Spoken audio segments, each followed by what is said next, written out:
Good evening. That you're all doing very well today. Sentient Dessert, welcome in. Night. So, before we get started, the expansion is coming out soon. I've mentioned this quite frequently, but my plan for this week, I might actually be able to get through most of, if not all of, the Stormblood content. Going to be a lot of going through storyline with stuff, but that shouldn't really be an issue. However, the one thing that I am going to be doing tomorrow, I am going to focus on getting through the Ivalice raids. So that's going to be the 24-mans. Friday is going to be the 12-mans. And tonight I'm going to try to get through as many duties as I can. There are 5 that are unlocked, plus there's also a trial to check out. No, trials are just the extremes, and I'm trying to get through the basic content before moving on. And I can come back and do the extremes when I've got, I'll do the extremes at a later point. But as it sits, there are 7 or 8 duties left that are basic dungeons. Some of them are locked by storyline. And yeah, if we can get through everything,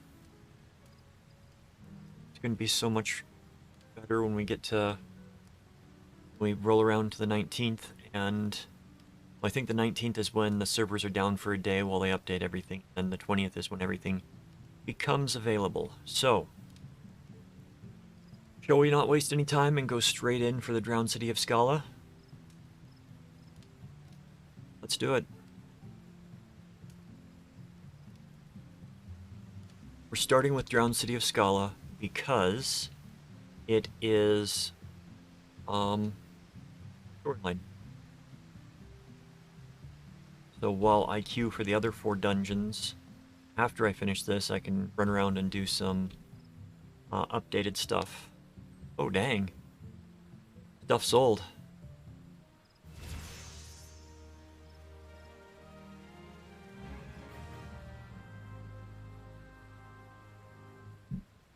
A lot of stuff sold.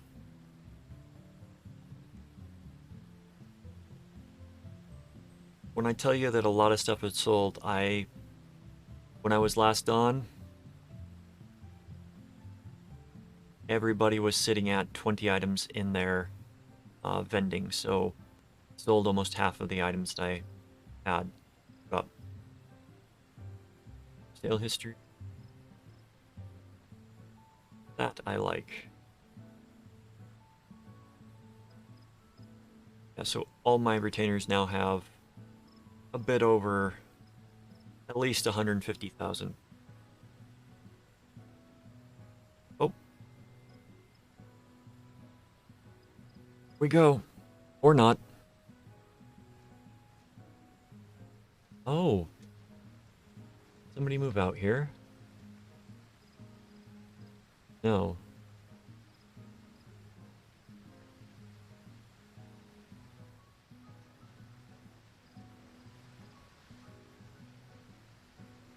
That house actually looks cute.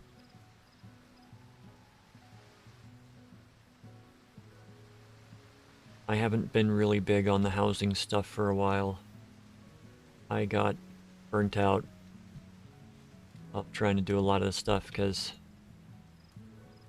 I seemed to be the only one that was interested in doing certain things. And occasionally other members would log on and do some stuff, but when you are kind of the only person that was paying attention to aspects, it became tiresome. Got 2 of the fields. Where's the 3rd one? The 3rd one not out?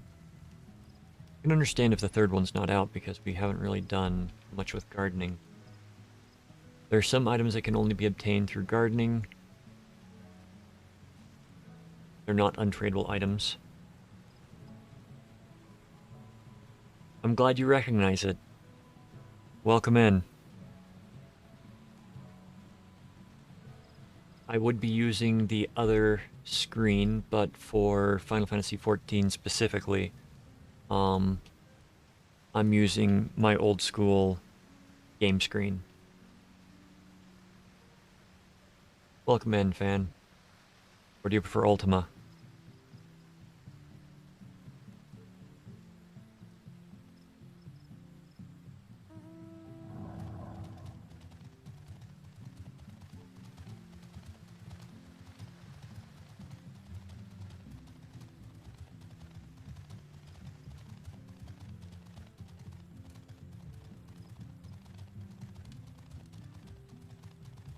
So it's been on my list and it's been on my shelf.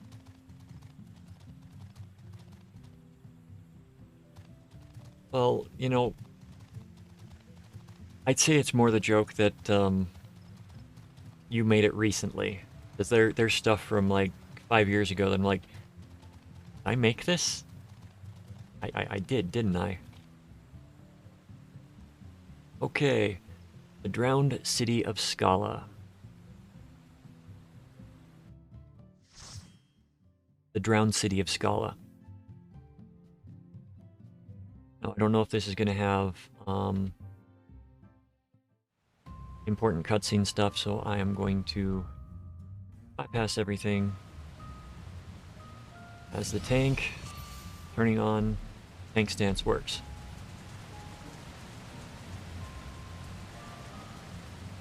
I think I could do that. Oh. Remembering dungeon. Remembering dungeon. So I am going to sit here and just do first group. We've got holy spam going on.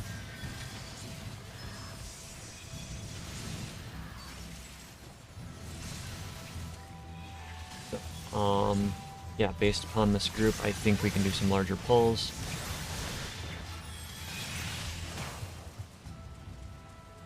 Gonna get stuck up there.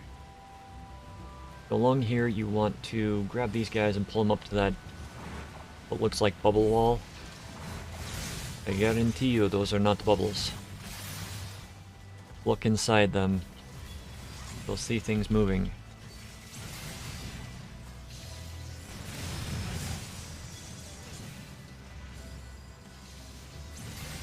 You know, all you need now is the name Ulti-chan. You will be a true VTuber.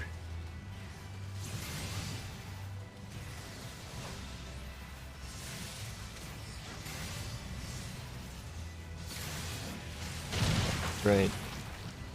And that is why you don't want to, that is why you want to pull up to the wall and sit there as tank. Granted, you can run down and grab some more enemies. But I just saw that one of the players is not geared. Okay. I'm not elitist when it comes to gear. Just means DPS is going to be lower than certain others. A nice slow dungeon works.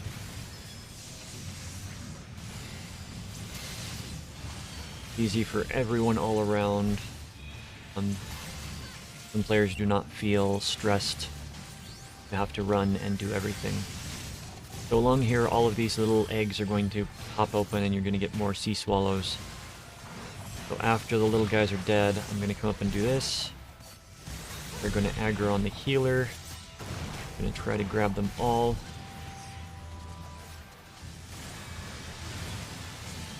Successfully contained.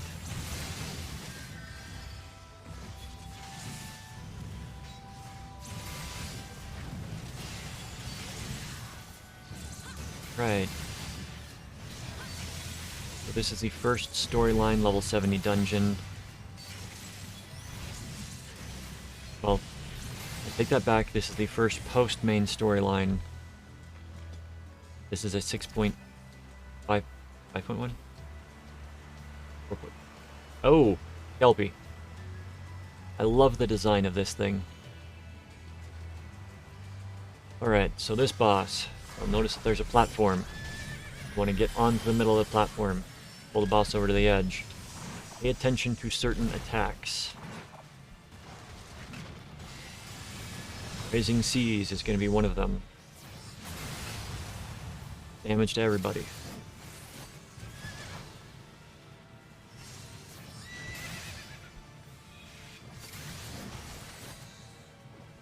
Turn to the side. Hydro pull. Run away from the boss.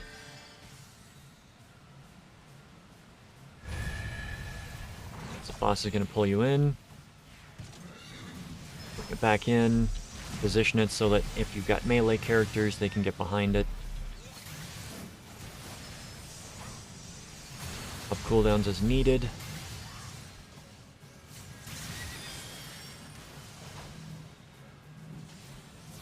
Bloody Puddle. It's going to target 2 characters at the first instance. And they're going to be hit with these orbs. Hydro Push, so we want to be near the boss. The orbs will chase you for a while, and then they will detonate for an AoE. So if you want to avoid all that, a lot to pay attention to in that little section, because you've got the ground waters as well. You get marked with that, run to corners, basically, so that people can dodge as needed.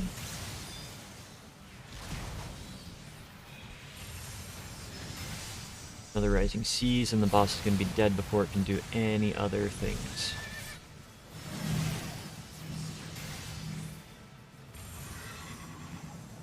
Alright, so that's the first boss taken care of. Now the Kelpie is one of those monsters that is actually in folklore. A horse that will want to get people to ride it, and then it will take them into the swamps and drown them. So if you ever find yourself near or around swamps, don't ride random horses. Okay, so with these Phobads, known Phobads, crap. Once you engage them, they will cast a frontal cleave. So you just establish threat on them and then run onto the next group.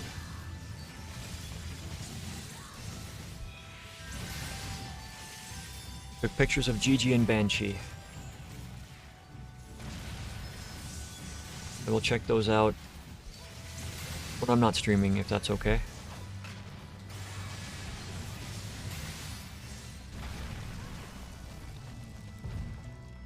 Alright, so we got 2 of the Phobads. Pop Sprint. Come in, hit one, hit the other, and grab these 3. I am not going to go in there and pull that group.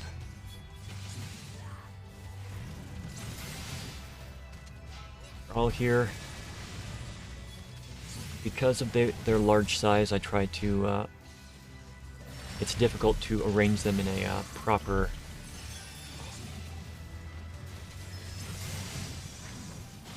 area for everyone to be able to like get behind them and whatnot, so just do your best.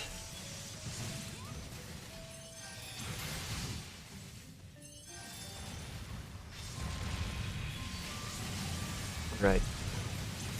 And we got one more pull before the second boss.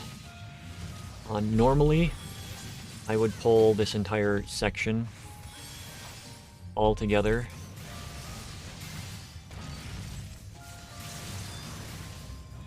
We have some recent level 70s.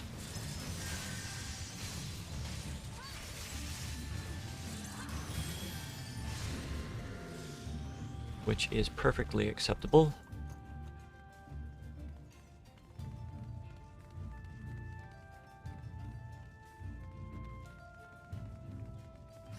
That everyone's gonna hate me. I'm gonna cast a heal. Move out of the way of that guy. Gonna do a frontal attack, which hits everybody. Toss out a heal on the healer. So, if you're DPS and you're going through here with a party, the stone phobads, do not, and I'm probably mispronouncing the name, but don't be standing in front of them after they get aggroed, because they're going to hit you for a lot.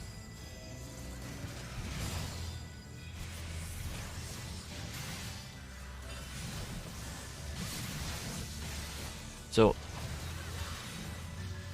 saving attacks for the boss.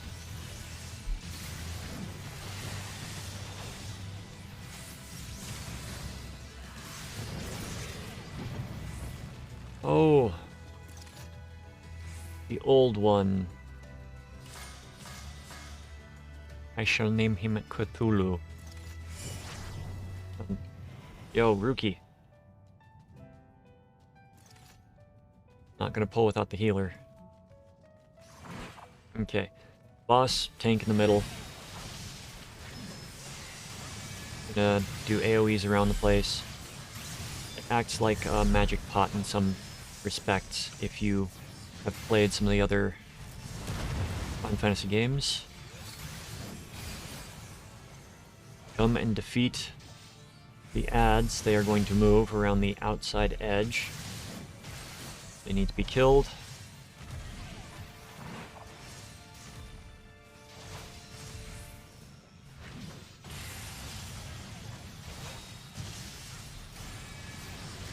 Mystic Flames. Ground AoE. Get back into place. Mystic Light Cone attack.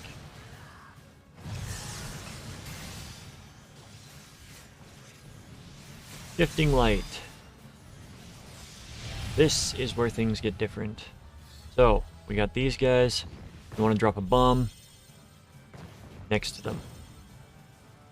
As soon as they go off, you get transformed back into your normal state.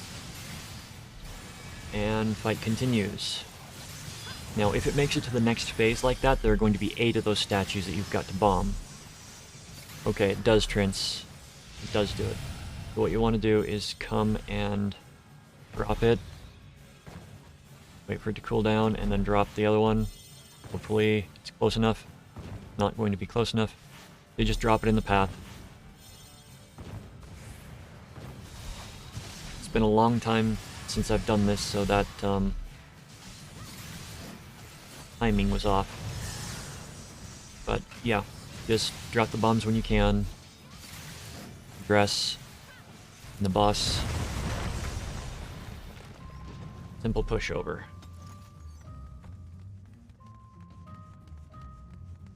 Alright, this section...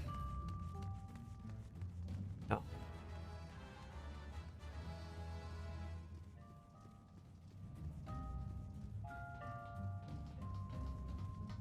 Alright, so in this section, you have got some mechanics that, you know, if it's your first time doing it, and you might be a little confused, you gotta come and kill everything. You can see that you can't advance because of a gap in the floor. So you can't do large pulls here. The only large pull you can do is at the very end.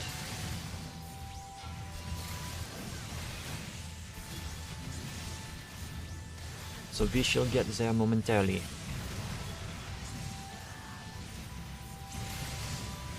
Okay. You'll notice that when these things die, this activates. It will turn you into one of them for a while. Then you can click it off.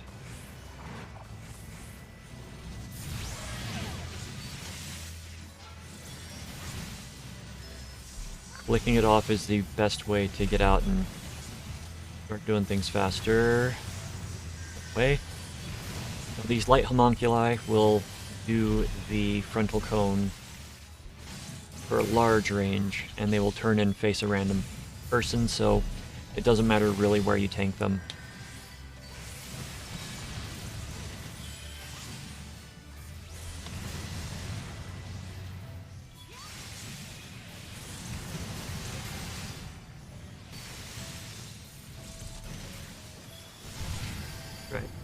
Grab this one, and then you go across to the east. Across, you can move. Don't move any faster. So along here. Threat is established. We're gonna go and grab the next group. And you'll want to pop a cooldown or two. These guys will hit hard and you will be moving.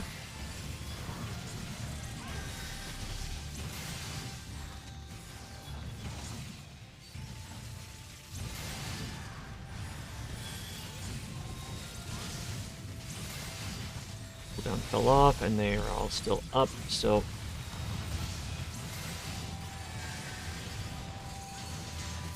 do your best to avoid all the ground AoEs because they hurt.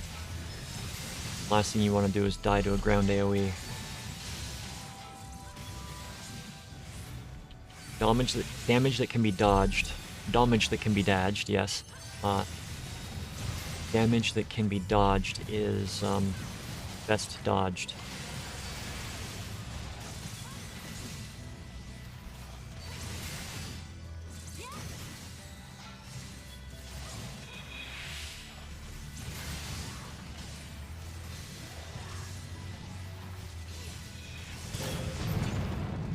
Okay, skipping the cutscene, because it's more than likely storyline.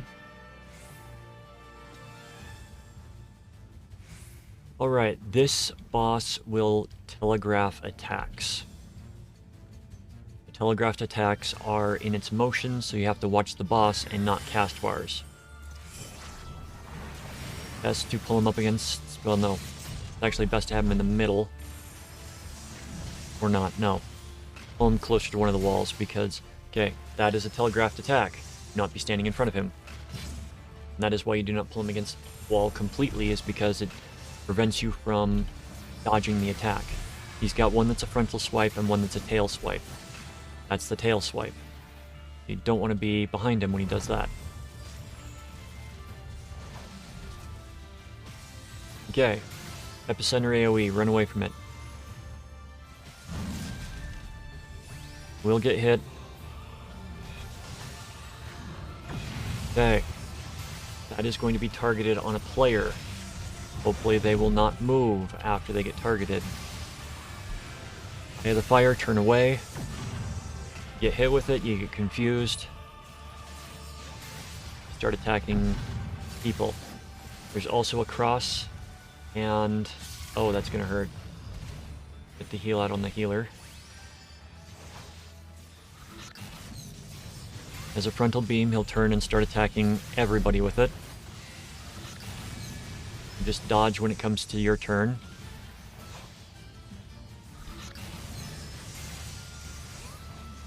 Okay, we're back to normal combat. Okay, we have those two going off. Dude!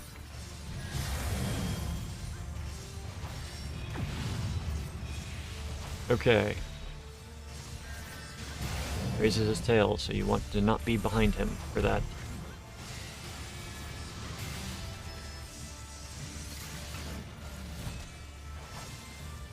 Center AoE. Popping a cooldown.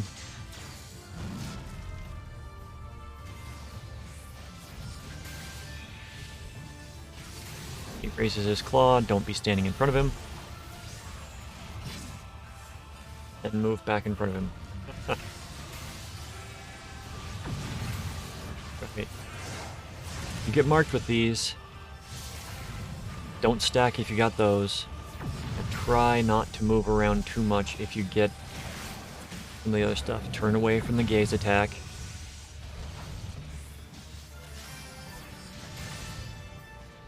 He's raising his claw.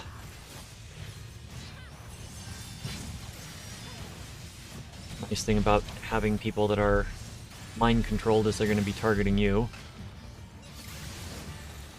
His tail's up, so you don't want to be behind him. And that is the completion and the end of that boss. The Drowned City of Scala has been finished. Check the loot. There, come. Healer did really good in there. Alright.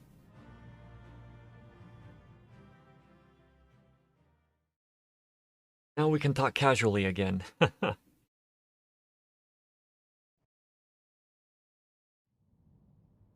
And we can skip storyline. Alright, so we're gonna breeze through some of the storyline. Now I think there's two main storyline things, and then there are quests that I can't complete until I complete parts of main storyline to unlock certain dungeons, because they are locked behind content.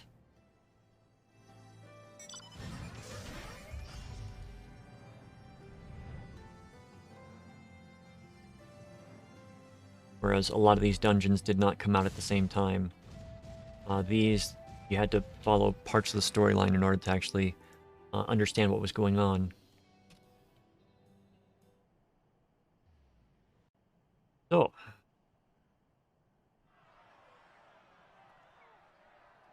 out of me, buddy.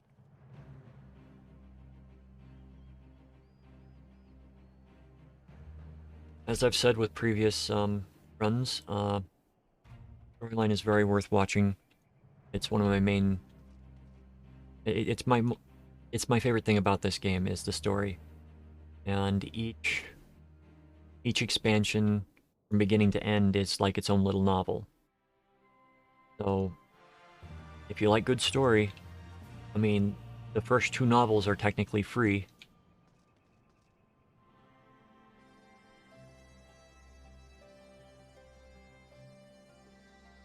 Available on PlayStation 4, PlayStation 5,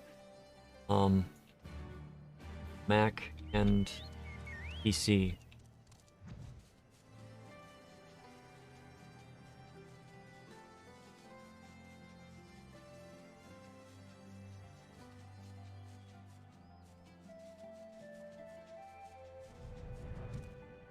But we're gonna address the storyline a little bit, and rather we're going to skip a lot of the storyline for a little bit.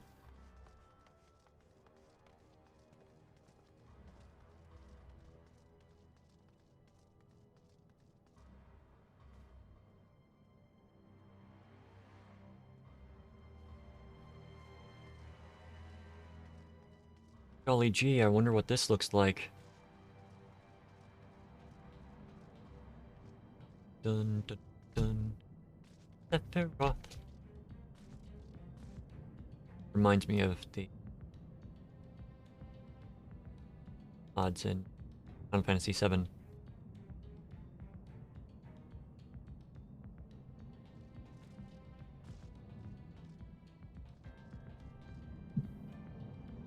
He interacted with. Let's see in it. There it is.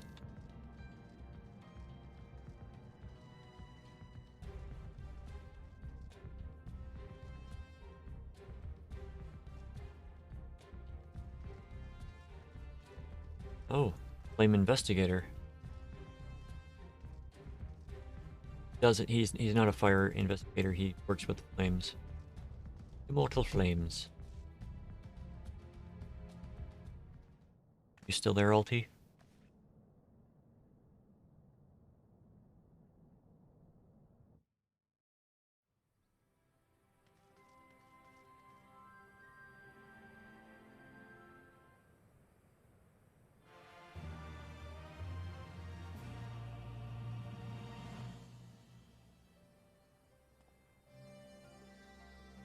Good.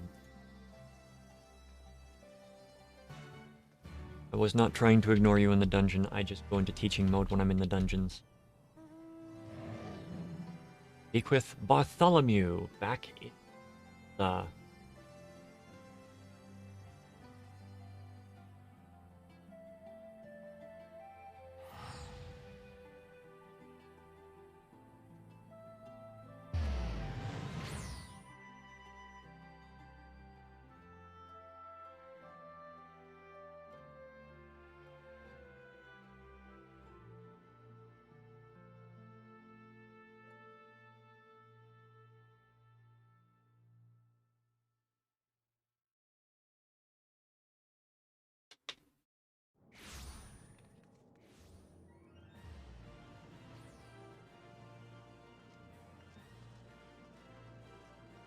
think if things continue, I may invest in a new microphone. One that is better suited for streaming and easy. Okay, we need to go to the Chamber of Rule.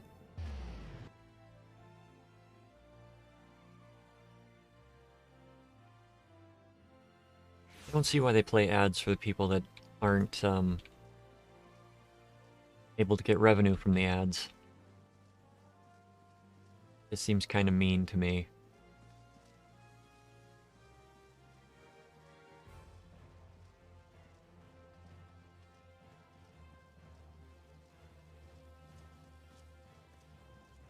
Hello, Bartholomew. Got important things to talk to me about. I'm going to skip them. Speak with Nanamo outside the quicksand.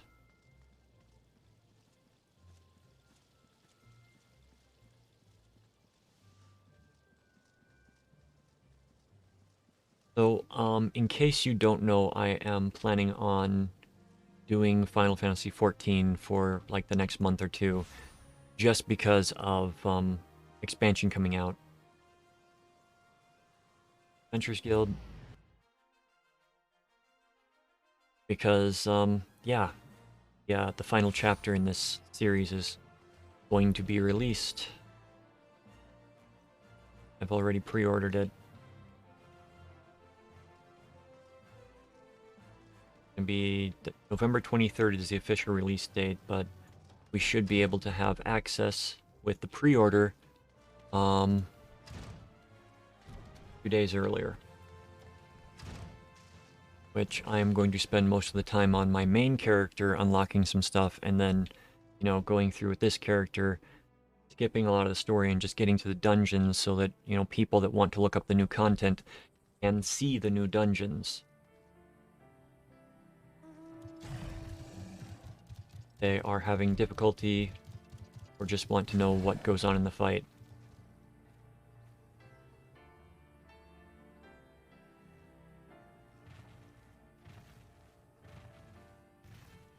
Alright. Speak with her at the Unholy Air.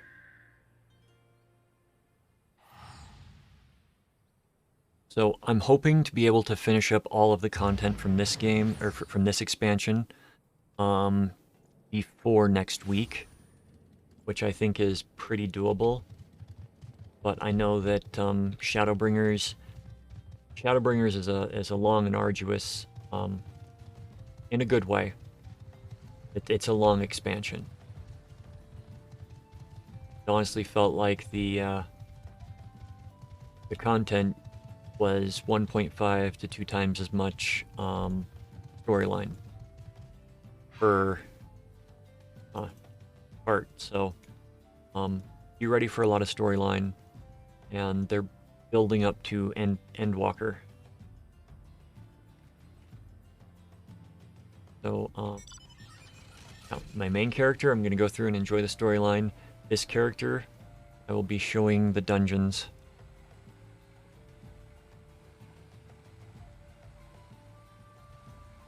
I still need to get you the copy of that other game, don't I?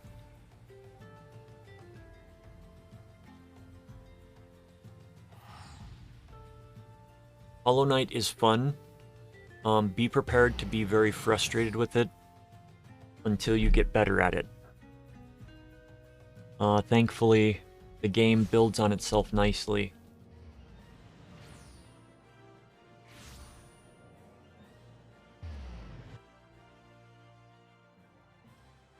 I think it was Life is Strange. I don't remember which one it was. I'd have to go back and watch your VOD. Or check messages. But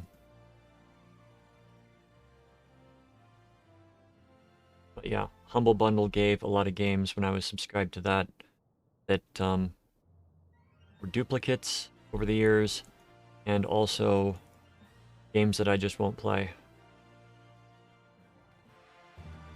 Example, there were a lot that just like had a racing game thrown in, and racing is one of my least favorite genres.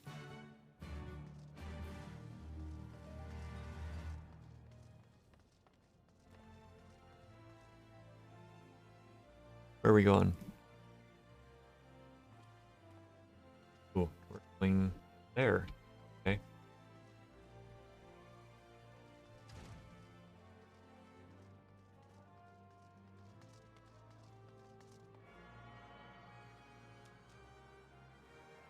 Thaumaturge's Guild.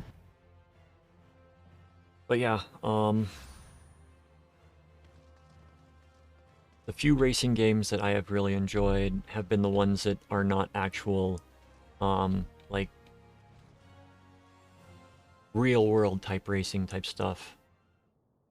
So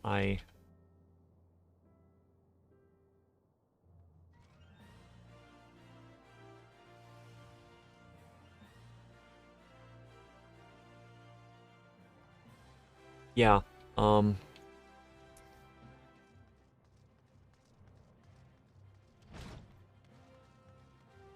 you're starting out with, Dark Souls 2, though, aren't you?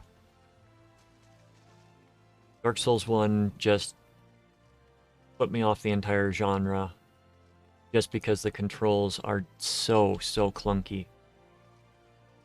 I know that they improved it in the later games, so I might go back and try Dark Souls 2 and 3 at some point, but it's just, you're pressing a direction, and you're spamming the button, and you're still just like standing there recovering from your attack, and you get completely jibbed by the boss. So it's learning the controls partly, and yeah, just not my cup of tea. Like Hollow Knight, you can at least learn and get better at it, and it's consistent. I think that's the thing that I disliked about the first Dark Souls is the inconsistency with how the controls respond. Because one minute you do your attack and you can instantly move right after, and you know, this is with having stamina in your bar to perform said movements. I have to go to the Gold Saucer now.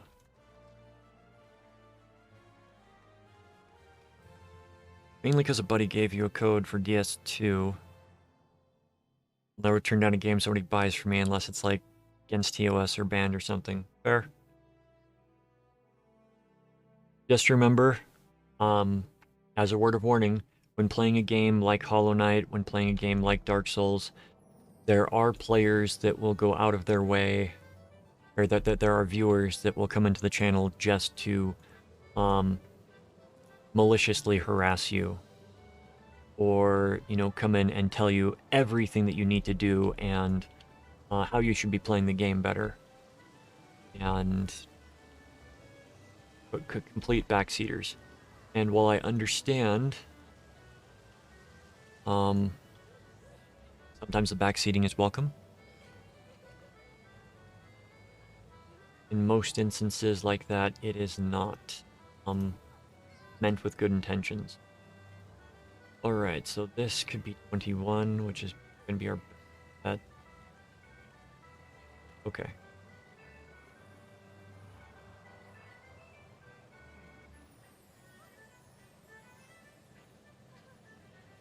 Alright, always go for the potential 10k.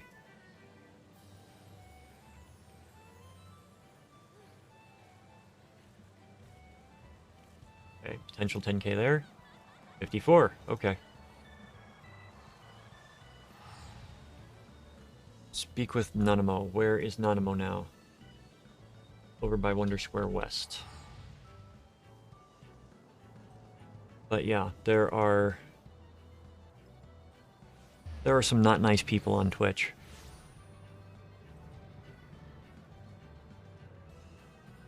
But at the same time, there are some amazing people out there on Twitch. I feel I've met a lot of really cool people here. People that I actually consider friends now. So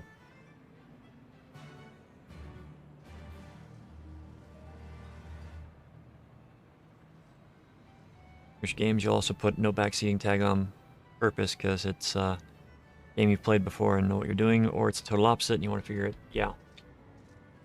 One guy that I watch, he does not like spoilers and he doesn't like backseating, and it's explicitly against the rules. And if anybody, like, there are gonna be new people that come in all the time, and they, well, I'm just gonna tell you how to do it because you asked the question, when it's like rhetorically saying, well, how can I get in there? So somebody answers a question and it immediately gets deleted, and you know, maybe 1 in about every 15 people that gets like their comment deleted will get bent out of shape because of it. But most people are like, fair, I didn't see the no backseating. And if he's playing a game that he's played before or has completed and is going back for various things, as long as it's not spoilery to content they haven't experienced, you can like point out things that are in the game. Like, he just finished up Resident Evil 7, but he had played Resident Evil 7, played the crap out of that apparently. Alright, so we want to go to Gane.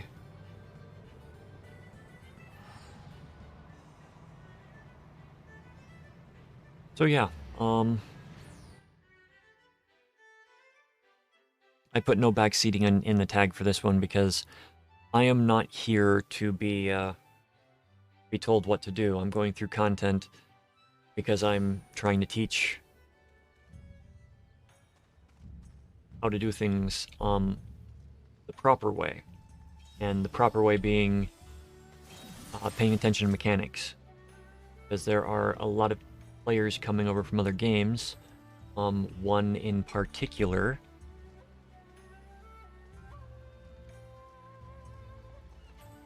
Well, you could try to backseat, and there's the actual backseating, and then there's the playful backseating, which is kind of like ribbing the person playing, just like, I know what you should have done there, not die.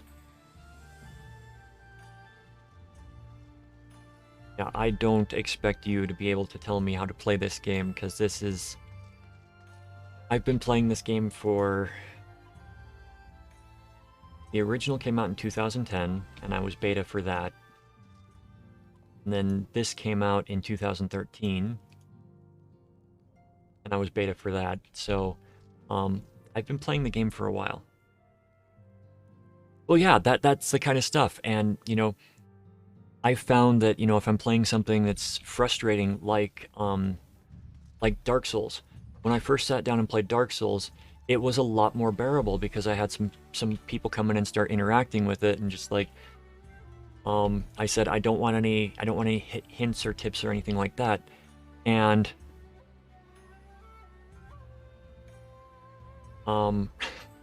it's so Dark Souls, you know that it's very unforgiving. Very unforgiving. Those are us. Where do we want to go? Gotta go back to Ulda. So when I first started out, I spent like 2.5 hours going the wrong direction. Because I was looking around saying, okay, where do I need to go? Where do I need to go? And it's like, this like little path into this dungeon is the only way that I can find. And then when I'm like, okay, I'm gonna go and wait a second, what's that over there? And I discover this stairway that goes up and goes up to enemies that are more my level and that I can actually attack and kill. And it's like, bravo to everybody in chat that did not tell me where to go. I do appreciate that, but also fuck you. It was just the friendly ribbing and stuff like that. But I only made it to the gargoyles in there, and I just... I'm not an action RPG player. And that is like action RPG with lead shoes on. I think the first action RPG that I actually played was Record of Lodoss War for Dreamcast. So, if you're wondering what I'm trying to do, I'm trying to unlock the next... I'm trying to get to a point where I can unlock more of the dungeons. Because I've got 4 that I can go in right now. And by all means, if you have questions about what's going on, feel free to ask. I love teaching this game to people.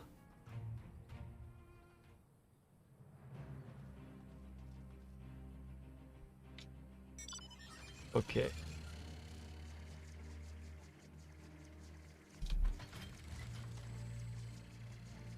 Some zones you can fly.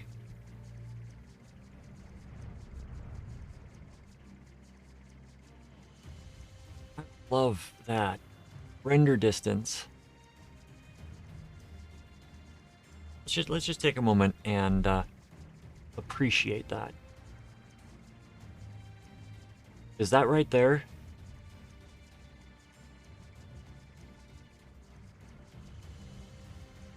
So that right there is literally all the way over here, and that's going to be like a minute-long ride to get to.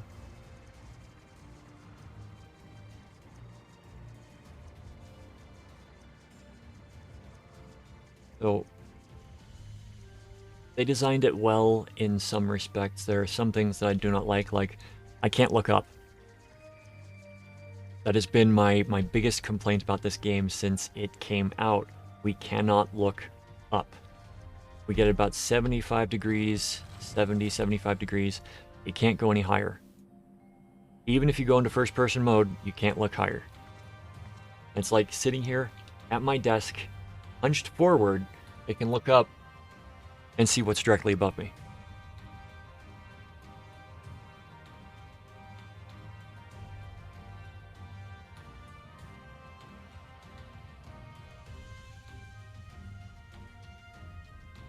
If you need to lurk, you need to lurk, because I've got work that I need to do tonight. That's why I started early today.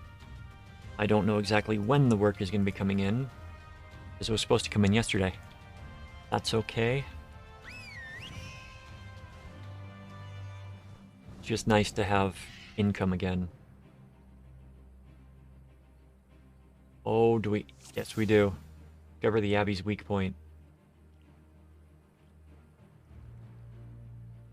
It's the neck.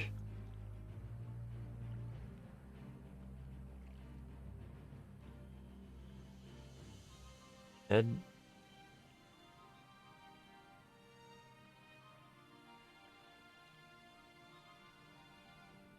Or was it their tail? Head.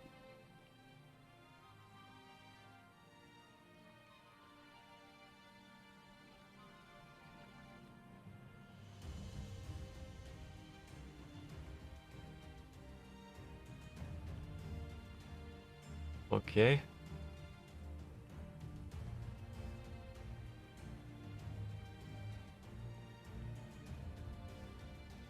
Serve. No worries, I fully understand. Like when I was editing the audio on Halloween, like I've got to get this done, I gotta get this done, I gotta get this done.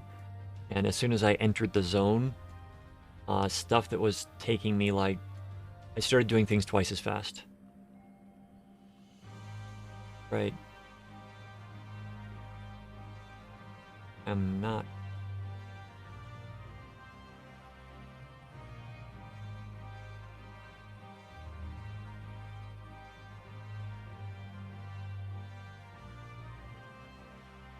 Just...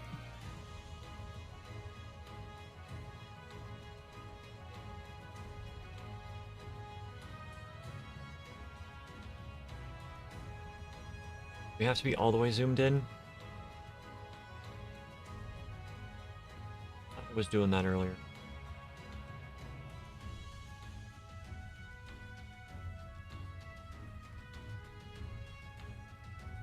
Search your surroundings.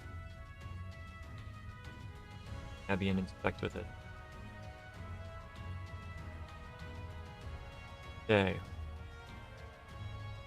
Isn't this fun? We're trying to figure out a weak point on an enemy.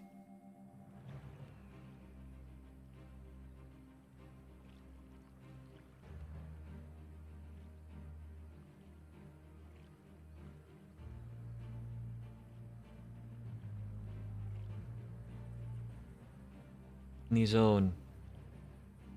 Shock zone.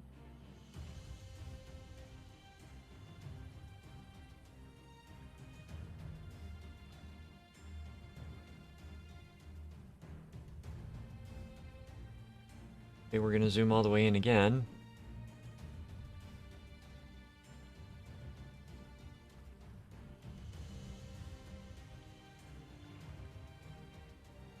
I've done the neck before. Okay, we've got this section, which is...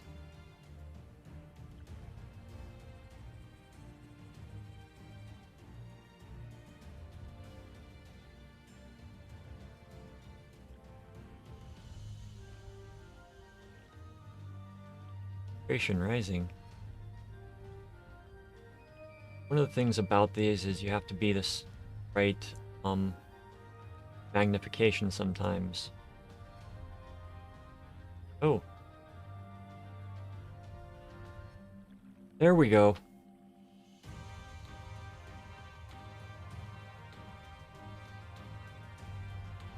Finally marks it. Oh, we want to skip it. We don't want to not skip it.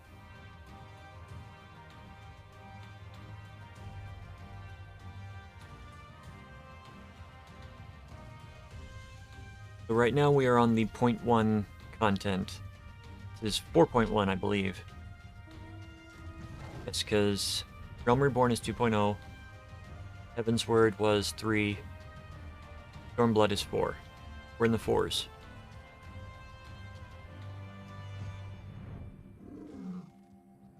Alright.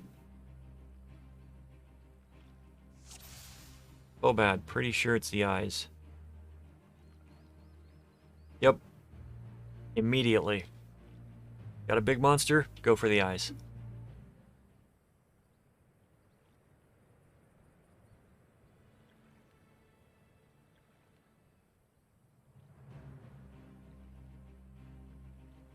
Well, the thing that gets me is that, yeah, you go for the eyes because they're supposed to be soft and squishy, but usually it's still made of skin, just a different type of skin.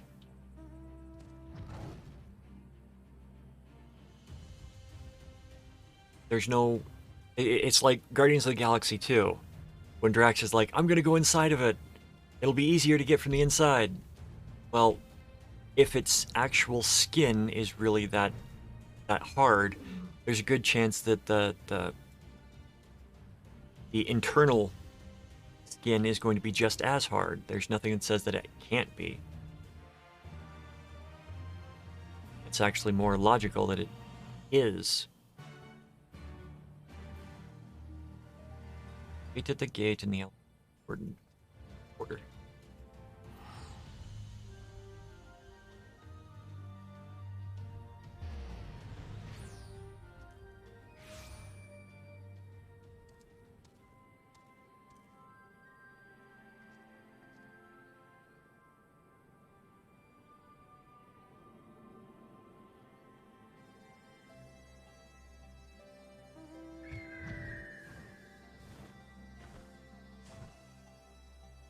Alright, we're gonna start going into the dungeons again momentarily, regardless of if we unlock anything new, just to break up some of the monotony, I feel. It's just running through and seeing me complete quests, skipping cutscenes.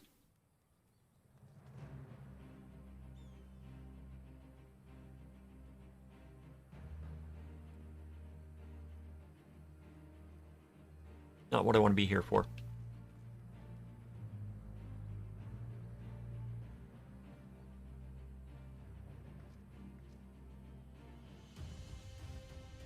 Alright, so we got them marked.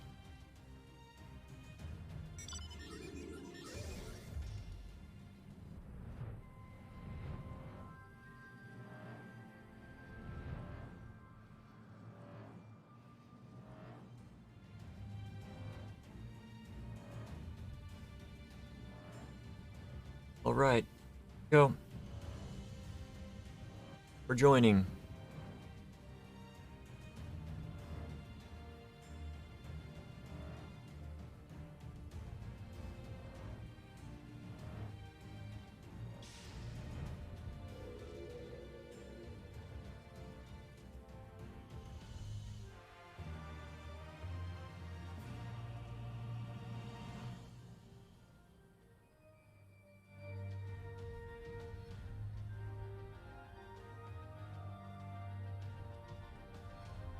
Here we go. Less than 5 minutes to form a party.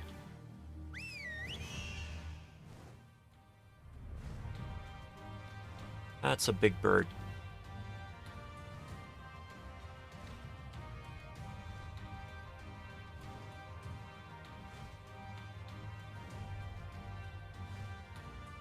I love just like how off the wall some of the game.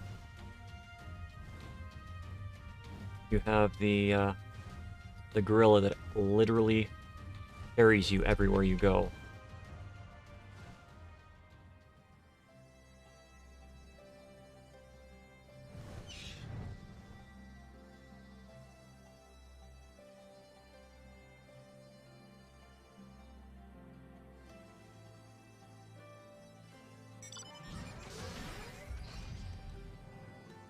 And unlike a lot of other games, well, unlike one other major game that is slowly dying right now, all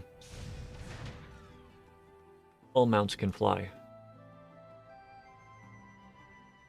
Nice to be able to have all mounts fly, because then you don't have to specifically choose a flying mount when you want to. You can have your favorite mount and use it. Okay. So this is going to be an impasse. We're not going to be able to do that because we're in a queue. So we shall wait for the queue to pop. And when we get out, we will do this small section.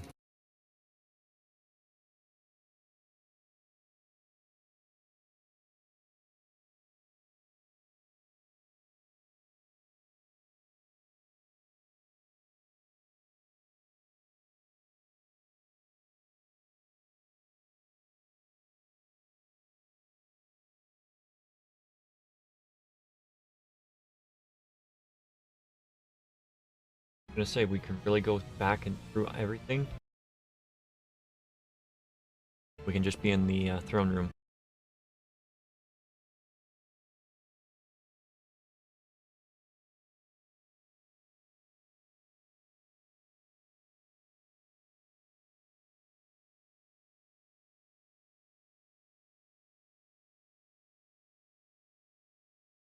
Really is a really cool design.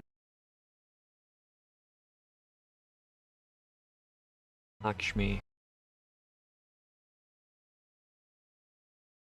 But it's like, in here, you've got to come to the side if you want to look at what's directly above the central part.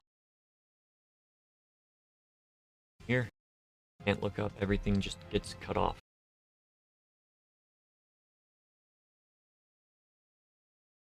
There'd also be an achievement if they ever implement that looked up. Alright. St. Motian's Arboretum Art. St. Motian's? We will find out.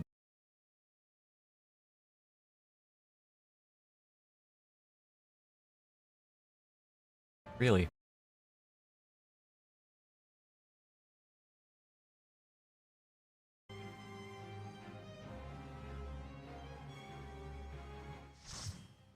St. Motian's Arboretum. Hard.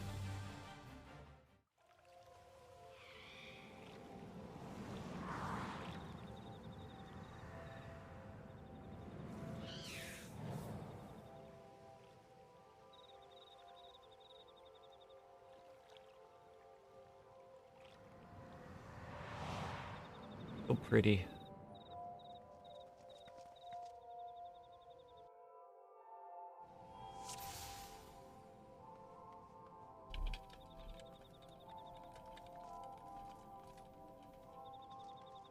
So as the tank, first thing you want to do, pop Iron Will.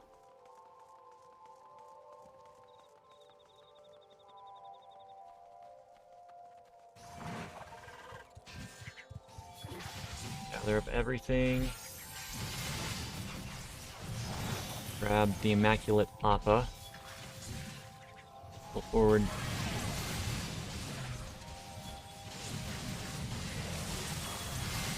Normally I'd pull everything, as I've stated in other dungeons, but I'm kind of testing where everybody is. Healer said that they're still learning, so I'm not going to try to push too hard. It seems pretty decent, so I think I can do some big pulls.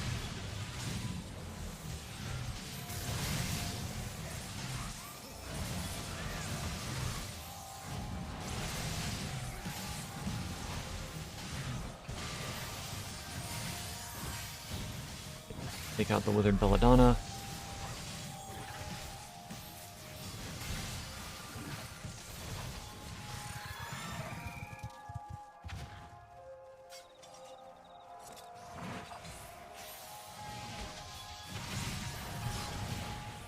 We can't go any farther. Okay.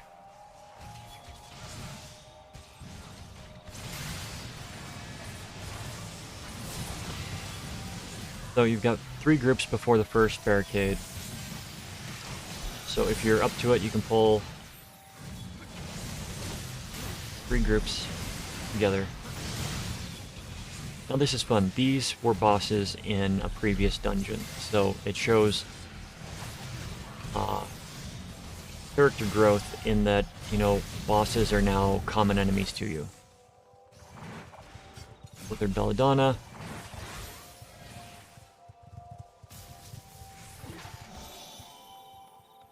That is the corpse of a Malboro.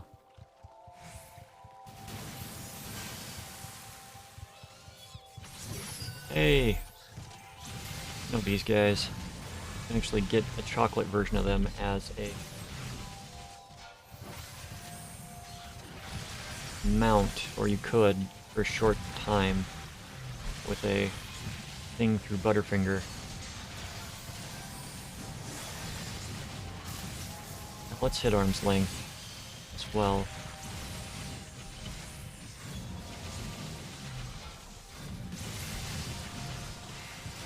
So arm's length can be used as a slow. I didn't move out of that. Gonna heal myself.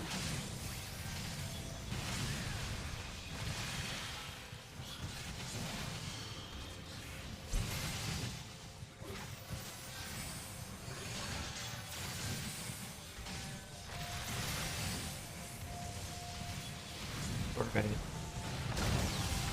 Sorry, I got silent there for a second, trying to focus on staying alive.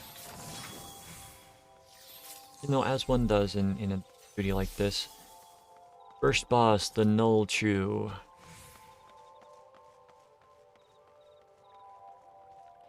Pretty sure there's things that look like its eyes are not its eyes. I think those are its nostrils and the eyes are down here.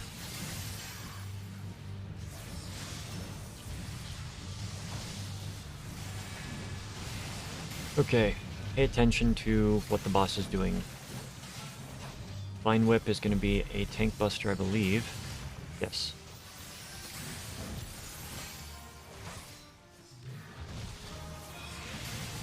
We'll summon some Rafflesia, which start certain things. Stack for the stack mechanic. Ah yes, the Rafflesia drops the poison on the ground. Gonna devour somebody. Oh, my mistake, it's gonna devour the Rafflesia. But when that happens, you want to run and stand behind him because it's going to be a continual breath. And move the boss away from the group if possible.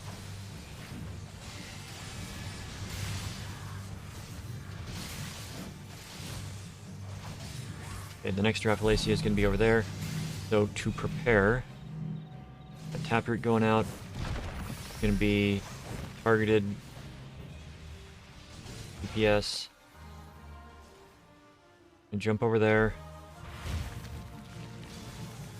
And turn and face that direction. Okay. I will toss a heal out. So notice where the Rafflesia is going to be located and then position yourself to be behind where he's going to jump and breathe to.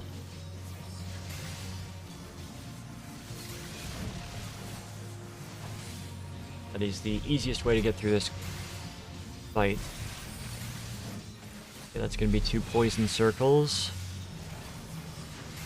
Gonna devour that one. Gonna pop sprint. The other side. The breath gives you a poison. Will get cleared as soon as you clear the level. Clear the boss, I should say.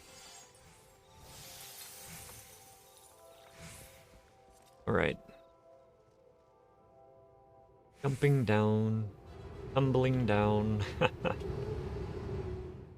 Thump.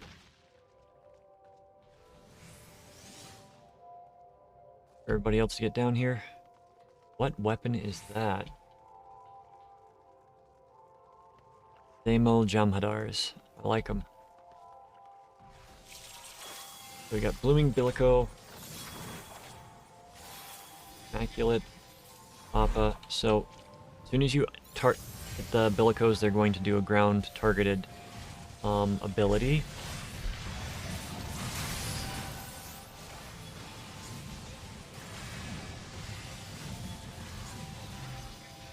Called Roly Poly.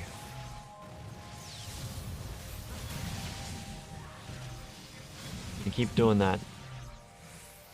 Does it again, I'm gonna try to stun him.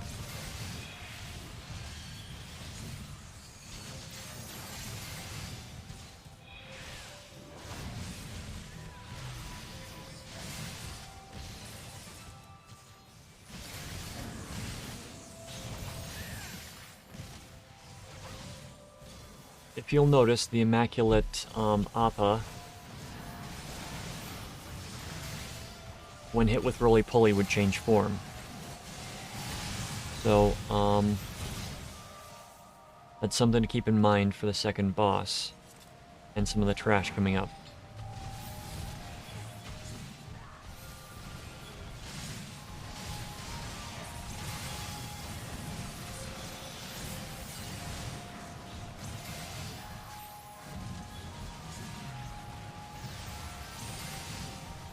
Basically, it's got a covering of slime around it. Why are you getting hit?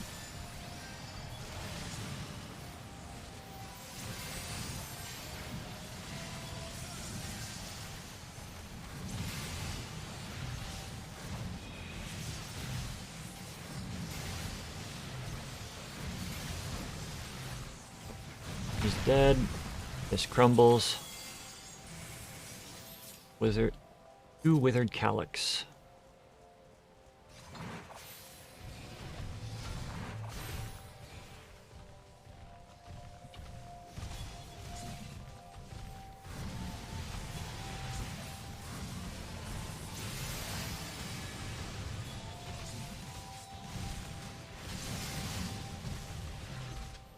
I didn't dodge that properly.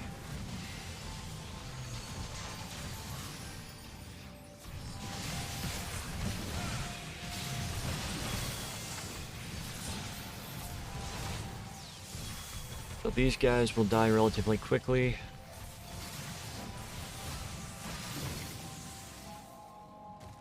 Got the Bilico again. Do that.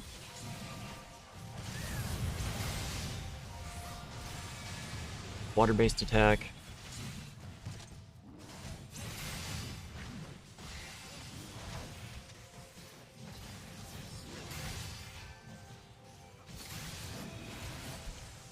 Some of the later dungeons are really nice because you come across mechanics again.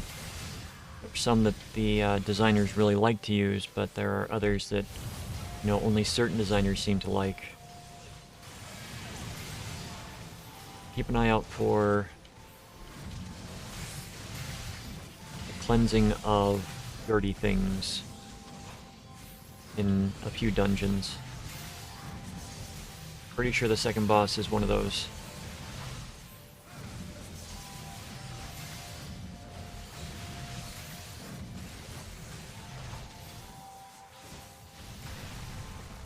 Alright, we're at the second boss, and I think I'm wrong. That's okay. It's been a couple years since I've been here. Bakamu.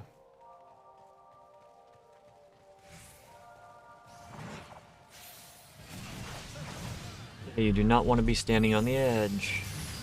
You will take damage if you stand on the edge.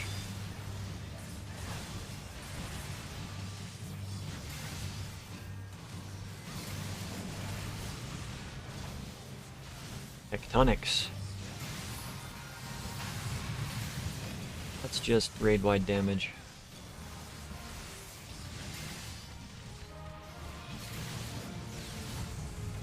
Alright.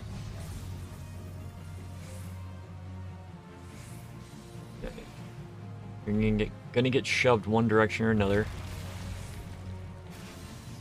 Then immediately after, the golems that are summoned at the side are going to do an attack. So plan where you want to stand. Get there. You can still have somebody else stand near you. That's perfectly acceptable. Earthquake, it can be a double AoE point blank, and then the Earthshaker. Pay attention to this. Multiple people will get marked with the Earthshaker. That is an attack that is used many times in this game. You want to not be stacked on people and not be stacked on each other. Importantly.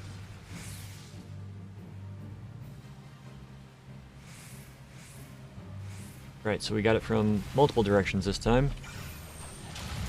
There goes the Earthshaker. We got two people.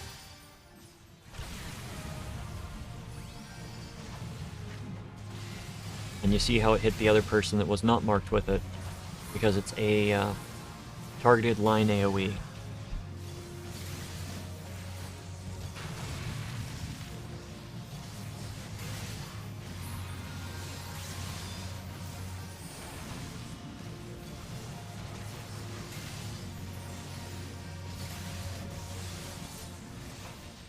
I think we will get to one more mechanic before, yep.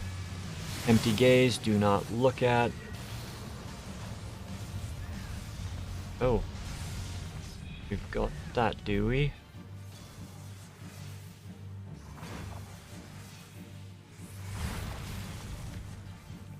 So the push that it does from that will move you 2 of the blocks. So keep that in mind. Prevent getting hit by the golems.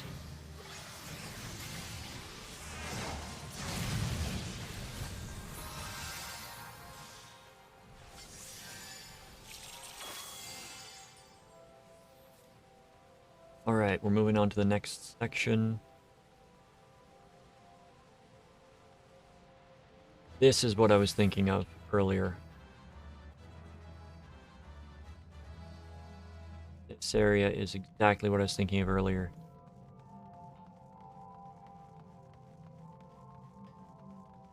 We take out these by Ferroceras and the slug. We're gonna do a big pull this time.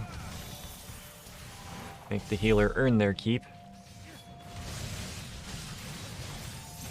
Wrong skill, wrong skill.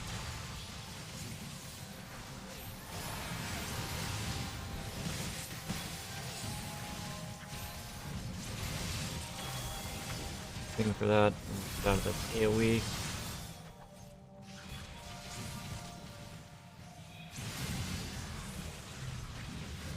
Along here you see these things, these enemies, but this doesn't prepare you for mechanic coming up.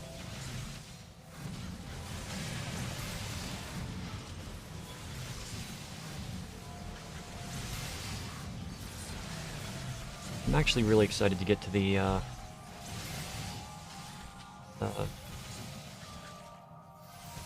Shadowbringers dungeons.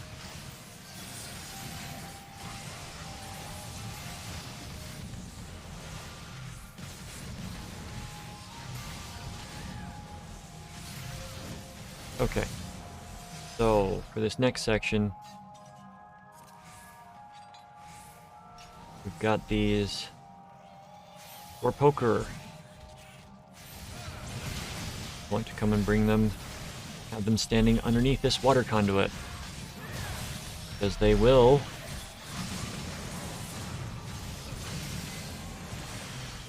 be easier after you activate that. Plus, when the Appa comes out, pull them into the water, and it is no longer that.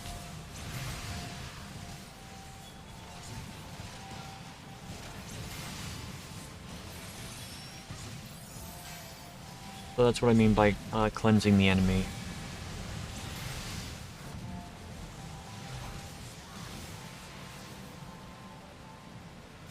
Got one more, I think. Yeah. Marimata, Marimata. And mark it so somebody else can activate it.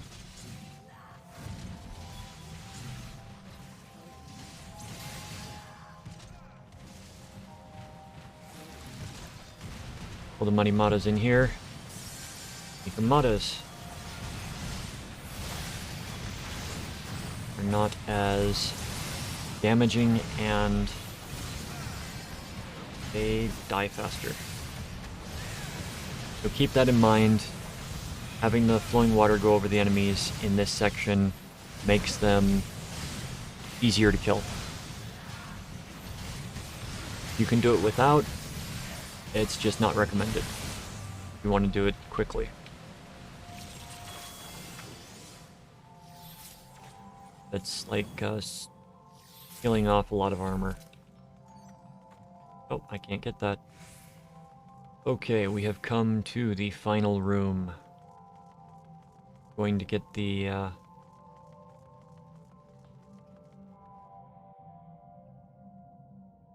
there's a king slime, I believe.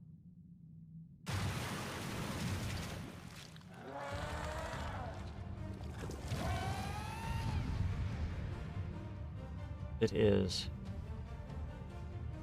Okapchi.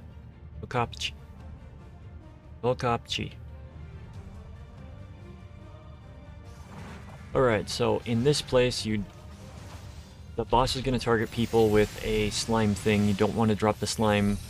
It's going to be a ground permanent AoE. You don't want to drop it on one of these spots. Ground is going to bubble. You want to be standing on one of these, or you get knocked into the air like the healer did. This is the thing that you want to drag away from that. There are going to be ads that will spawn as well. And you don't want them to get hit by these things either. Because they grow stronger. You do.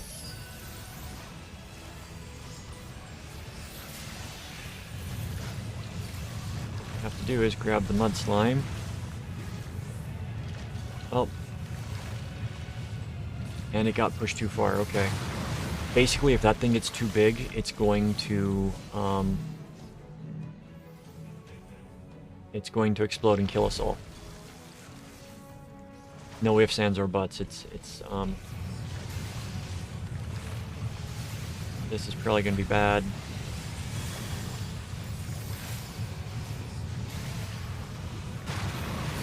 Yep. This might be a wipe. Yep.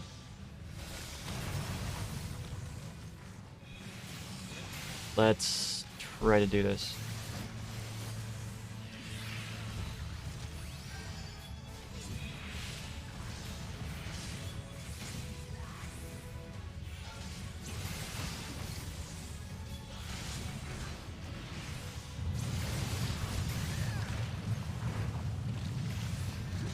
Okay.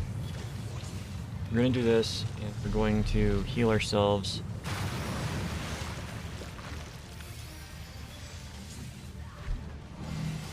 Leave the slime alone. Oh crap, that's gonna... Yep, that Gonna pull it over here. Get a heal. Oh crap! I think that's going to increase the size of the mud slime. Yep. It looks like no matter what we do, it's going to try to grow.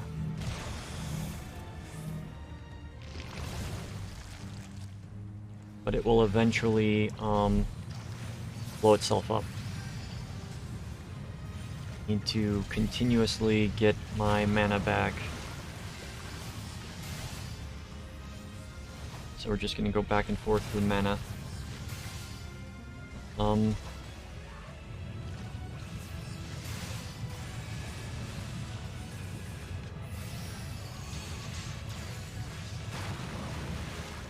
Mudsling, I don't know what that's gonna do.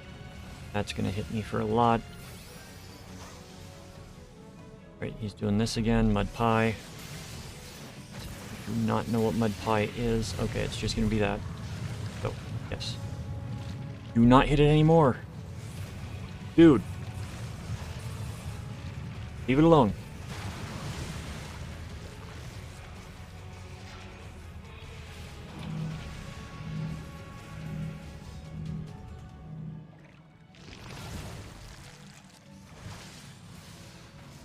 Okay.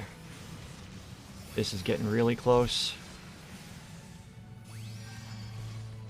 That's, those will blow up after a certain amount of time.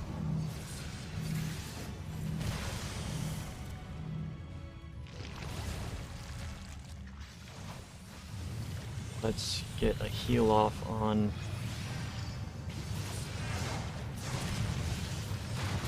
Okay. That's how you do that fight without a healer. Without a main healer, at least. So,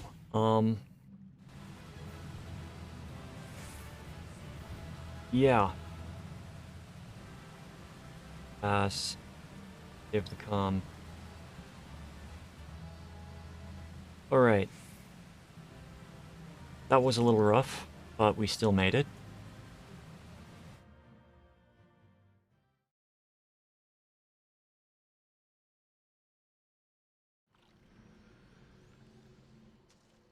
That is exactly not what we wanted to have happen.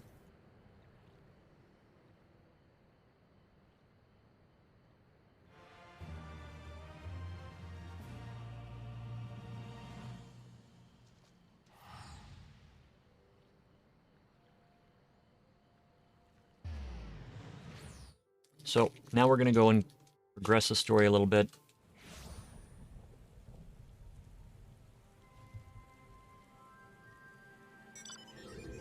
We'll remove that from the duties to participate in.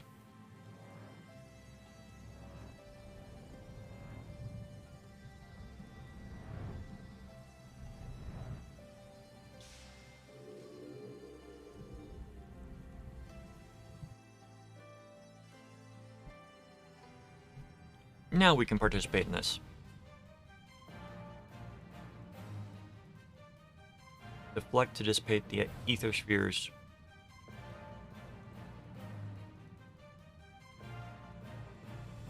Okay.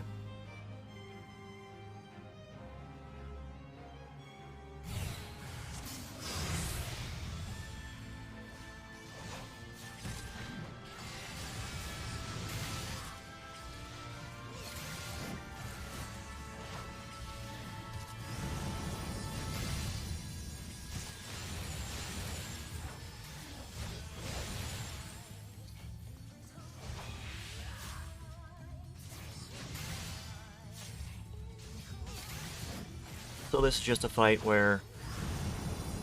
Okay, I am going to intentionally fail this so I can get through it faster.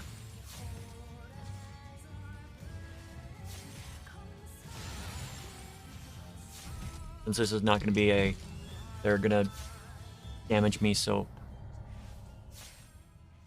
We're going to fail this. We're going to talk to him again.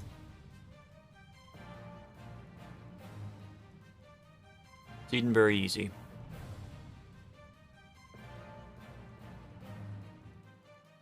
very easy. The boss has considerably less health. So...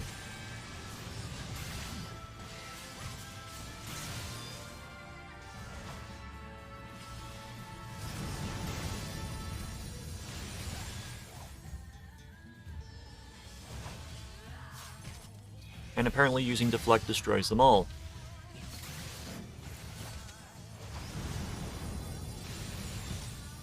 Why, I offer you peace and serenity. Alright.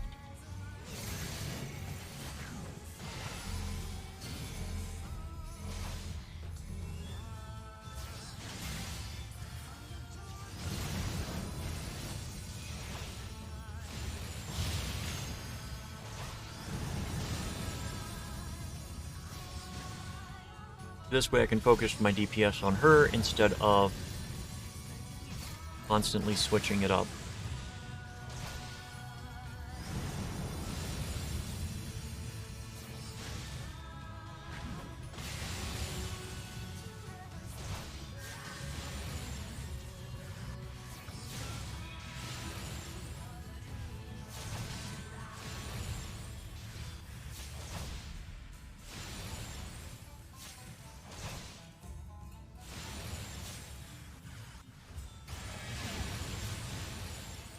I shall free you from your hate!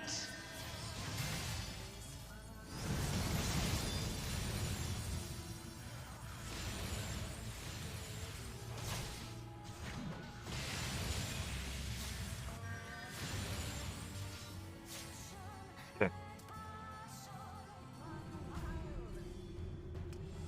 So much better that way.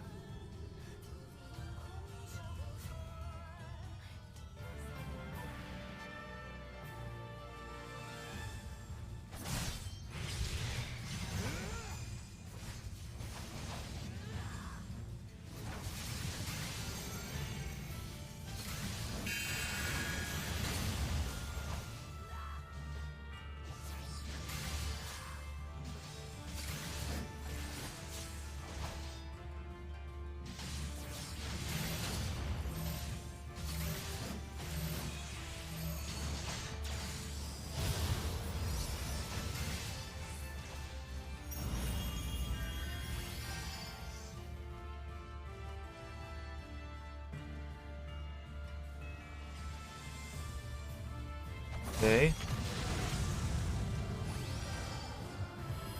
that it?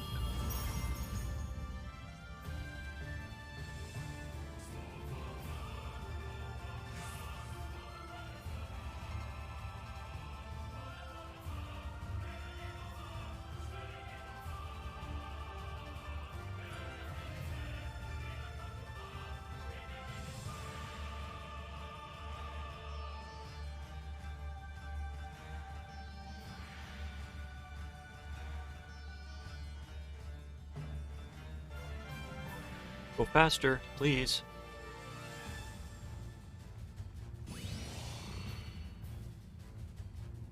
Oh, your lurk.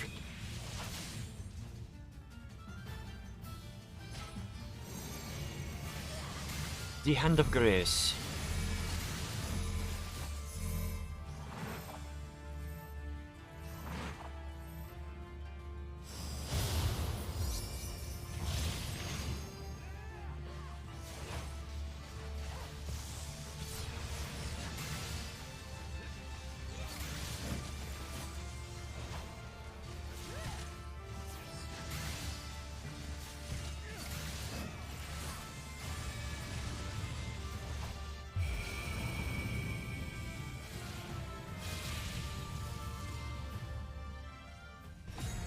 Active time maneuver. Ready?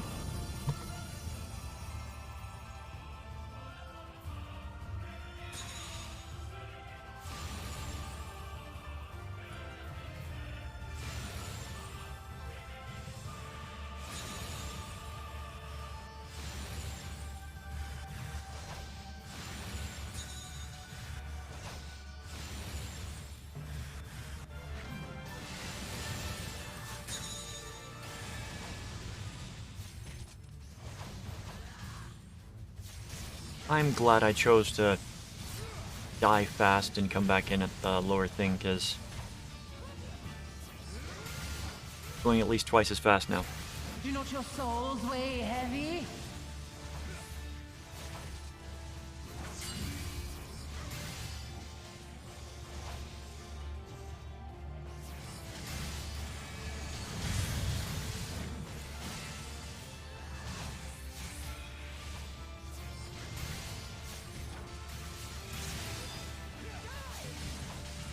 Almost have you down, Lakshmi.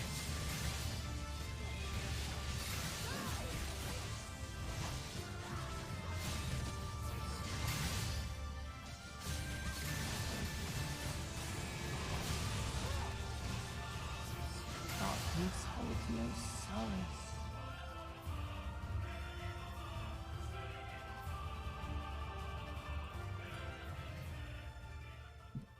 Alright. One of a few of those fights left for the expansion.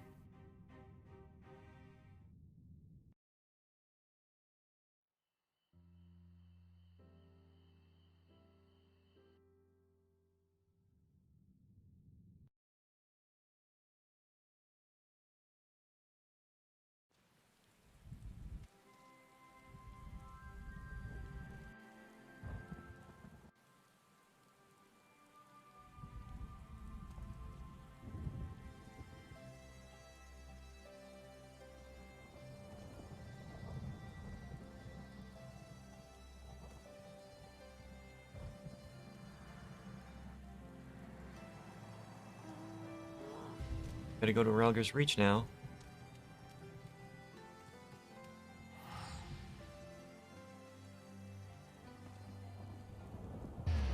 Where am I?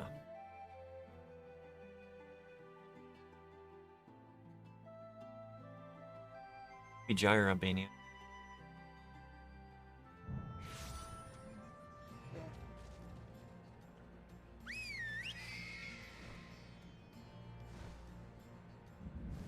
Oh, gratis. Names.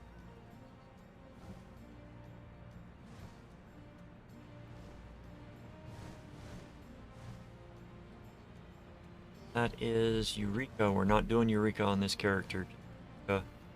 If I decide to do something in Eureka, it's going to be because I am feeling masochistic. Eureka is not a fun place. I may go in and just explain the basics of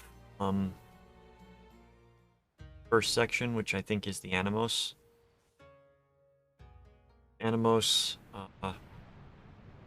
Pyratos, etc.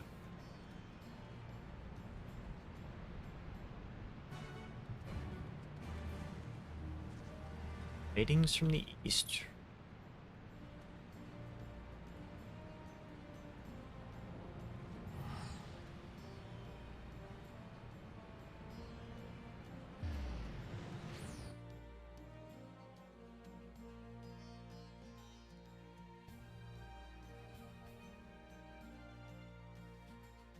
I think we're getting close.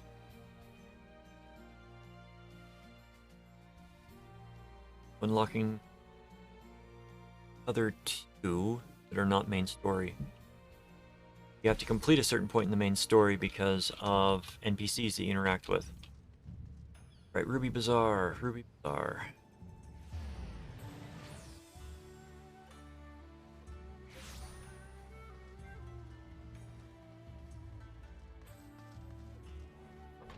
Alan Aldenard.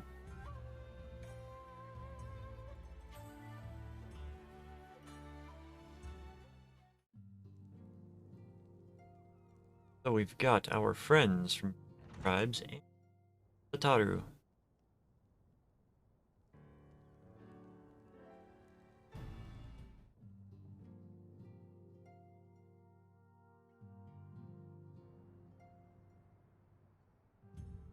With Alice, there, so Raku's district.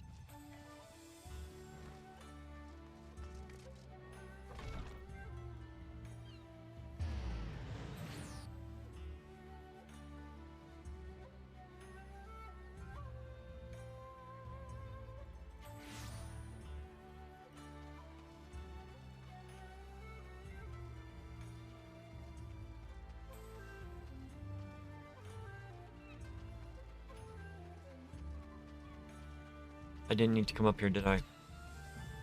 I did not need to come up here. Ah, well. Oh, clandestine back alley meeting.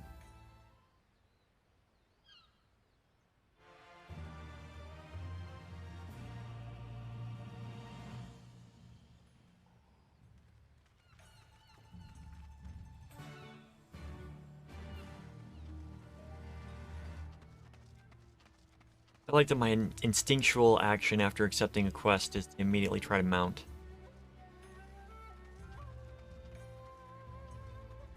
Go to the markets. Ganedori Market.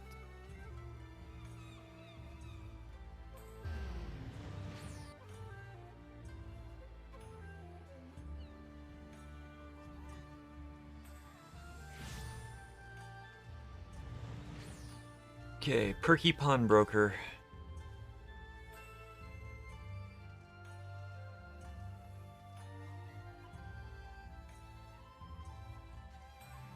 Pawnbroker.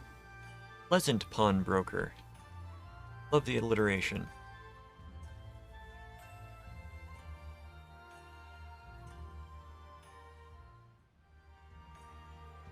So something that I did offline inventory stuff. You can see that my inventory has been cleaned up. My armory chests have also been reorganized so that my good stuff is down at the bottom and the new stuff piles in at the top so that I can tell the difference between new and old.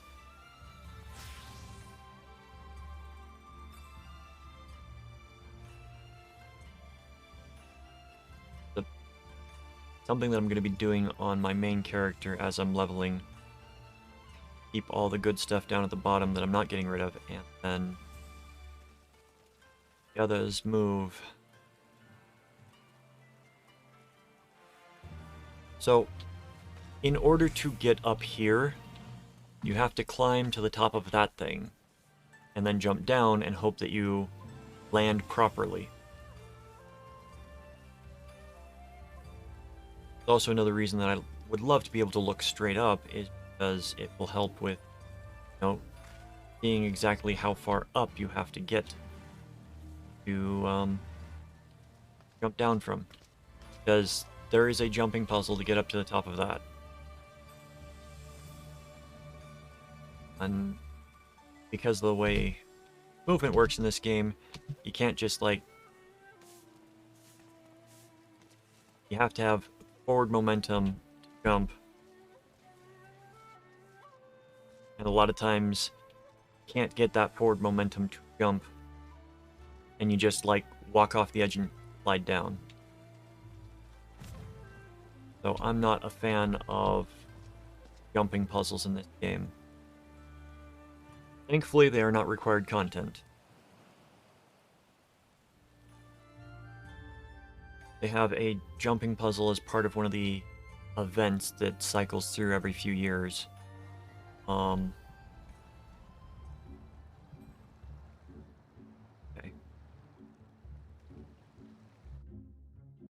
And the jumping puzzle is for the summer events. You basically have to climb a wall, and there's 3 different stages.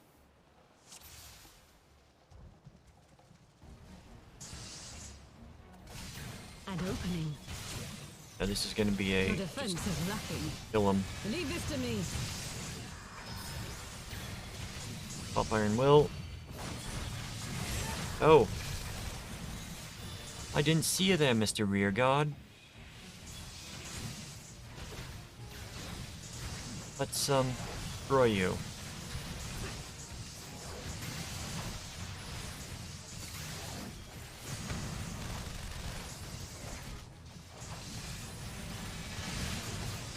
So, with that, event, it's not a required thing, but to clear it, you don't have to be, amazing. You can get to the 3rd section, or the 1st section of the multiple sections, and you can still complete the event. It's just there are achievements, I think, for completing all of it. I haven't achieved all of it because, frankly, jumping puzzles in this game are more frustrating than anything.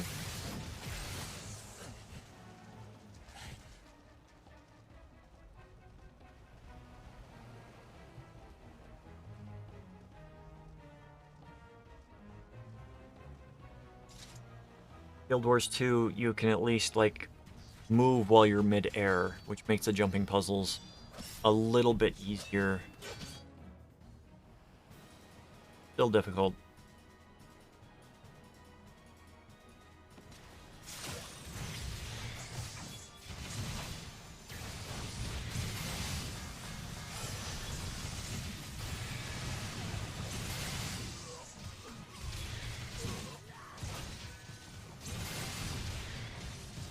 So yeah, in a game where you can't really, where jumping isn't necessarily a major function for advancing certain things, and there's limited control to set jumps, not the best venue to put a jumping puzzle in.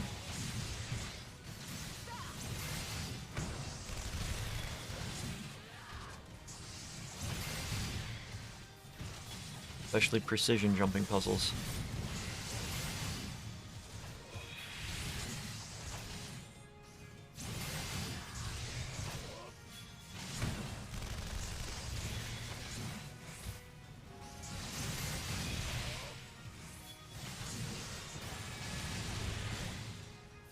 Oh, you're at self-detonate, so we're gonna focus you down.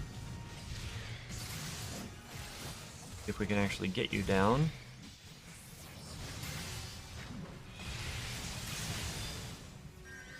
Yeah, we got you down. That should do it. You can go down, Mr. Centurion.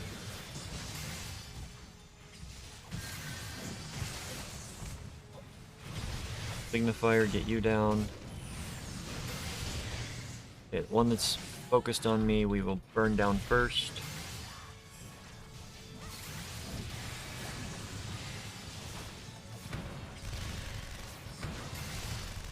See, sometimes the duties, it's just faster to finish them because it'll take longer for them to actually kill you than it will for you to complete the thing. Others, like that last one that had that instant loss mechanic. Oh. Well, that was not a good thing to do. I didn't realize they were linked. Well, here's hoping I can kill it.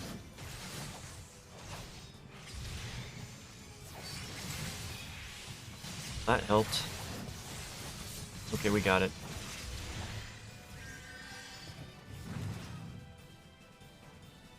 Magitech Hexadrone.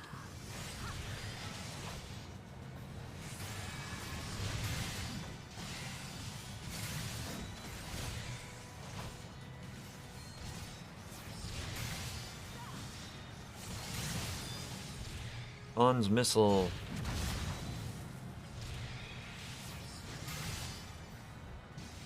I liked it when they actually came up with their in-game version of the Imperial system. They kept it at least to sound similar, because in a lot of games they try to, we're going to create something that's completely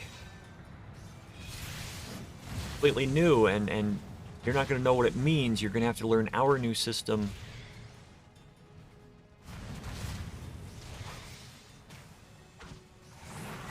You've got Yalm that's yard, you've got Malm that's mile, Ons that is ounce, The art of my forebears. Ons for pound, Ilm for inch. You do not look like you are riding a horse. Why call BS on you being equus? Oh, there are 4 of them this time. Okay, we're gonna get all 4 on me. Draw them over here.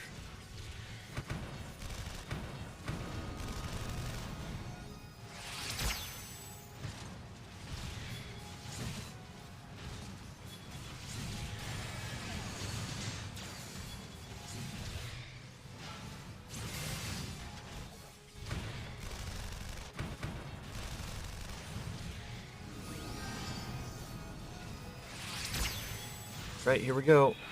Focus. Release. And boom.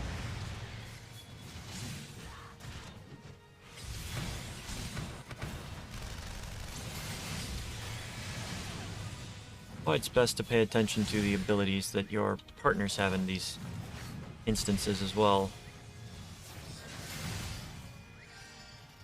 Now, playing through, you're going to be doing all of these by yourself, because this is ultimately a single-player story.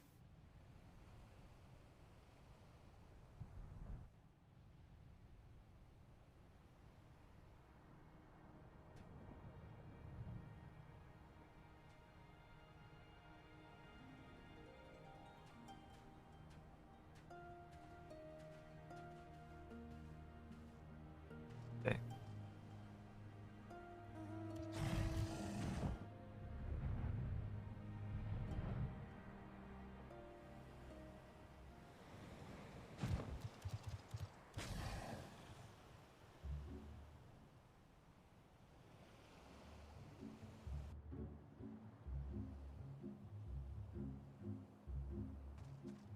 Hello, Sotoban.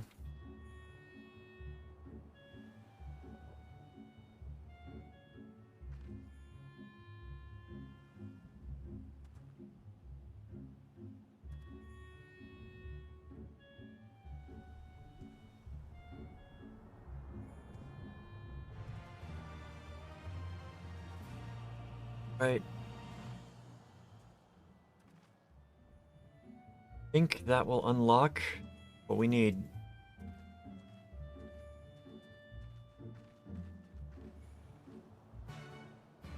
An auspicious encounter. Yep, that is exactly what we want.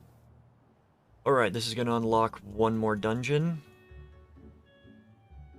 We're going to take care of all of the side dungeons tonight. So, be ready for a lot of dungeon time in the next 2 to 3 hours. Counter, yep.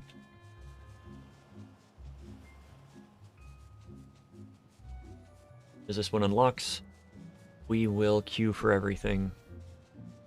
And if we get into Hell's Lid, which I think is the first one, then we will unlock the second one almost immediately after.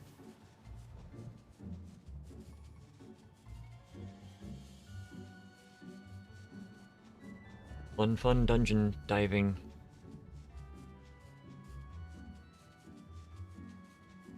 Oh, for the record, I do plan on streaming my story walkthrough, and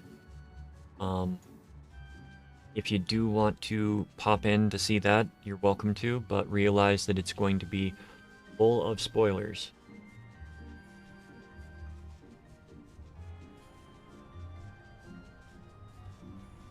Want to avoid spoilers for the storyline.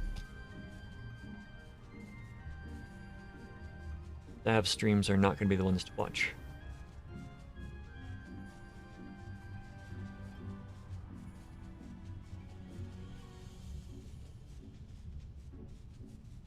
There are minor spoilers from just everything in general, so be warned of that as well. Hell's Lid.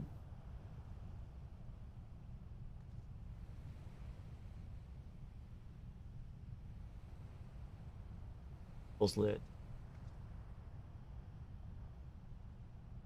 Now, we wait. Or rather, go to Namai.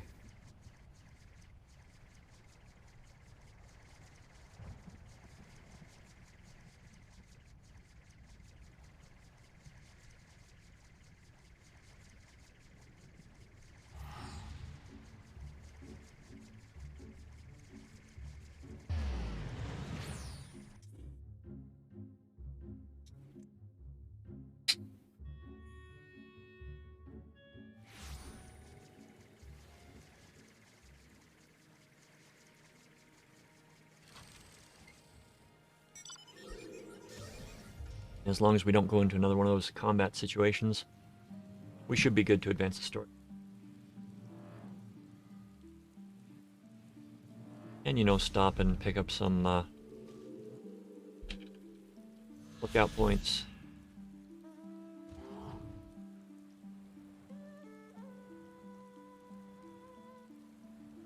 Alright, there we go.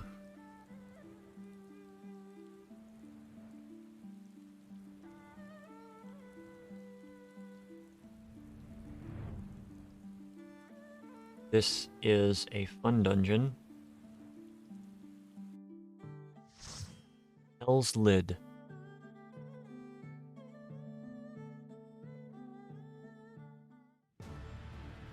Is storyline associated with this, so we are going to skip past that. First thing you want to do is pop your tank stance if you're tanking, and 70 is not your max level. We are pulling everything to the end.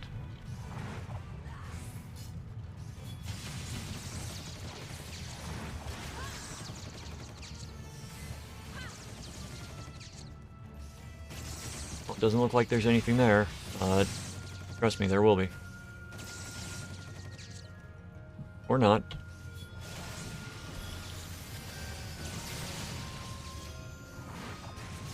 Not have threat fully established on that one.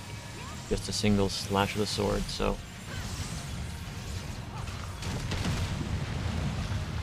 Alright, so this first section, as the tank, establish threat on all 4 of them. Doesn't matter what order you kill them in, just make sure as tank you've got a shield lob on all of them. If you look at the minimap, you can see what direction is going to open up when all 4 are dead.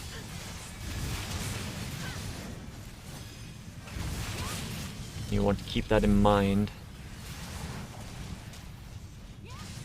So the best way to establish threat is just one of the ranged attacks, shield lob, tomahawk, etc. When you get here, you've got these things. Establish with 2 swipes. Move on to the next hell wall. Grab everything. Pay attention to everything going on around you. Because there's going to be lava out of the sides. Like this.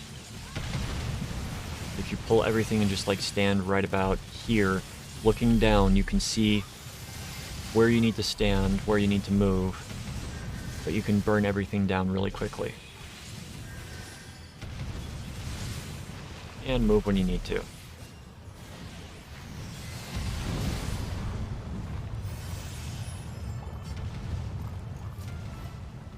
Okay, Takemaru. First boss. Fun little guy. He's got cleaves. He's got chases. He's got a sword and a shield. He's basically a giant version of me.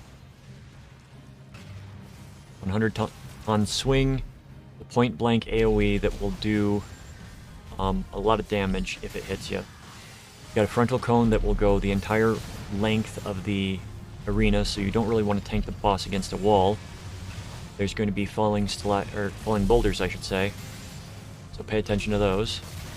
I missed that swing, so I got hit and I take a stack of vulnerability.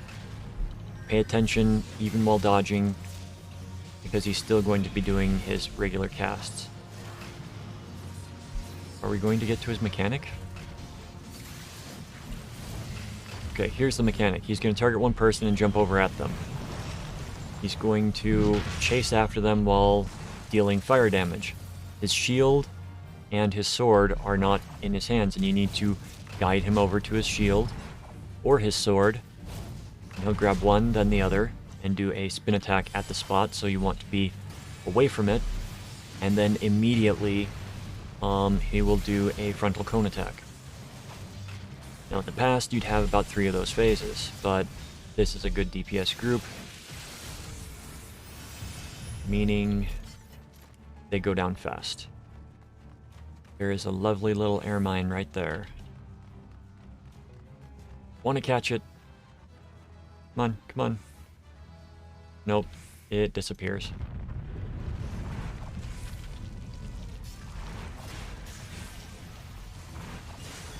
Alright, for this trash, you just pull the two groups together. Try to target and establish threat if you can. Can't, just taunt off anybody that pulls threat. Usually you want to get the one in the shell down first, but it doesn't matter. The one in the shell has some special attacks if it lives long enough to do it, but it's being stunned a lot. Yep, there's Blanket Thunder.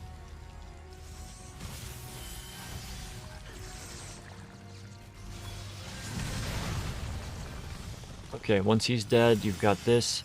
The Kaja of the Seven Flames. Make sure you establish threat. And 2 shield lobs could do it.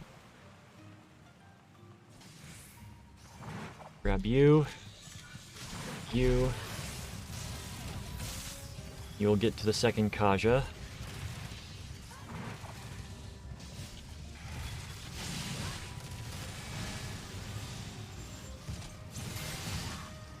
And pop a cooldown just to survive damage. Even if the healer were not geared, this would still be my normal pulls for this place because the mobs in here don't hit that hard.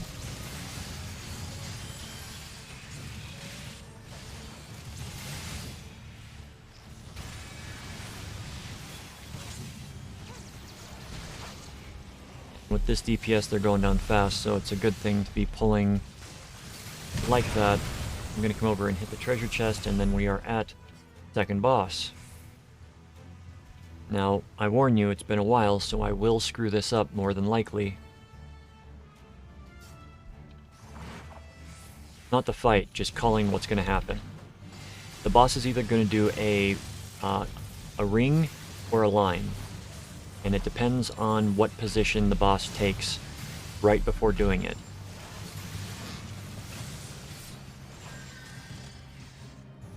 Like this. I think that's the ring. Yes. Okay, so the ring is when it curls up like a snake. And then the straight line is when it does like an O. It will also do a half arena attack, so you want to tank the boss in the middle.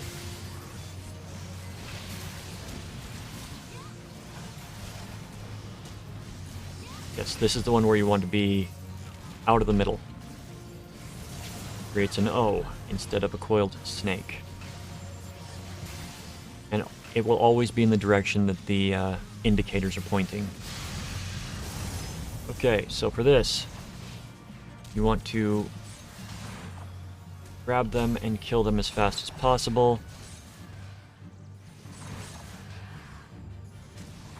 And then you do not want to be standing on any of the lines. The boss is going to come shooting through. And they'll do it again.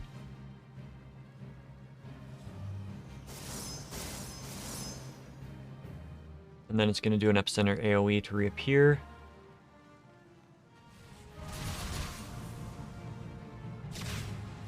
And the green clouds will poof. Immediately coming out, it's going to do a half arena attack. And just wash, rinse, repeat after that if the fight lasts longer.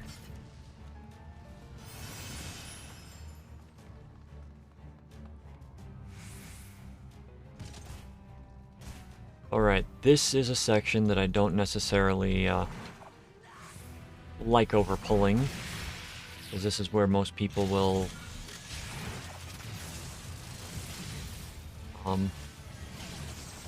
focus too much on healing or DPS. Usually they focus on the DPS and not the healing. We're gonna pop cooldowns. I trust this group. They've been pretty good.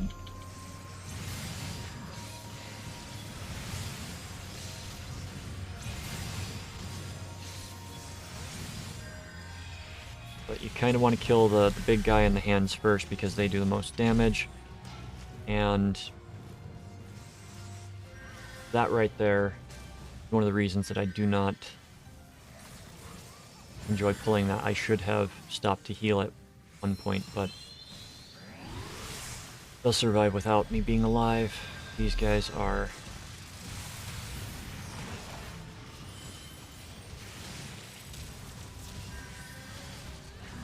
Oh.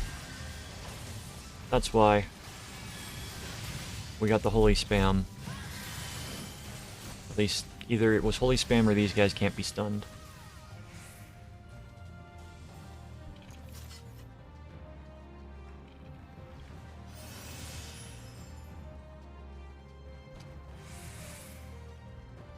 Either way, it's okay.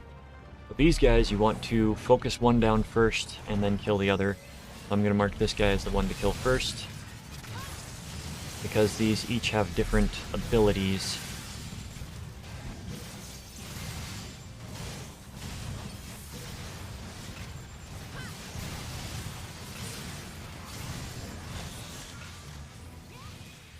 One does point-blank AoE around itself, the other does targeted AoE. I like to take out the one that does the point-blank because he's just a little bit easier to kill early on, I feel. Okay, time for a fun battle.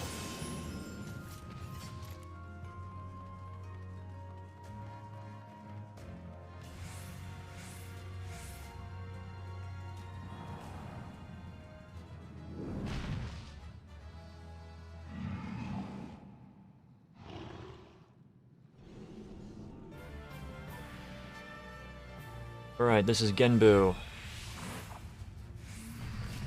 First thing to note, look at the layout of the arena. It is set out in a hexagonal honeycomb shape. The boss is going to be doing a cross attack on itself. It shoots out in all four directions. You can dodge it. Do not be standing in it. Target somebody with an AoE around them.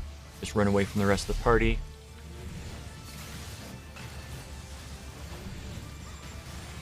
Mr. Tide.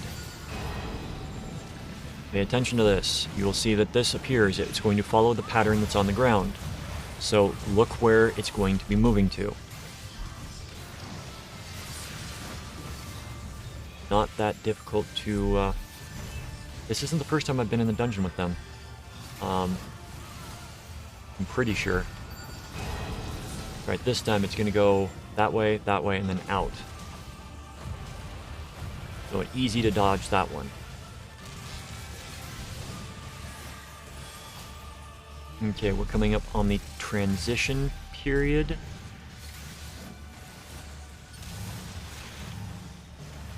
Potentially. Yeah, transition. So for the transition, pay attention to where you're standing. Try to stand between two of the tiles. And target the center and attack. The reason why you want to stand between two of the tiles is because it puts you within a relatively close range of running to the next area. He's gathering focus. If he gets up to 100 focus, it's a wipe. But you've got to move around while defeating the gate that he's got around him. Once the gate is down, he deals damage to everybody, and the fight resumes again. And we are going to get another one of those Stranger Tides. But this one is going to move 4 times. And it's going to coincide with AoE. As long as you move to the new section before it moves on to another one, you can do what the Dragoon did and moved off into a section that had just been hit. So pay attention, and you can get through it relatively easily, painlessly, and that's Genbu's fight.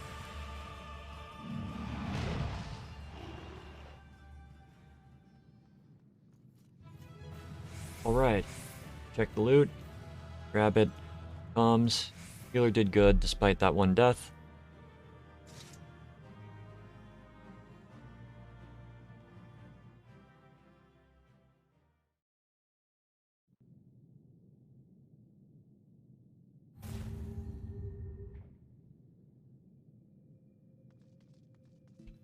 So with that, you come and you talk to these various spirits.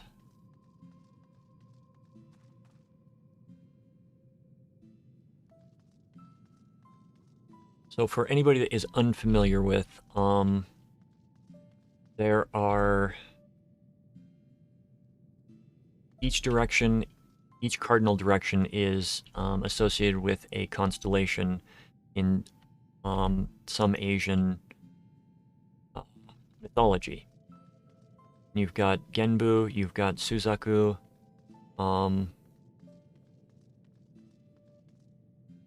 is Byakko one? I think Byakko's one.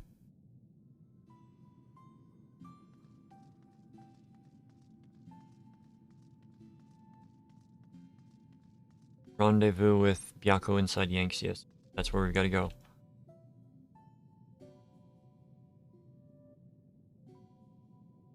But you've got the turtle, you've got the dragon, you've got the phoenix, and I'm trying to remember what the other one was. Is it the tiger? It might be. Just remember that there's a trial between the two dungeons. Trial fight is kind of fun.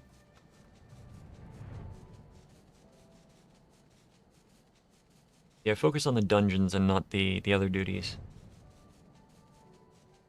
I'm hoping to get through all of this. I may need next Tuesday to finish some stuff up. Unless I can go for a few hours, but I've got a long... I gotta deal with some stuff tomorrow. Gotta get up early for things. Jade Stoa.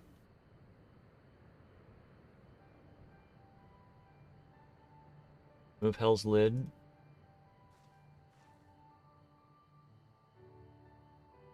Oh, we haven't done the Great Hunt either.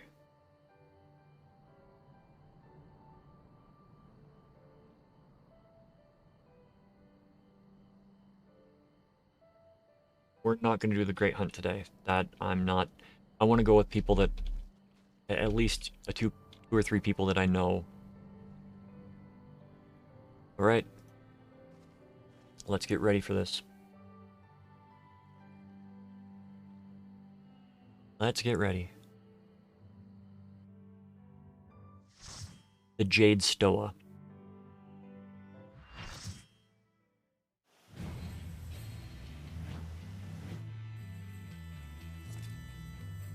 Yako. So as a tank, pop your threat generation skill.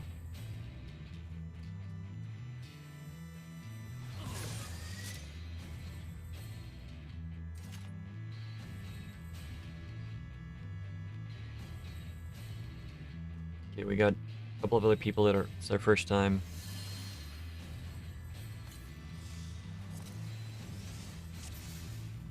Right. There is no turning back.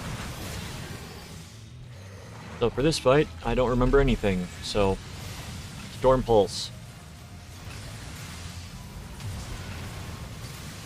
Grade-wide damage, Heavenly Strike, I believe, is the Tank Buster. That is the Tank Buster.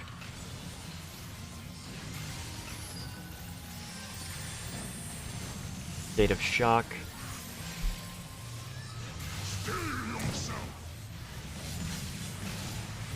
State of Shock turns you into a projectile. Sweep the Leg creates a 270-degree area where you do not want to be standing. And the other tank is pulled threat. So, that's perfectly acceptable.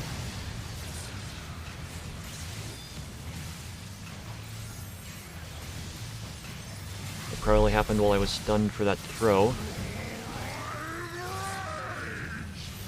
Okay, Unrelenting Anguish.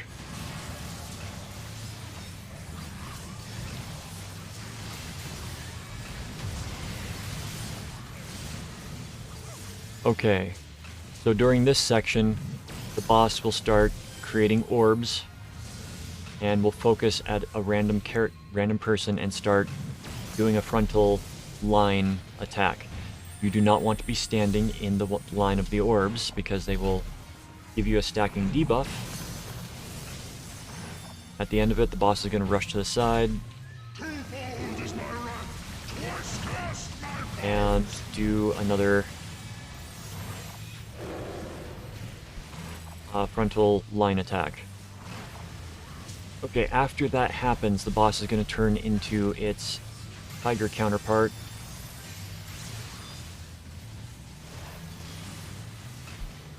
And you just burn this down as fast as you can.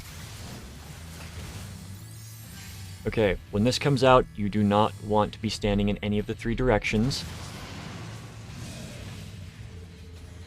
And you don't run with the person that has the debuff on them. Okay, I think it's going to be doing something similar. Roar of Thunder. Keep DPSing, get it down as fast as you can. I think this is a DPS check. Could be wrong. Pop and cooldown too early, apparently. Okay. So, Creation trembles before my might. you will take damage based upon how much life the tiger had.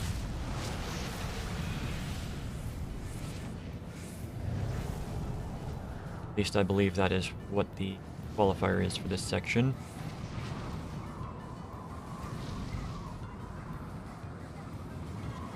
Alright, this is a free fall spot. So, as it says on the screen, evade the attacks. The balls are coming up at various locations. Move the camera around. They will turn red as they get closer. Then you want to get up and hug the boss when the ring turns white.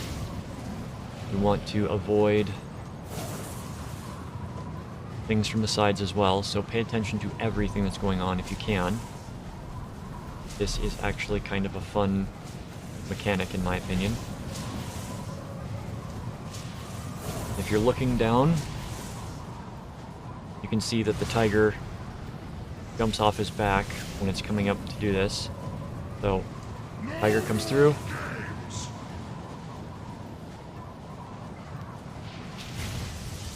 Alright. There we go.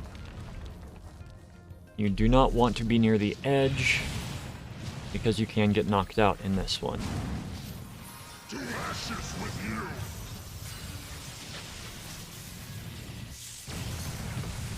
Get under the shield if you can. Get near the people that are healing you, that kind of stuff. Very well, I shall bring all to bear. Right, the other tank is still holding threat. So we've entered Phase 3. Heavenly Strike.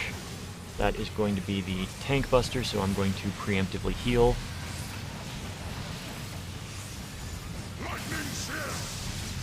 Okay, we've got...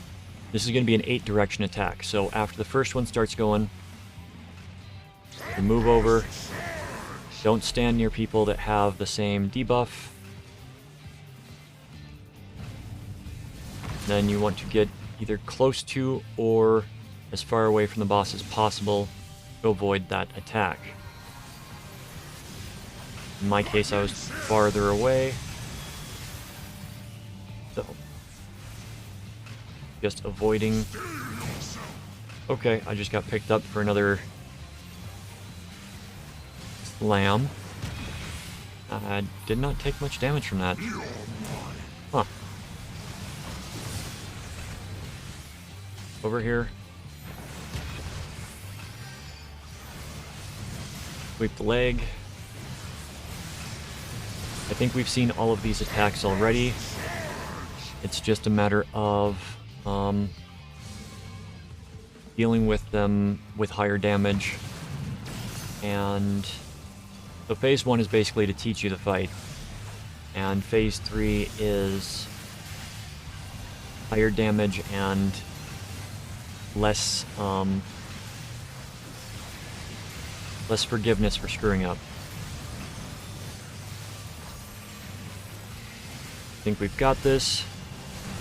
I'm going to be hit by that. knockback. Didn't hit for much. Okay, Unrelenting Anguish, this is going to be the orbs. So just watch out because they come out in a S3 now. You are stronger than I dared hope. Tempest Surge!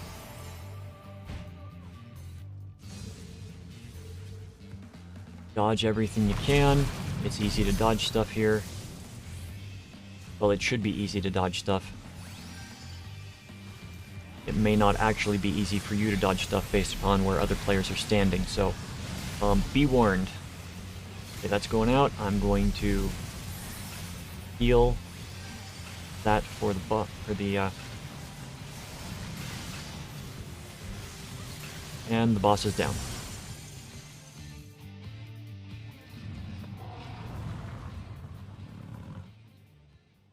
That's the Jade Stoa.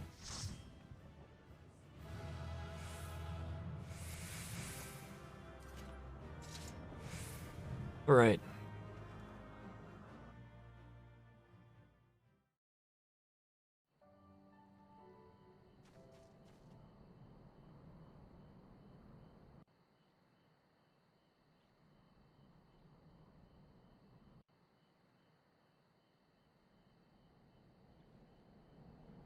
All right, we need to go back to Hell's Lid.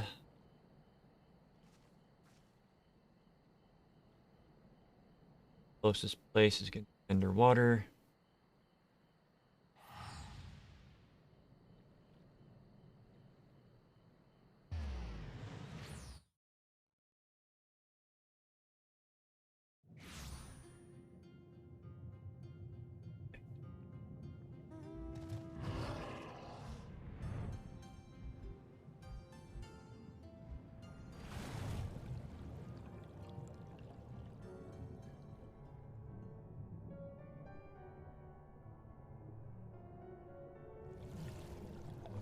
I love that the game has to load you in before you can zone again.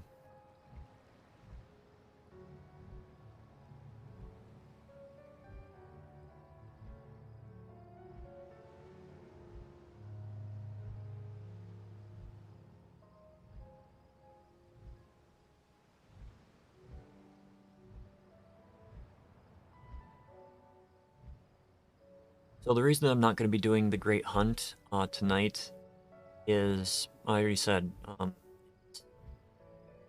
a little bit more complicated than most fights. Having at least somebody in there that knows what they're doing makes it a lot easier. Because it's a Monster Hunter World themed fight, you gotta do things appropriately.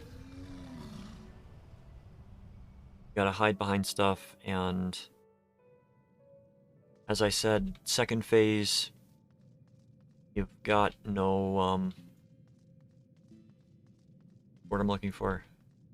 You've got 3 heals second phase. Normal heals don't heal you. Okay. Speak with Bunchin in Tamamizu. Go back out there.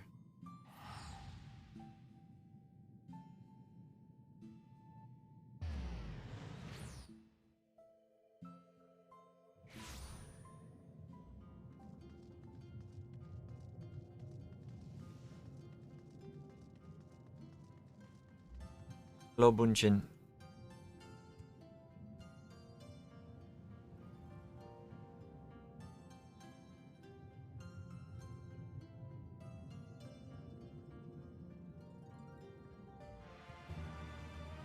Right, next one.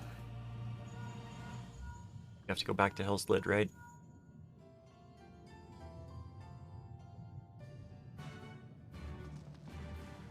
Speak with Genbu. Yep.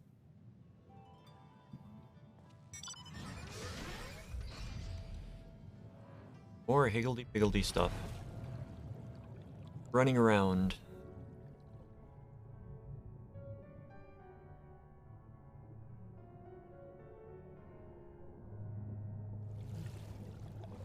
question is that person lying on the... Person is not lying on the surface. Visible from below. A phantom!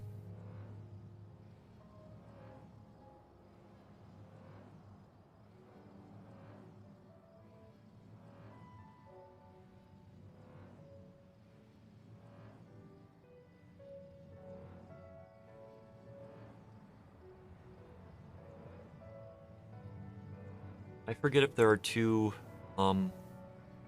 trials for this one, or if it's just dungeon, trial, dungeon.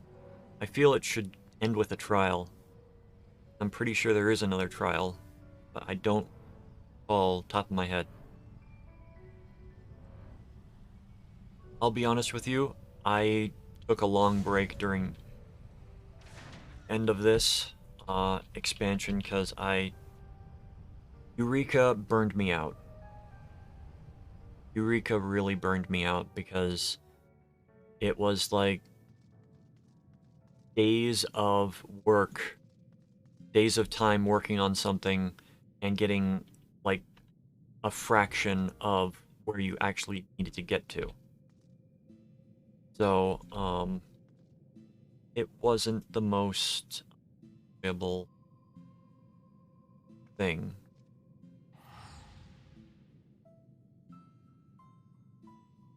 And that's kind of what happened with Shadowbringers as well, is they introduced the front, and the front is basically Eureka Light, but it's still Eureka, and it's just... It's an extremely hardcore zone. And if you are not there like day one doing everything everybody else, you get left behind and it's difficult to play catch up.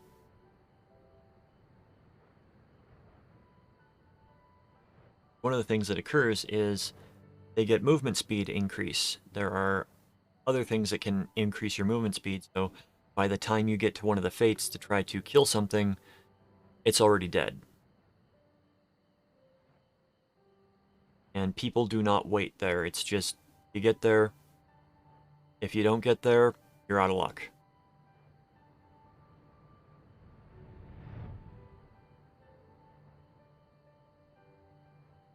I don't know if that has changed. Months since they introduced it, but Swallow's Compass is now accessible. Alright, so we're going to remove the Jade Stoa, we're going to add the Swallow's Compass. We're going to join. Right. Time for some back-to-back dungeons.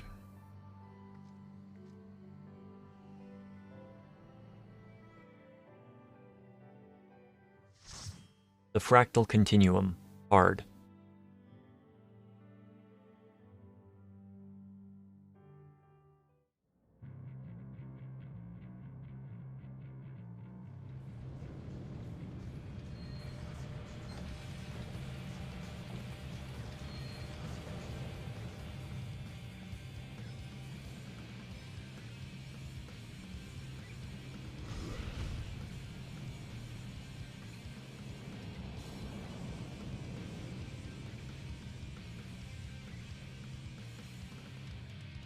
Mess this place up. Alright. Tank, Iron Will.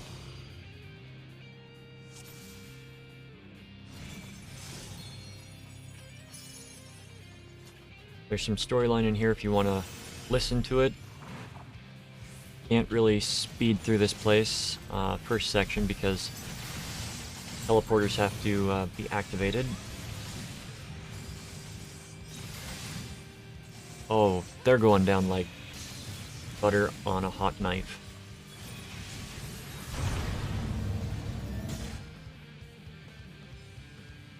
Alright, so Minotaur. Be careful of the Minotaur, because they have cleaves and whatnot.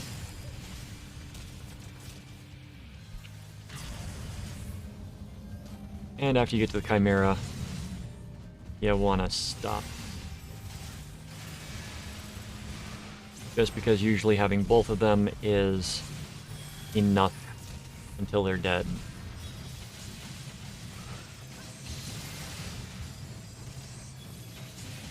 I don't like holy spam on things that I need to be able to interrupt. For example, that. I'm going to focus on getting the Chimera down so that I can interject if I need to.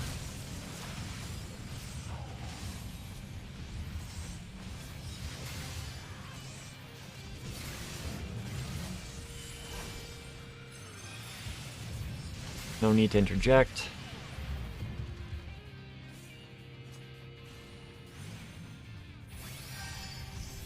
You hate me, not him.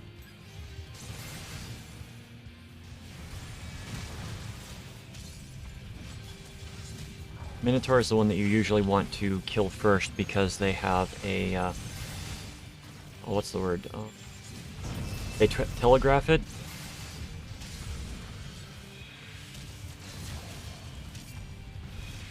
But, they have a charge bar for it.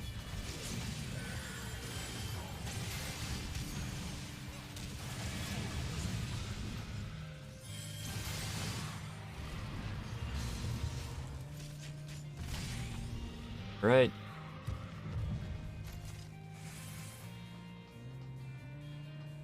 Get us to the first boss. The mother bit. Alright, mother bit. Tank facing away from the party. It stays center. You want tank facing away because its attack does... it's a beam, so it will hit anything behind it. When the bits get revived, they're going to change position and they're going to do attacks like this. You want to dodge them as they go through. To the tank, they're also going to be hitting you. The gravity, you're going to lay a gravity field on the ground. If you walk through it, you get slowed. And the reason that you've got to avoid the gravity is this next section. You look at what direction the bits are facing, and you want to be on the other side. You can't pass through that, and standing there is usually death.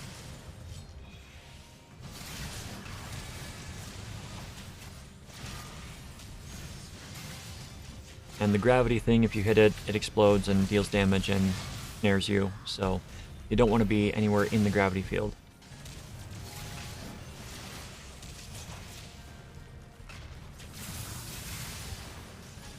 Is this going to be another field? No, this is going to do various directions while still attacking me. Alright, so that is that fight. Really simple.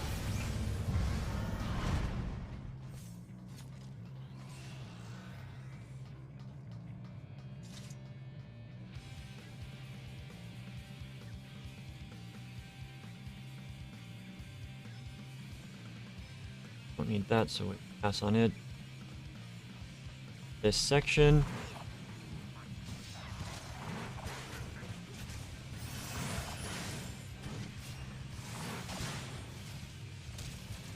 Pulling everything up to this group and popping cooldowns.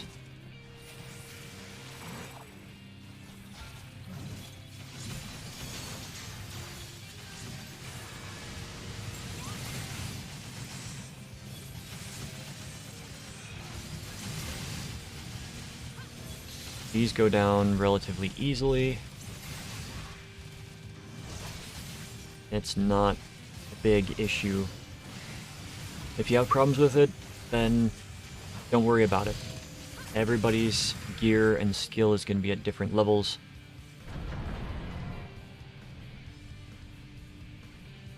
Okay, along here.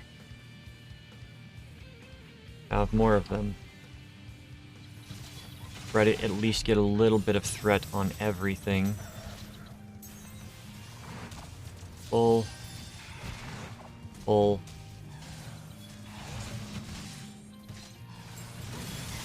You will come across someone who is hitting something. They'll pull threat, so don't worry about that. Just pick it up off of them.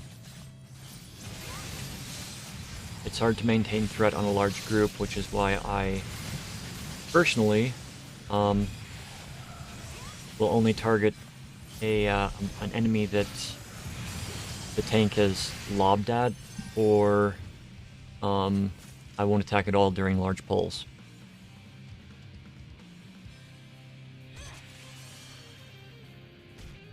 Alright. This guy, the Ultima Warrior. Time to get in here. I don't recall this fight. So we shall learn together.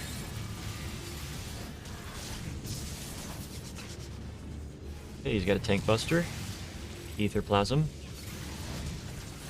Citadel buster. That is going to be a frontal beam attack. You do not want to be standing in front of him.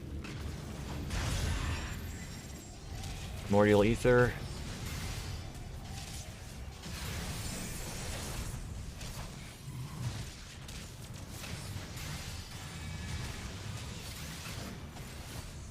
Cerulean vent. Knockback. Citadel buster. You don't want to be standing in front of him. You will get damaged, and there's a good chance you might die.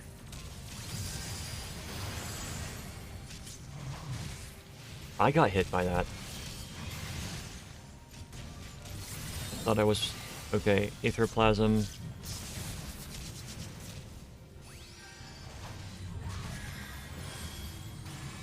Didn't think I was standing close enough to get hit by that. Primordial Ether. He may not last to do his big attacks.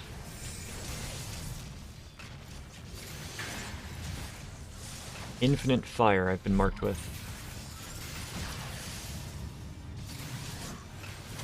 I've been marked with Infinite Winter. So I'm guessing stand with your same color. Pretty sure it's stand with the same, since the last few times I've encountered that, it has been stand with the same. So, stand with the same. Fire on fire, ice on ice.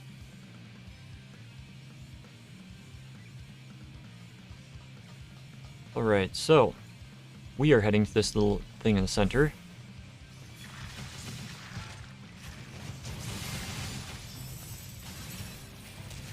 Gotta go the roundabout way. So, best to stand about here.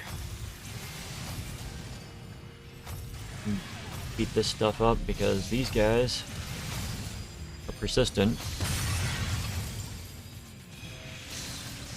And you want to pick them up.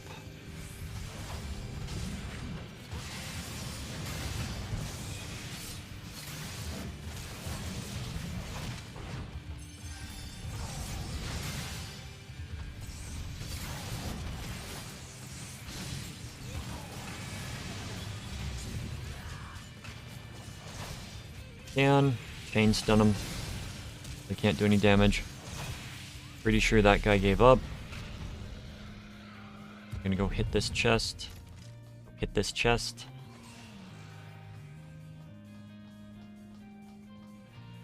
Now along here, you don't want to be running in the front because you'll pull stuff. Unless you're the tank, even if you can't see enemies.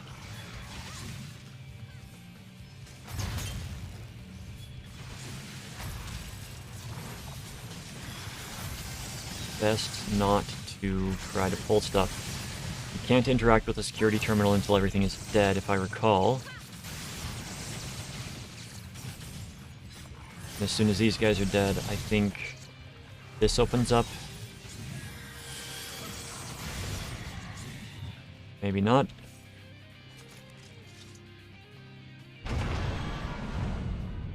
Right, we are almost there. He's gonna come up and bash there, and then he's gonna come over and bash the other one.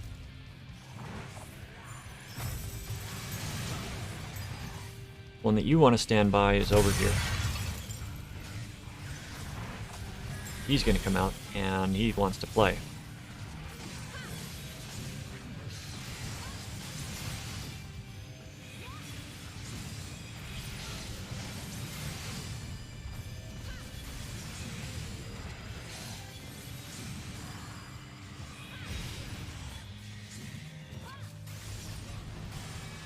Right, after this Minotaur is down, we should be golden for the last boss.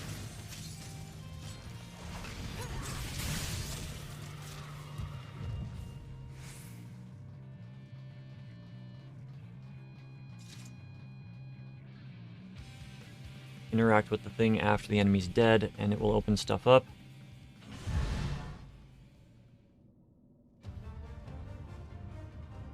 Ah, yes. Proto-Behemoth? Ultima Beast.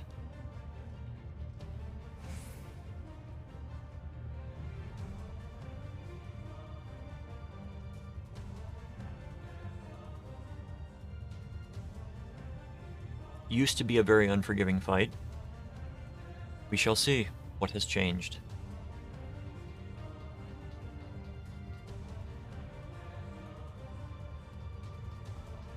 Tank against the wall.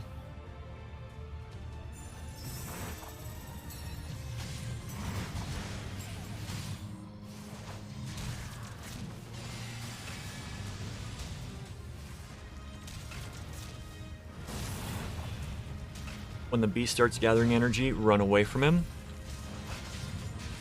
Because he's going to do a spin attack. When he stands up. Okay, when he stands up, you want to get close to him. But when he brings the arm back, get away. When he stands up, be in his box.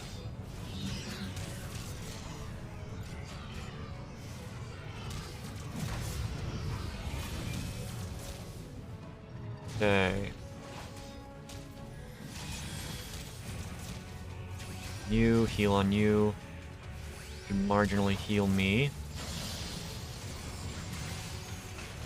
Demi Ultima, this is gonna hurt, so pop a cooldown or two.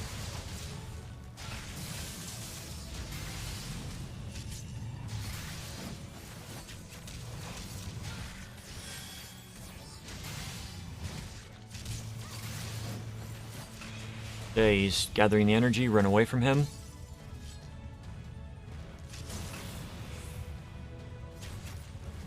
Over. He's gonna stand up. Elegant flare. Okay. So notice how nobody is in the direction that the flare is going to explode into. That's what you want. You don't want to be standing in any of the directions that it's pointing. If I hadn't run over there, they would have been hit by it. Flare star. So we've got that. Are you gonna apply the gravity again? No, it's just the star. Okay, I'm gonna go this way.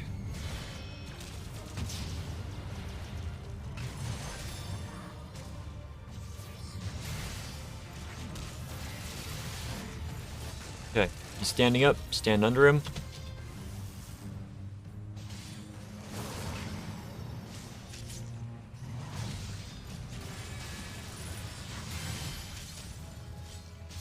Light pillar.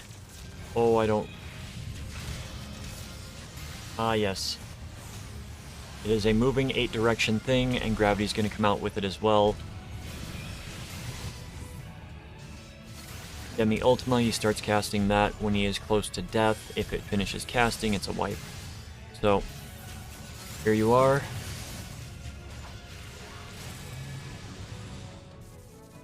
End of the dungeon.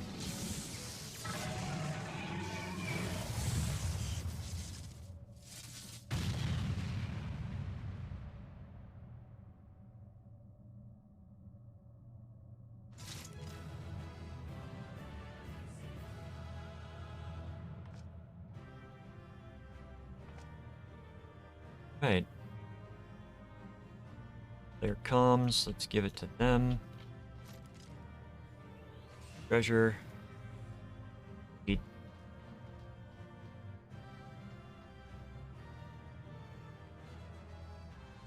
And leave. Gonna teleport me all the way to Azislaw, I'm sure. No, it didn't. Okay. Now that we got that one taken care of, we mark it off. I'm going to go and grab something. No, I'll continue with the next one. I'll take a break after the next dungeon. Short break.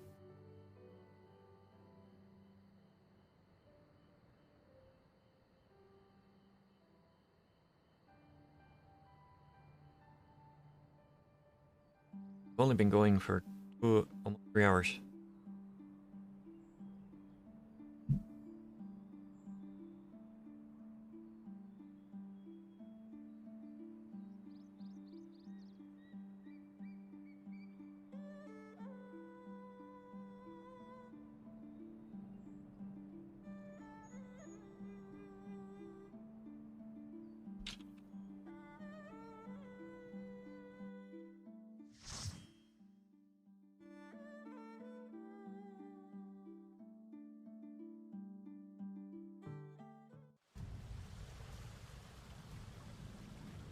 The Temple of the Fist.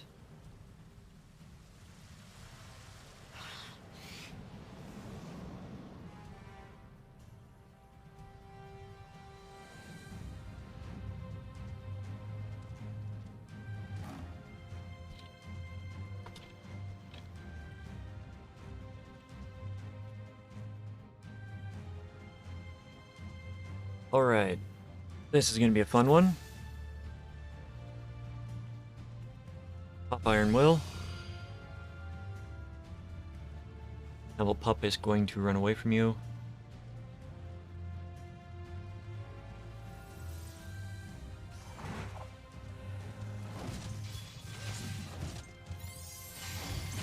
Establish a bit of threat.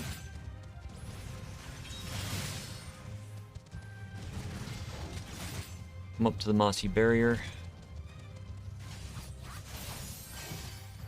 And just hit it once. Then AoE everything down.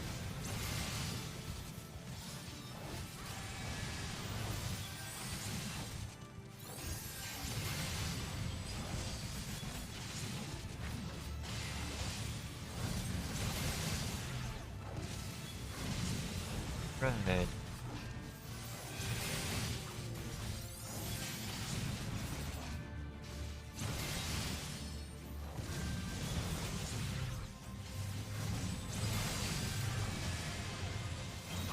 At this point, I'm just going to focus on the barrier. I forget if there are monsters that spawn when this barrier pops or not. There are! Okay, so establish threat on the mosslings and then run to the next group.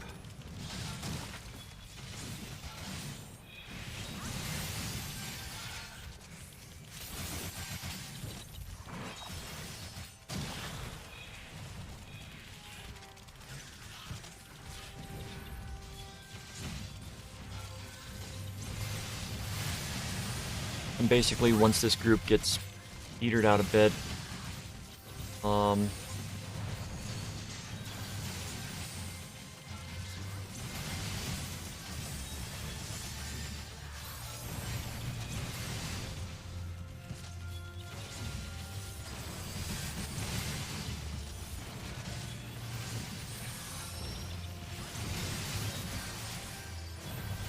most of them are dead.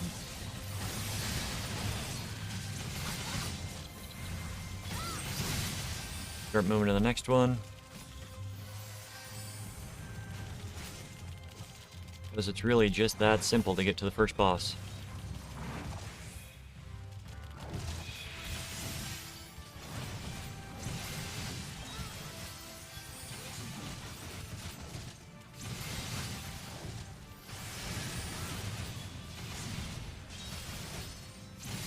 We're gonna get hit by that.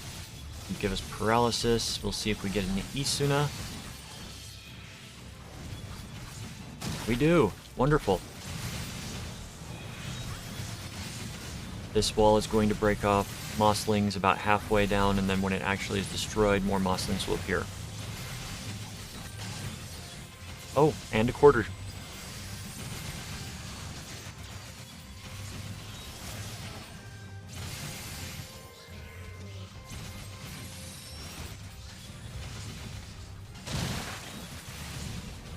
Oh, so it's only at half and a quarter. They do not spawn after it's gone.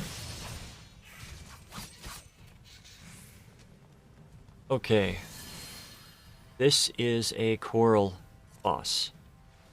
If you're unfamiliar with corals, I don't know what game you've been playing for the last 70 levels. So, this boss will split. There will be a second one of them that will appear. You want to pay attention to the attack because they will jump. They will do either a point-blank AoE or a frontal cone. So when the second one comes out, you've got to deal with both of those at the same time. So the Smurity will do the cone, while the other one will do the point-blank AoE.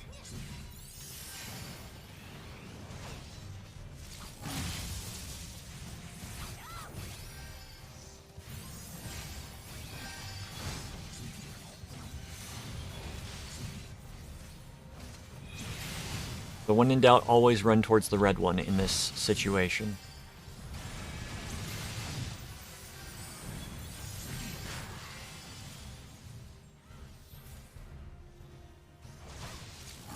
And if you're a ranged DPS, it's best to, sit middle of the room just to make it so you can run easier, since they will always jump to one of the 4 cardinal positions to do their ability.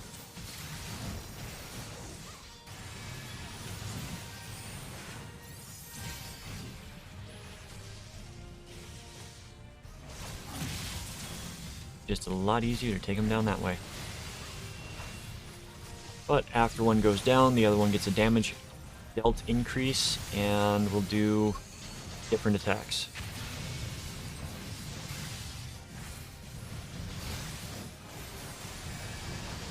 Not really something you can't heal through.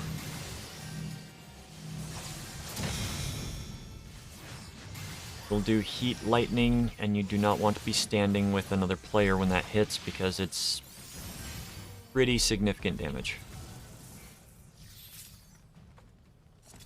Rather, it was pretty significant damage.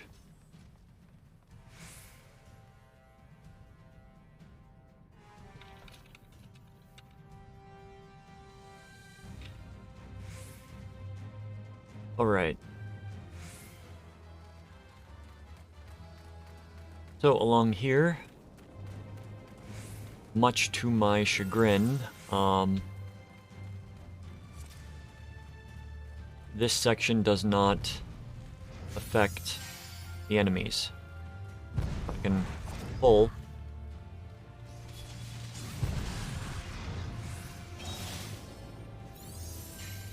But they will not take damage from the stuff. I'm going to do a small pull here because of reasons. Why are they not getting hit by my stuff?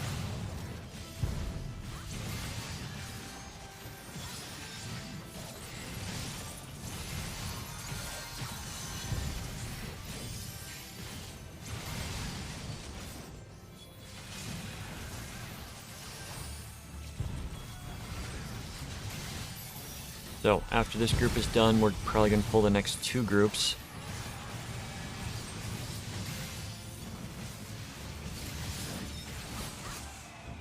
We have the Dancing Bear.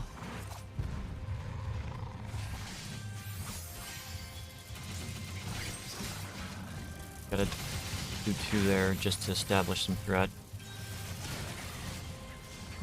Oh, no, we're not going to pull.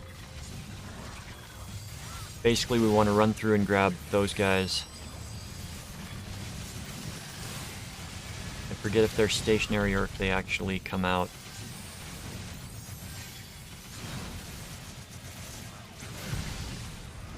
Done you. Okay, they come out. Wanted to get the little guys done first.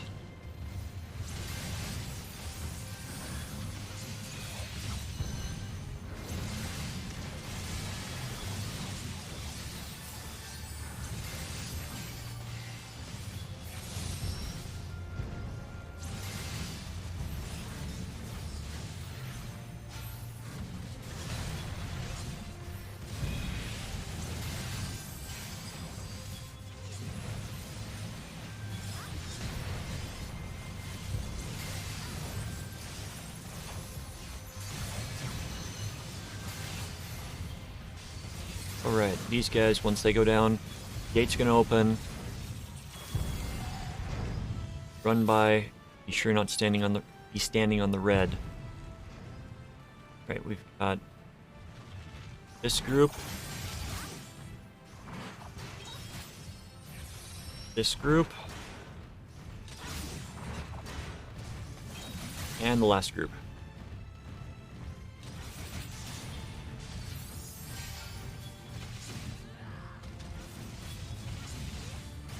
Alright, get that all up and going. Pop cooldown. DPS cooldown this time. Deltron to reduce some damage.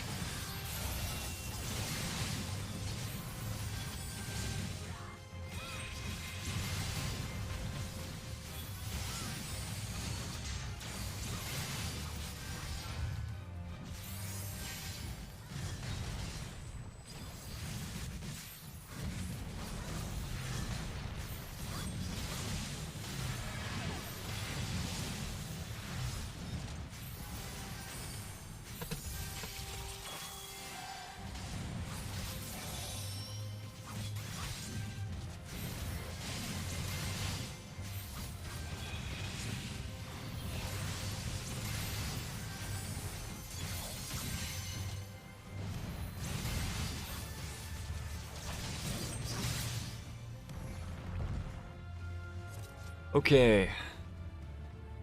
Get Sun and Moon here.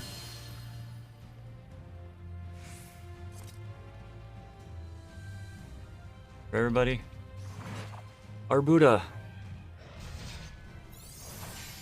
Center of the map is good for this guy. He's got 4 arms, he's got 4 swords. Cardinal Shift. Fourfold Shear. That is a frontal tank buster attack. Fore and aft. It's going to be a front and back attack. He's going to change direction when he does that attack. So you got to pay attention to fore and aft, or I don't think it's starboard and larboard in this one. Okay. You can only attack him when he's doing this from this side. You will see a shield appear on fore and aft. Do not be standing front or back.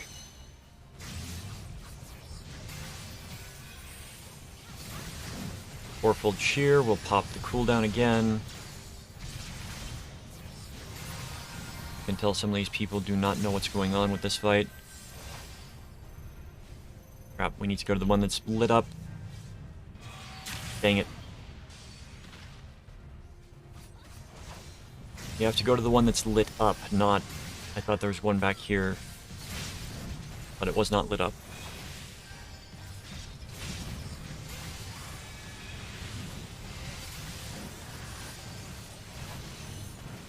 Apis. Toss, however it is. Important Star, you want to be behind him.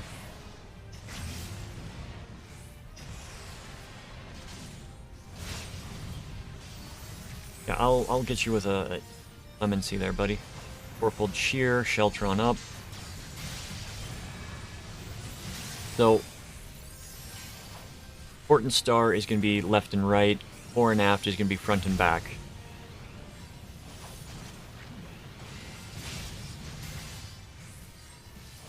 So, pay attention. Killer Instinct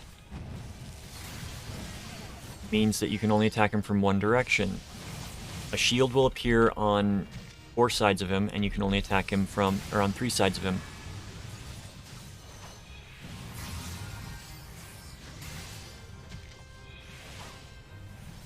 Fourfold Shear, toss up Sheltron again.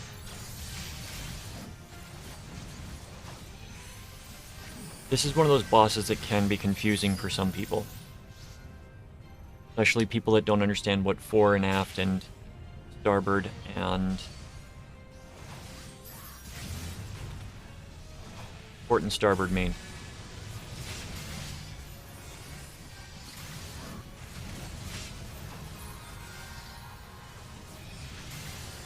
So there's one fight coming up on Friday. Gonna be fun. Fore and aft. You don't want to be standing front of or behind the boss.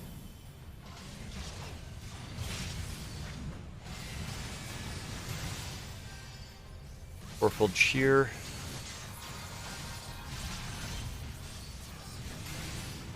Alright, and if I recall, he was the hard boss in here.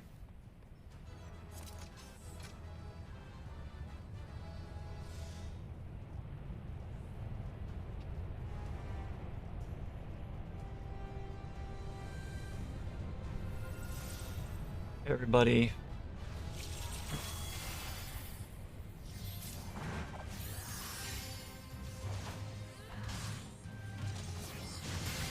Not recommended to pull everything in this section.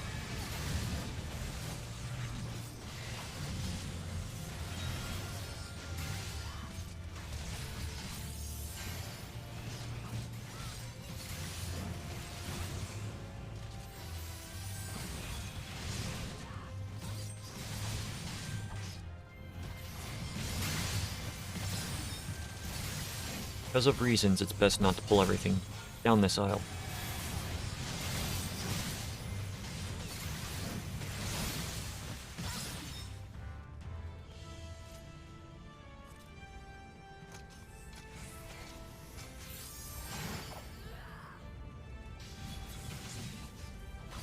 We'll need to smack him, and that's the reason why.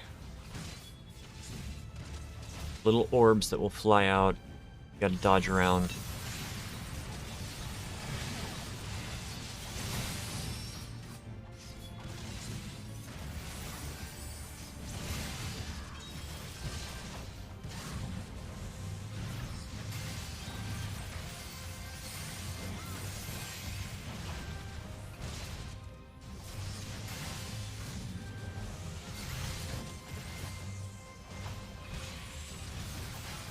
Okay, we've got one more pull before boss, I think.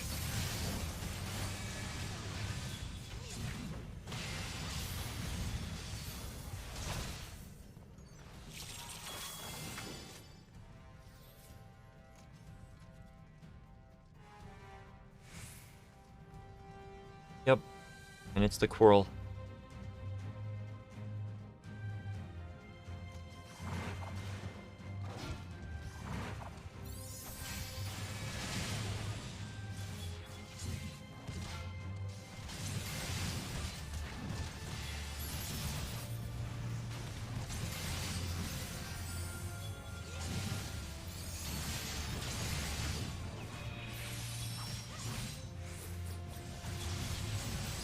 It has been ages since I've seen a black mage use sleep.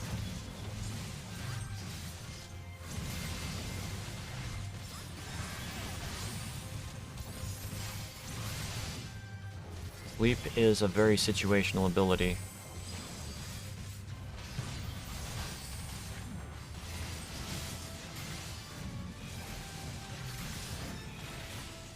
Surprised this Quarrel hasn't used Blaster yet.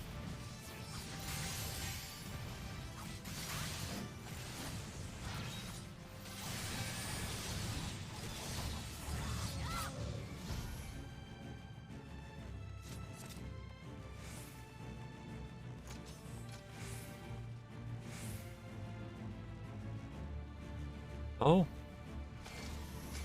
My mistake.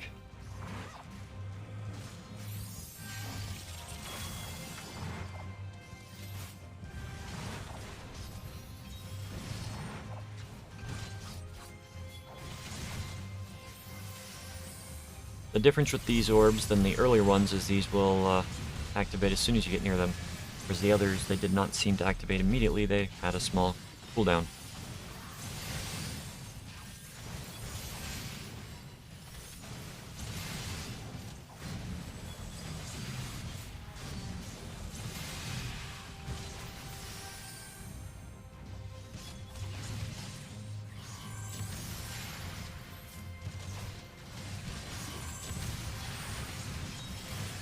Alright. With this final bit of trash, we get to fight the Grandmaster Monk.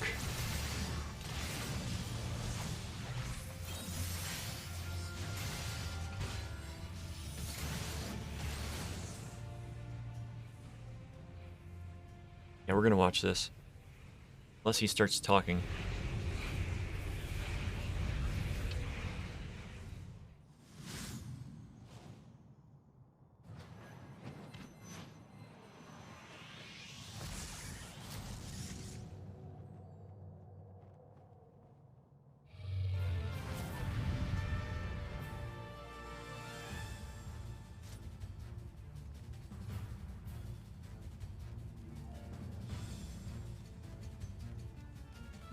On Coral Fist.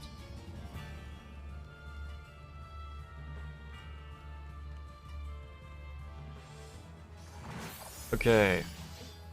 Coral Fist's fight. Spirit Wave. That's going to be damage that hits everybody.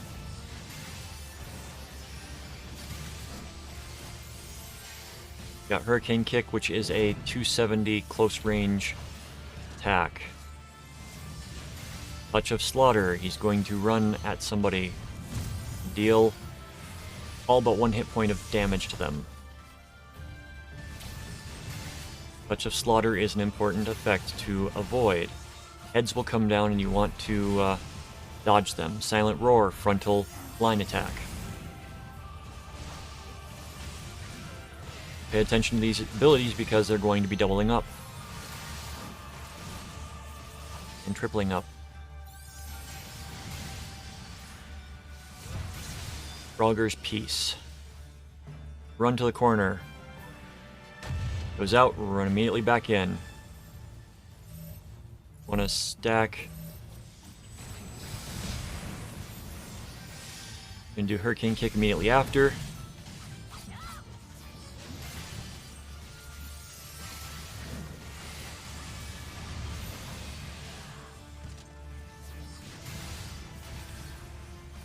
Okay, this section, you want to run around and grab these. Or not. Yes, you want to run around and grab them. Because these will increase his damage on this skill. In the meantime, it increases your damage as well. So go ham. Doesn't matter where you stand here, you're going to take the same amount of damage. But you have the damage up for the next minute, so just go absolutely nuts. Spirit Wave, that's damage to everybody.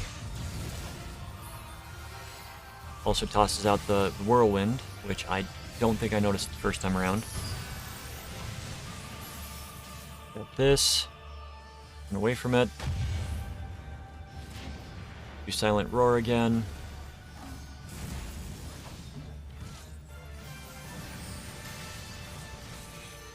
You can just beat the ever-loving crap out of him while you've got the damage buff. Touch of Slaughter. Go on them.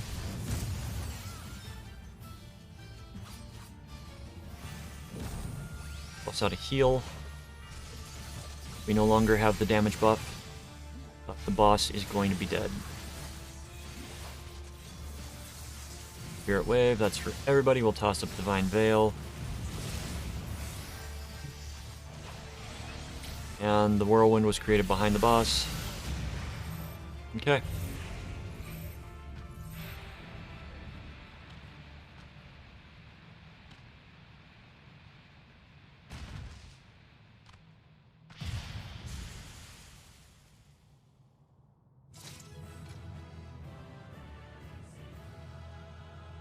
What was the Temple of the Fist?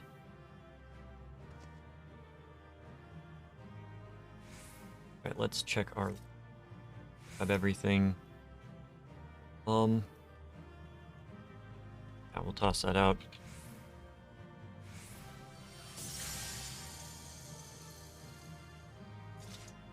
Alright. I am going to take a short break now that we've completed that. So, we shall be right back. Enjoy Little graphic. And the old chat.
Welcome back, friends.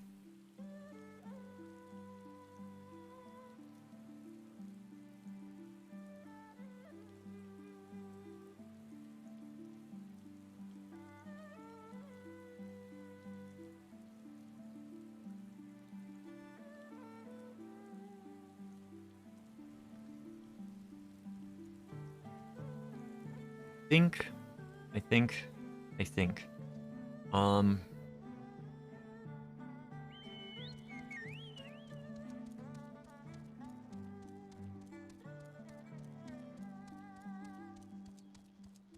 Just waiting for things. We're almost level 75.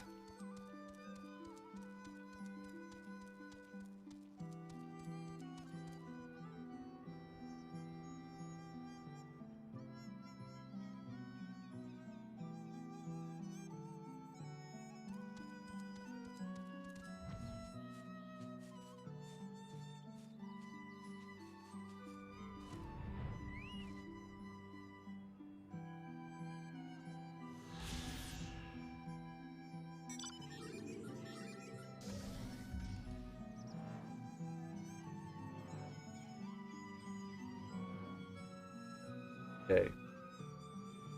It's kind of funny that the one that we're waiting for is the last one that we'll be doing.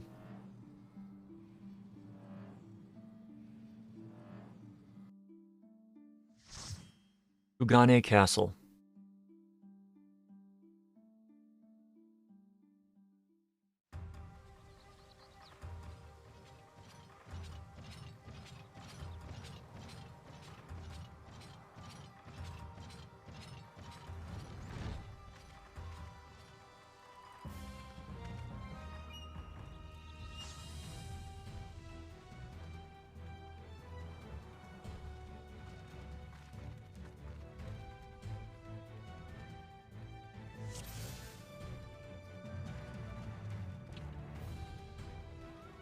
Right.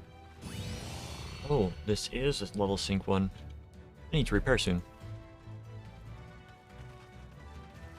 So.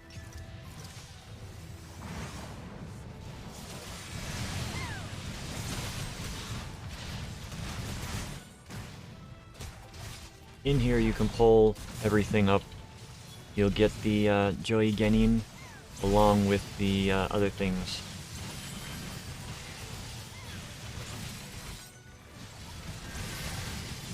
This is another dungeon I don't remember very well.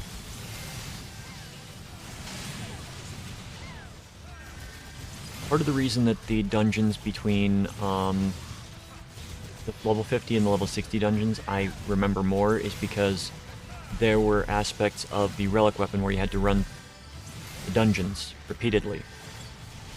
So you ended up doing a lot of the dungeons just for that sake, and with the introduction of Eureka and Front, you don't really have to do them as much. Okay, be careful here.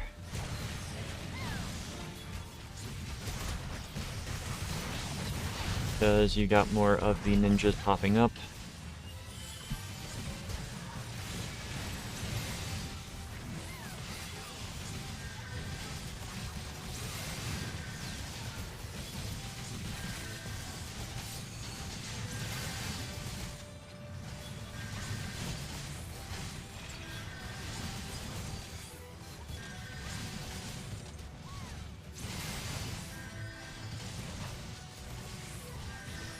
Okay.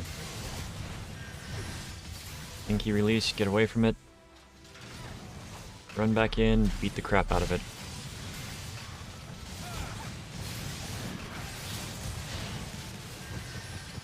Let the 6 Genin show up.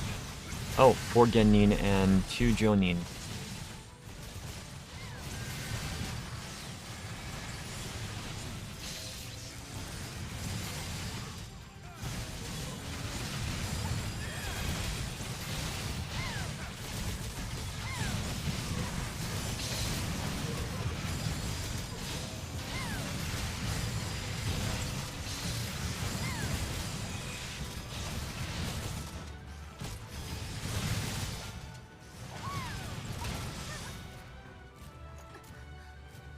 And there we go.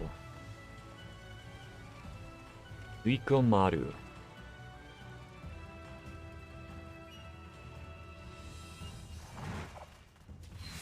Gonna tank him in the center. Got a feeling these are gonna be useful for something in the fight.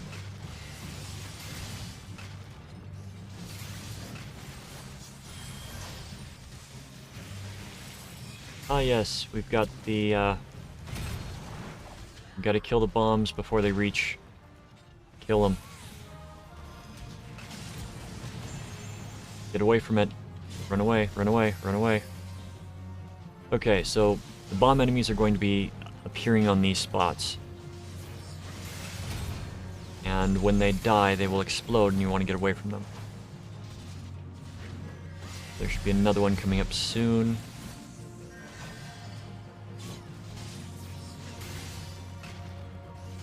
Gonna latch onto one person. Okay, helm crack, we got this going on. Why did you run away from me? That was not a good thing to do. we got 2 of them this time. Don't think I can stun them. Want to pull them. Okay, we've got a little section right here that we're going to be safe. You want to pull them and stack them together. Okay, Mika's probably gone. Yep.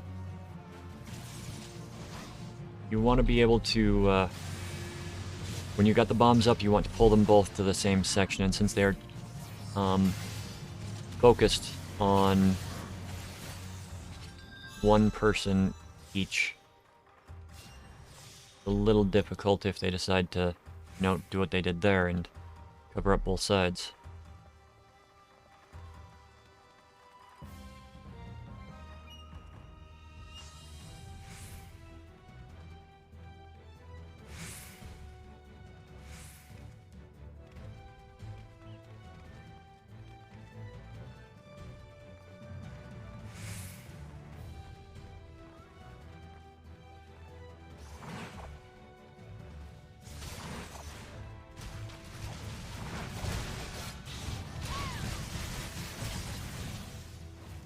Okay, you want to kill the summoner fast. Don't think you can stun it.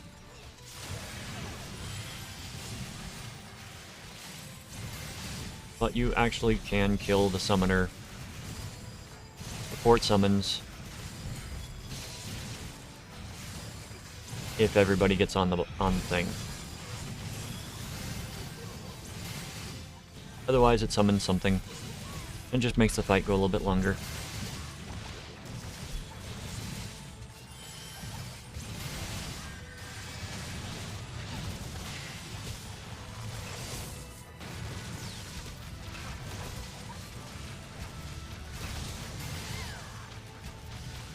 Okay.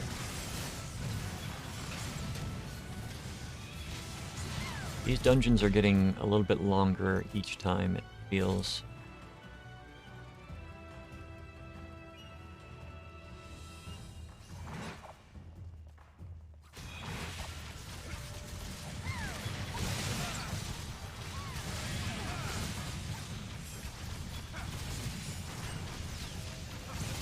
I'm doing this because I know we've got summoners up there and I want to mark, make sure everybody is attacking at least one of them so we can get them down before they summon.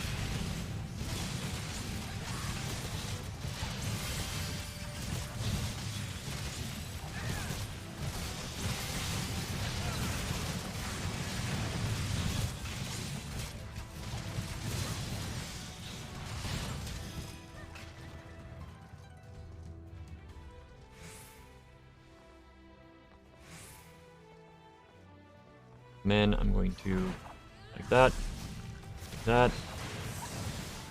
We're going to come back and we're going to beat the crap out of this guy. He dies before he summons. Like that.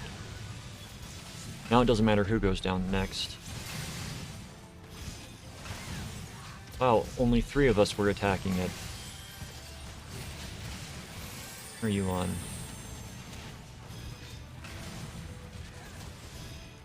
Okay.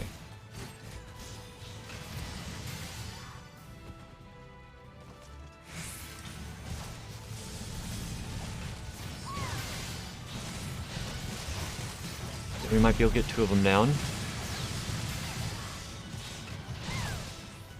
Got 1 down. We got 2 down.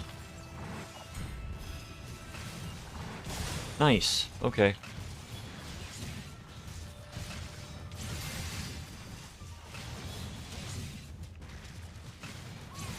Before you could only get 1 down, so DPS has definitely come up since this was current content.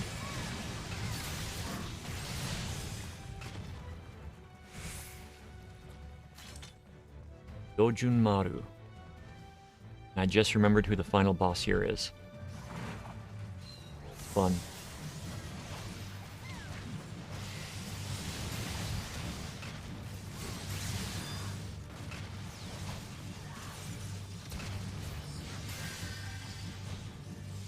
Clockwork Medium. Summons these guys.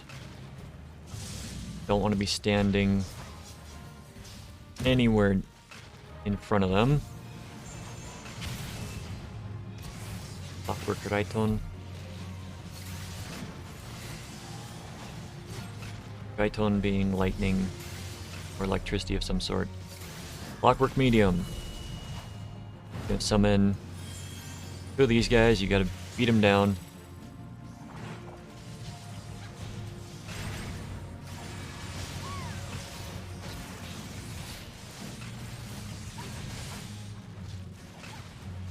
Gonna summon another pair or 4 along the outer edge.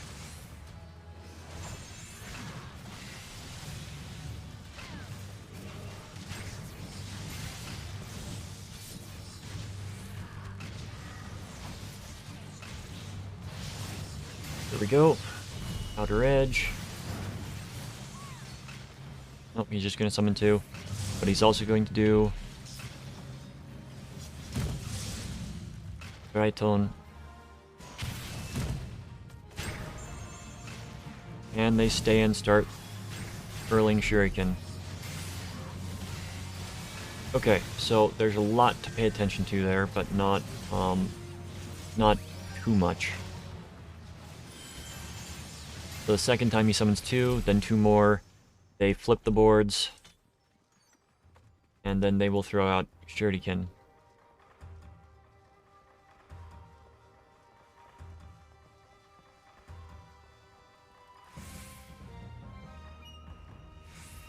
Okay. You want to kill this guy first. He's got a bomb. That is why you want to kill him first. Even the healer was in on the killing there.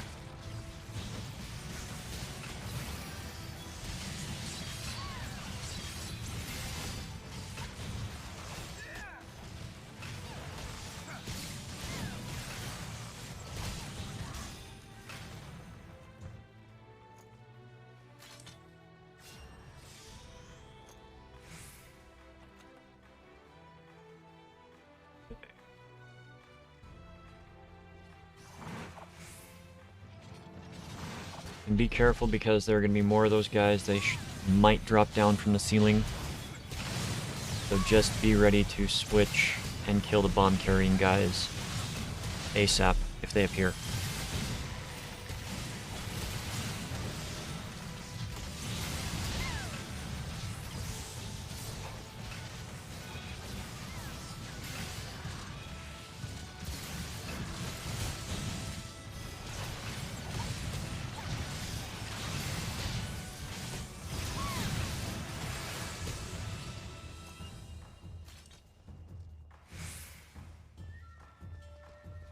Yep, we're gonna have these guys fall down, have that guy fall down, and we want to kill him.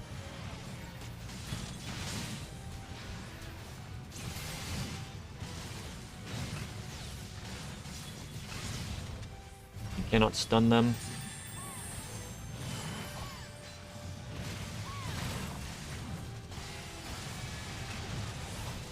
And they go boom for a lot of damage.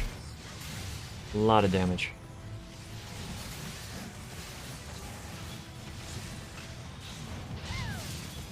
I think the other 2 masks will fall. See, the masks are where the enemies are spawning from. Or clockwork machinations. They're clockwork creatures, so I think it's going to be that, and then we got the 2 bombers back here. Get one of the Arekiri Hanya, that makes sense.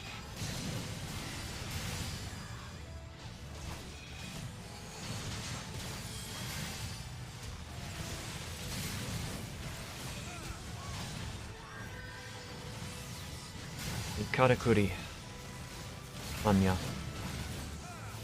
The others. Okay. So after this is the final boss. Even if there's story, I might actually let it play, because this This is one of the fun... It has absolutely nothing to do with actual storyline.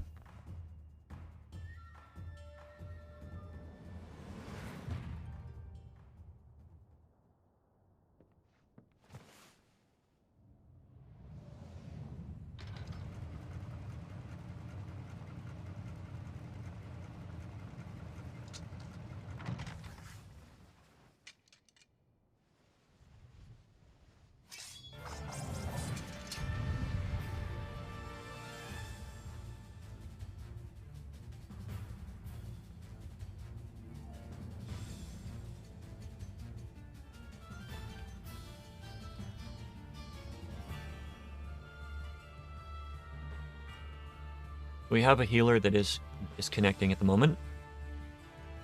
We have a healer that disconnected.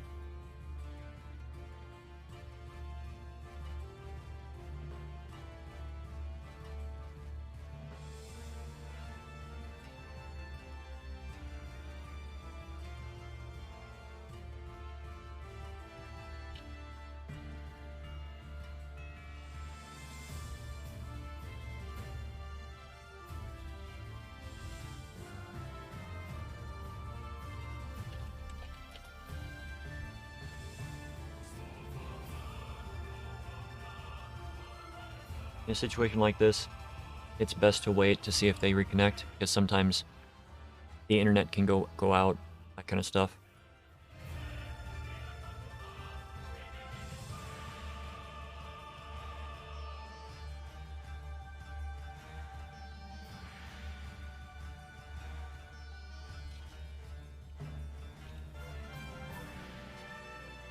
All right.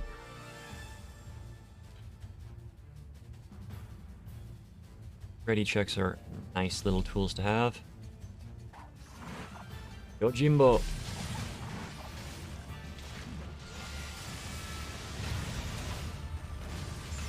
Yaigiri.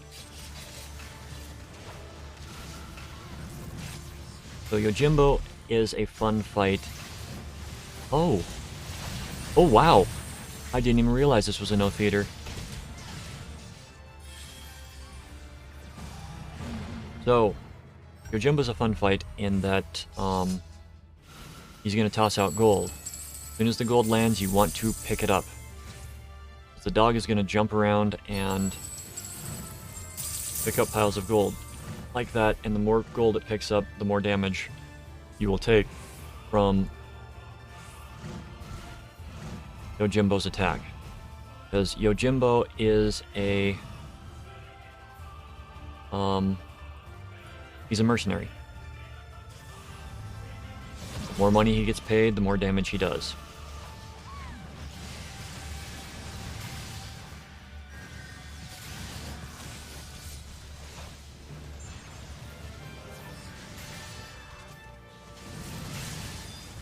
He's conversing with his employer, who is right there digging around on stage, looking for various things, more money to pay. The butterflies are coming down. I move away from them. They go off, move away from the others. Move away from the Iagiri. Alright. Daigoto is coming out again. Or not, no, it's the Dragon's Lair, so we need to defeat the Dragon's Heads while we get the gold. Oh. No pile of gold near you.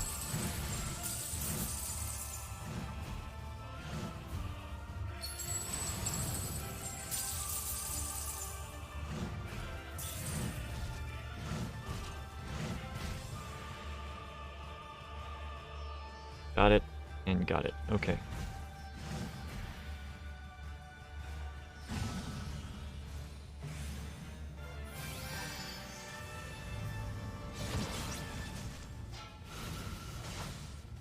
Alright. So that is the Yojimbo fight in a nutshell. If the if Daigoro gets all of the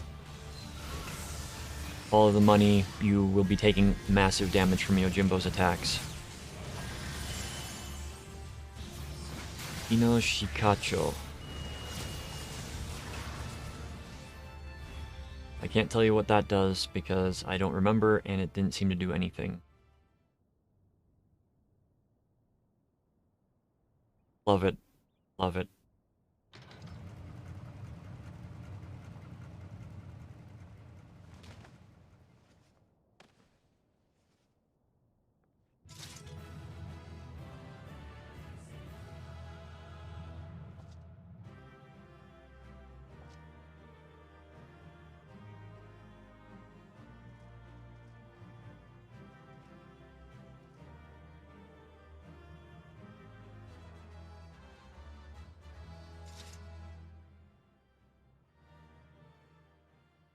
And that just leaves us with one duty left to do for tonight. Well, not for tonight, but for the...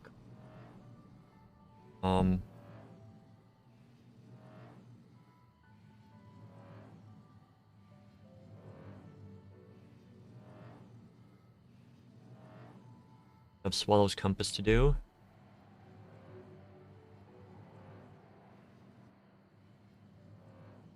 And proceed with the main storyline quest to unlock 2 more dungeons, I believe.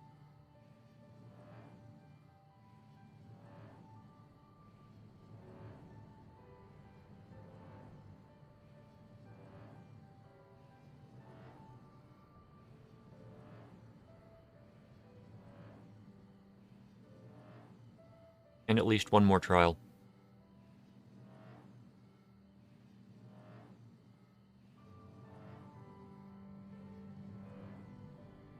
I'm also fully convinced that the dropped frames were coming from using my graphics card instead of using the hardware.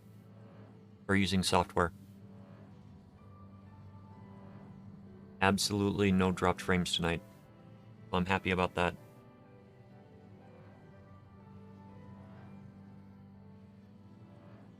Now I'm still figuring out the what I'm going to do for the dungeons for Endwalker. Because I do want to get through them fast. Remind myself talking about Endwalker dungeons. Excuse me. Sorry.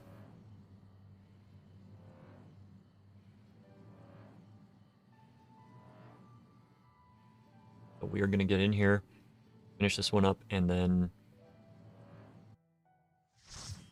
the Swallow's Compass.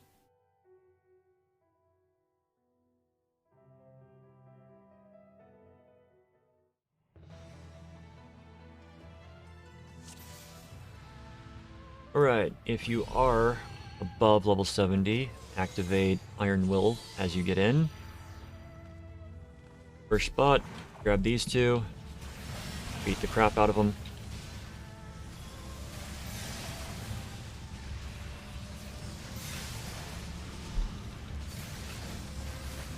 Is a fun little dungeon.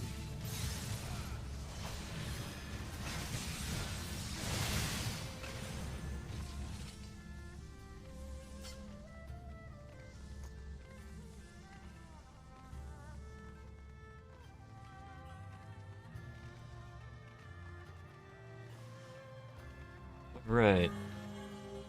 This guy is going to do that. Gonna summon some enemies. But you kind of want to kill him first.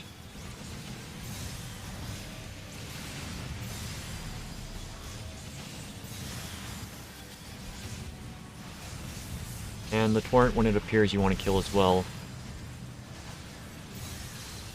Forgot about those.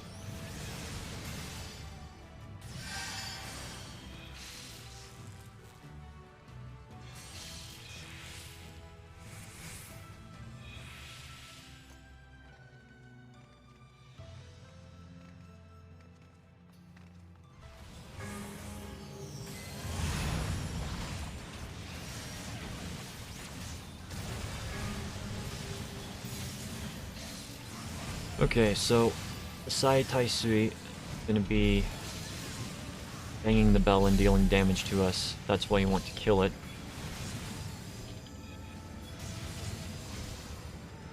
If we were in the water room, we are now in the earth room. You can't tell it's because we are fighting the geomantic Dara. The water, earth. Next one should be fire.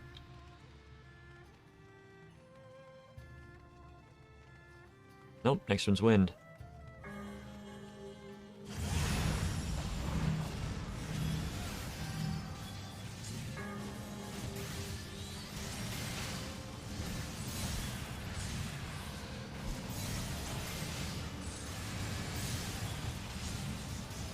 It were my mistake.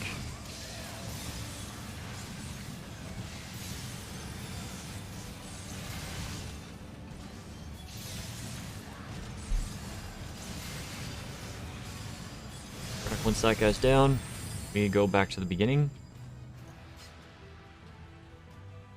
Yeah, if you look, we just went in one giant circle.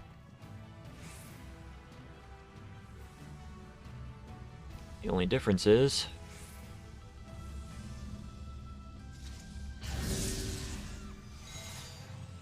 Otengu.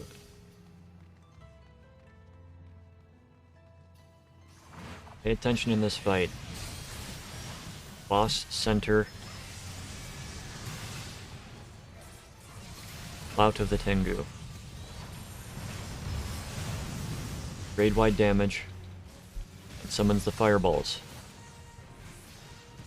Problem with the fireballs is they rotate. You normally have to dodge out of them. Just pay attention to where the fireballs are. Easier if you're ranged. Look away from Wile of the Tengu.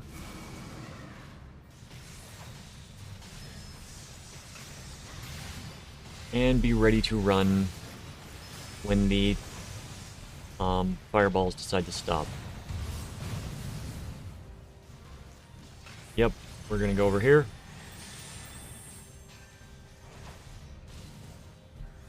Thought it was a larger blast radius than that, but the fireballs will turn into giant balls and then explode, so pay attention to that in this dungeon. Cloud of the Tengu again. And fireball summoned.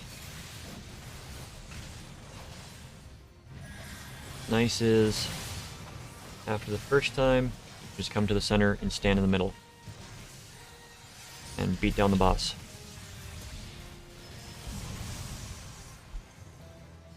That is the Otengu. Defeated. Romantic Aetheryte. Alright. This trash is fun. Pay attention.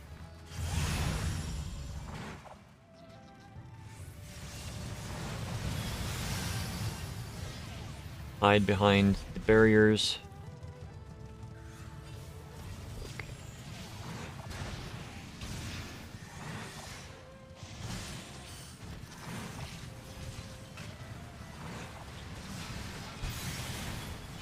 Hide behind the barriers so you don't get swept away of the deluge that happens.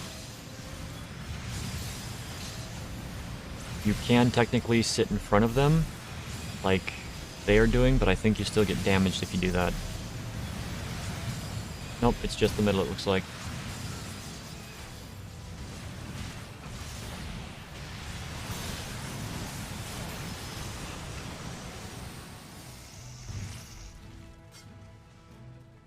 But there were more than that. Alright, here you do not want to be in front of the tank because Malboro appears. There was more than that.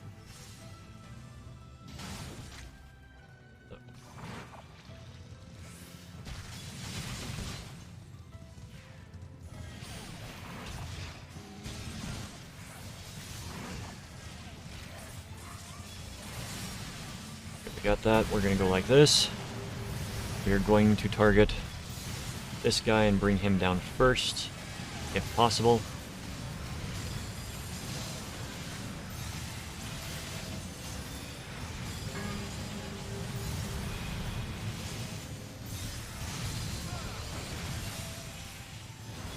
The reason you get him down first is because he does cast Bad Breath, and Bad Breath will ruin your day. Bad Breath is not a fun skill to be hit with.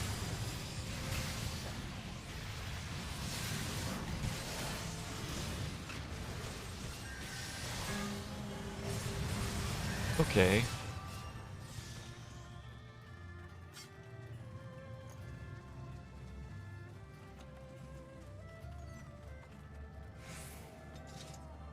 Move to the next area.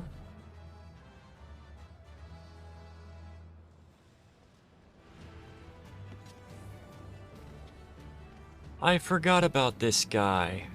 I love this guy. Daidara Bocchi.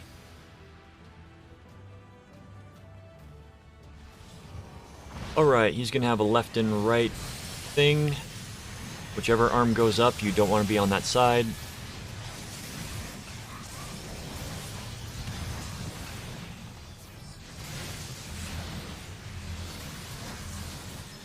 There are going to be ground effects. He's going to spit out, and he's going to have a target 2 players with a targeted AoE. And have more targeted AoEs. And one of them is a sewing needle that follows 2 players, so be ready to move when that happens. Now, at some point, you're going to punch the middle of the ground, and this is when you want to go to the outer edge, because that puddle is going to grow in size, gradually. You do not want to be stacked for this part. Yep, run it, run. I got hit. No, I didn't. Okay.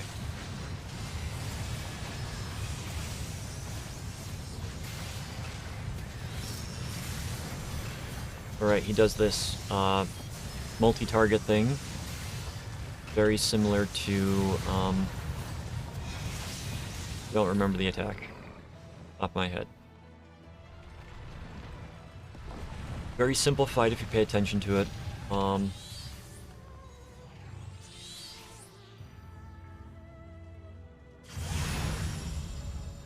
Got trash here.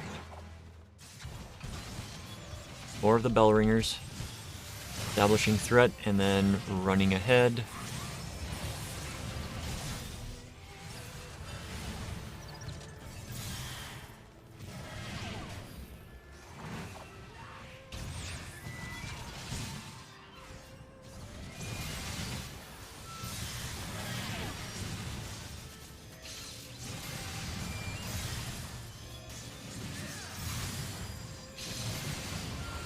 Okay.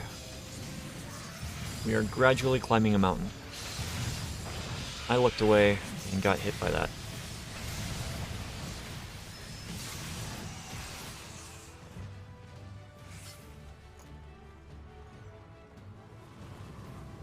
I already have one. I love the foreshadowing of this level. Okay.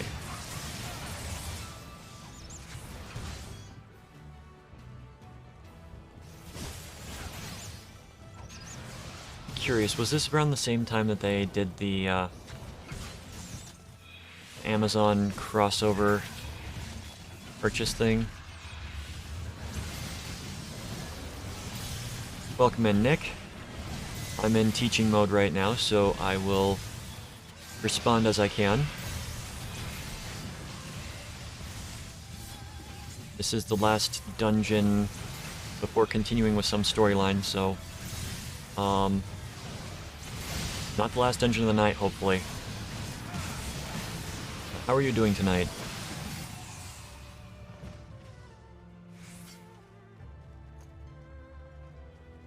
foreshadowing in this level. What am I flying on?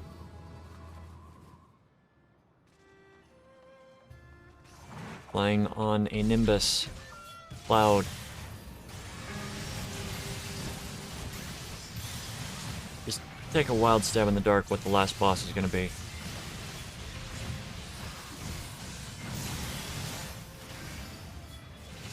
Well, let's just gain threat on everything.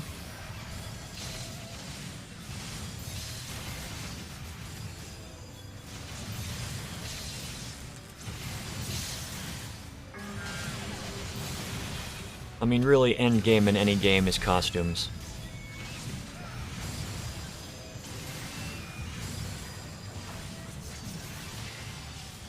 Alright, let's watch the introduction of the last boss.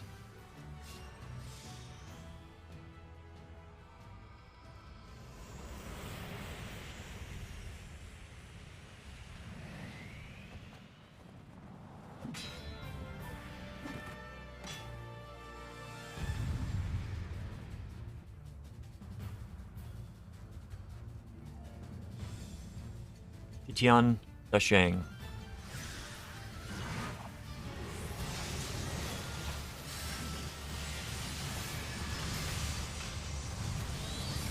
Alright, so, short end. You don't want to be standing next to him. Okay, never mind. Short end is frontal thing. Both ends, this is long. You want to be standing next to him.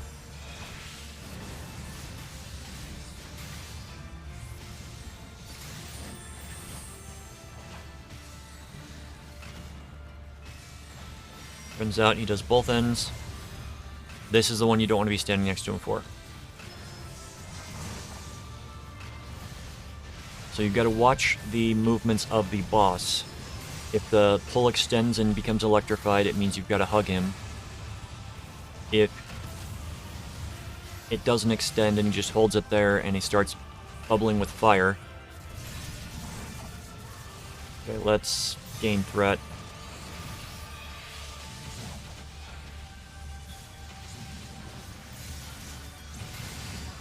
Alright, let's knock them all out.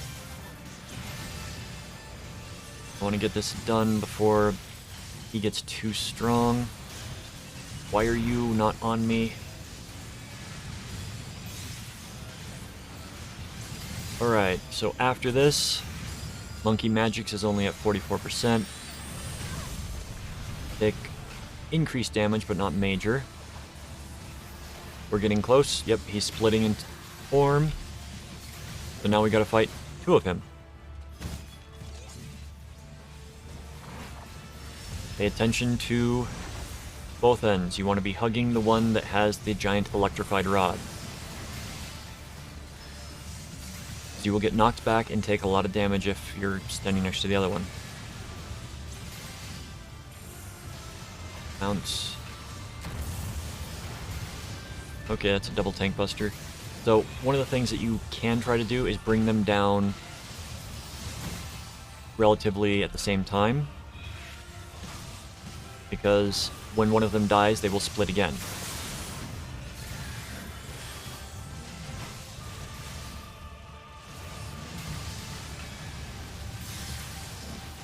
Short end. I can't dodge that. What you can do is kill him while he's doing splitting hairs. And we did.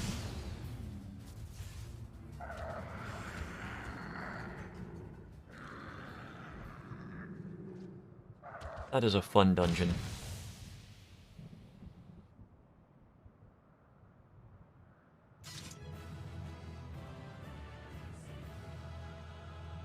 Alright, let's get out of here. Get on stuff. On stuff. Get out of here. So I found that in any game, getting the costumes has always been end game. Like this game, you can get different outfits based upon... And there's some that it gives you in the game itself. But there are Costume is so varied in this game. It's great because you can have like 500 different people playing and they could all be dressed differently because there's that amount of variety in gear. It's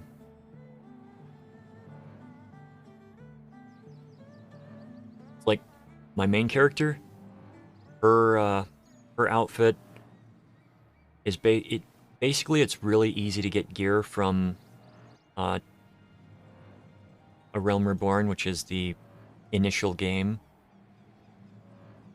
But I have not seen anybody else ever wearing it after Heavensward came out. So it's kind of rare.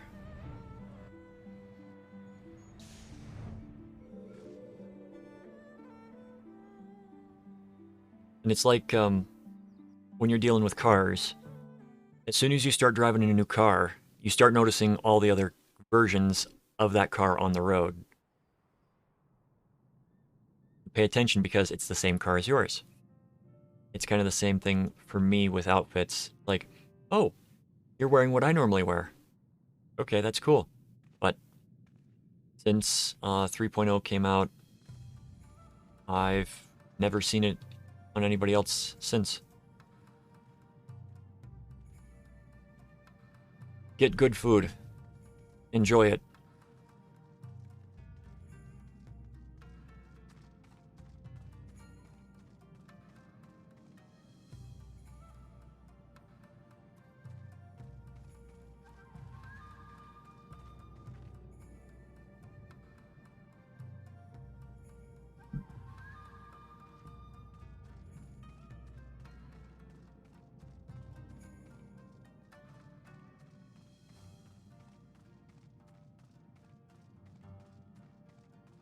You hear that? I live in a college town, so everything's open.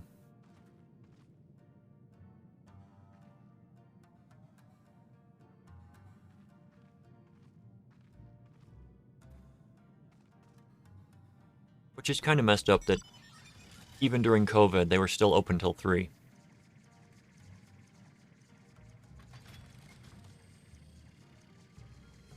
You gotta go out.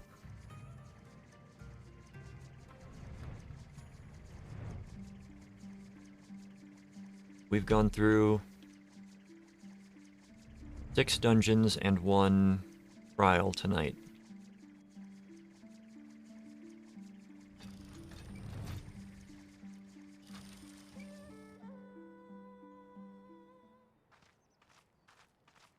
Right. Let's double check what we've gone through. We did Kurgane Castle, Temple of the Fist, Grand City of Scala, that's 3. 7 dungeons. Very nice.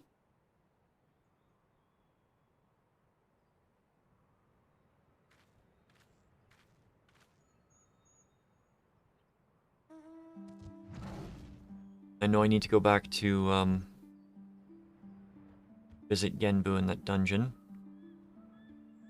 Or outside of Hell's Lid.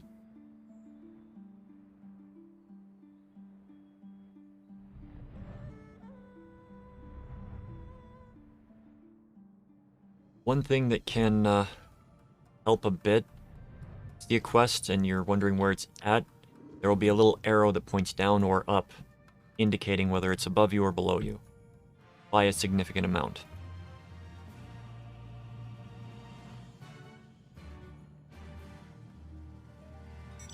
Astrum Fulminus. Right, so we're gonna go and turn that in to see if we get another dungeon or if that was the end of that chain. And then we're gonna continue with the main story quest.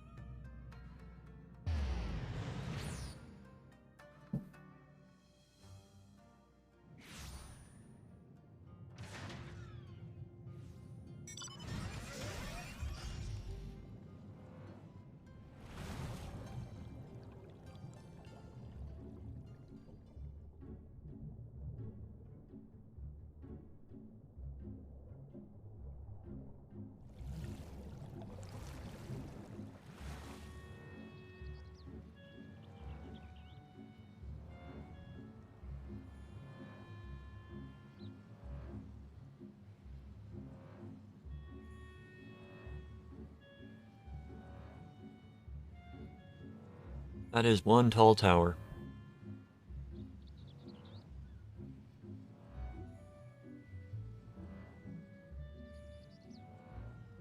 And it has to be rendered.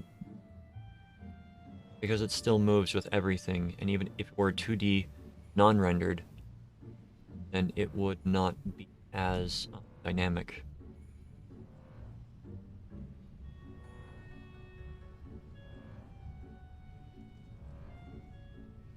Alright, Footy.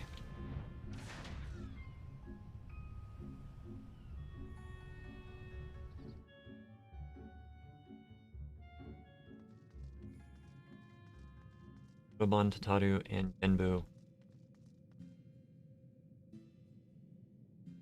Okay.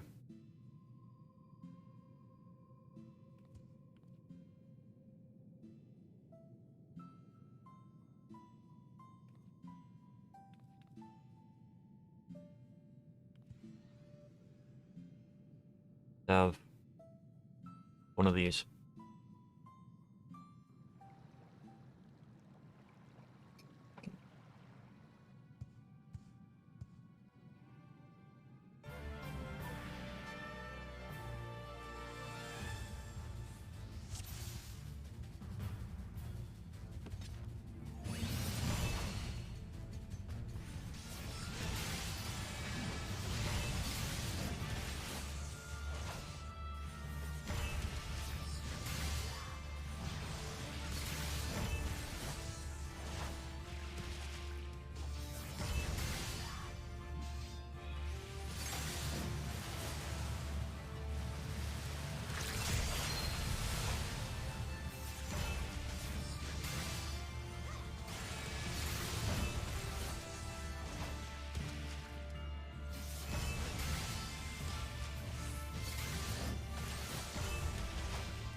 Okay, that was funny.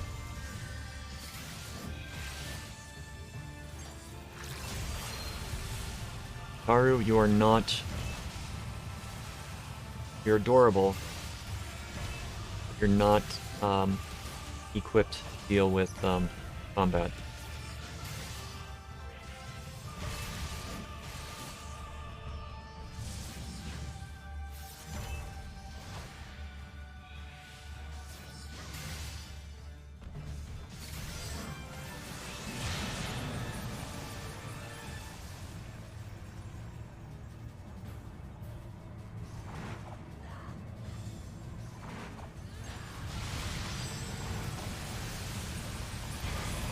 Moan.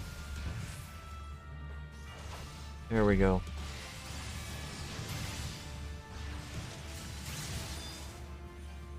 I'm really granted the power of an auspice.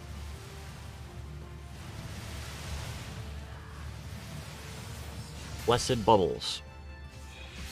What happens when the priest accidentally blesses the Perrier?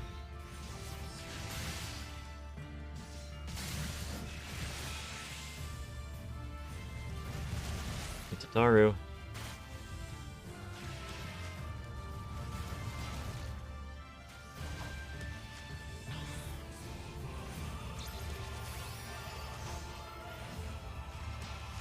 Stop following me, Tataru.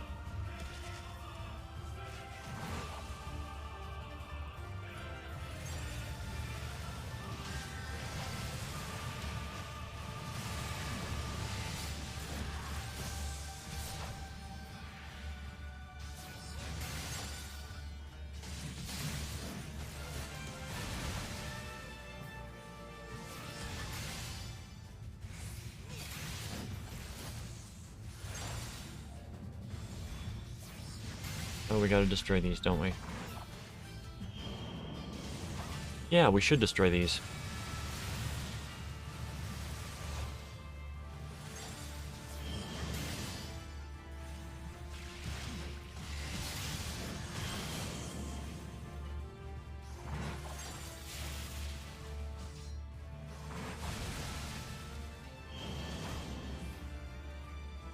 Alright, Sotoban. Come on. Stop being a jerk. Give up already.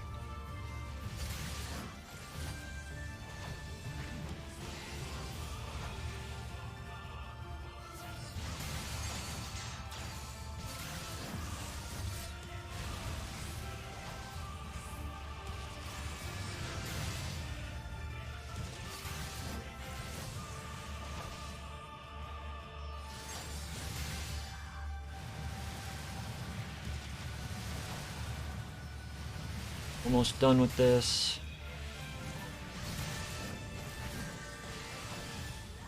Because we don't need to watch the storyline, we get to immediately go on to something else. Just trying to find out if this gives us another dungeon. I don't think it does. Not after this, but we shall see.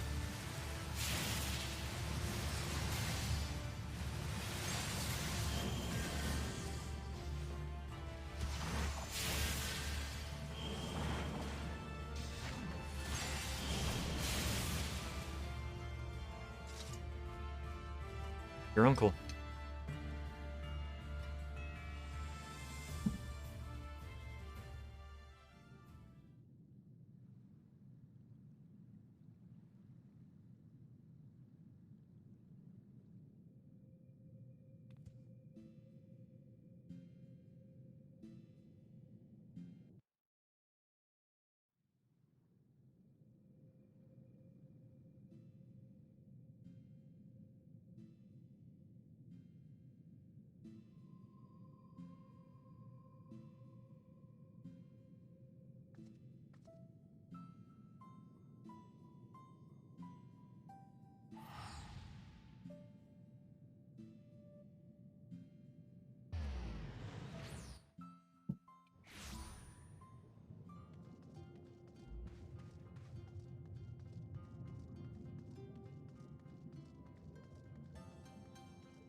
One more.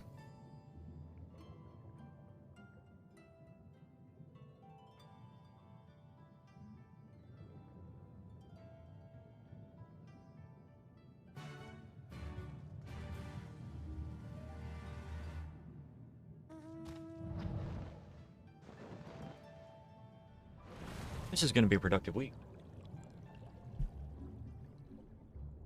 Oh, so I was saying, when Endwalker comes, I don't know how I'm going to be handling the dungeons.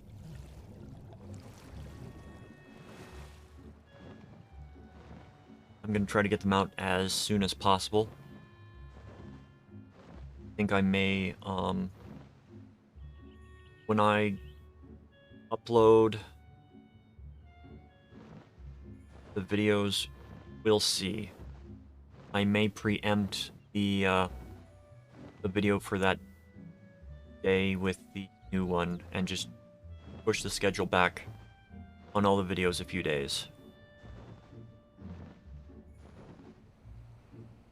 I think that'll work.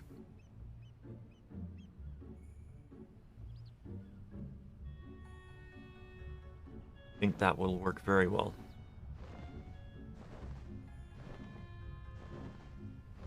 It'll put things out of order a bit, but I think that...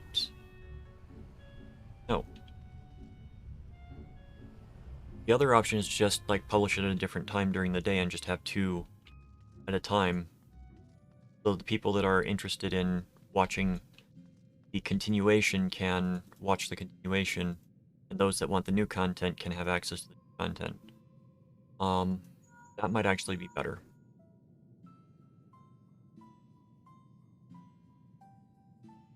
Publish the dungeons the day that I finish them, and then save the long play for later.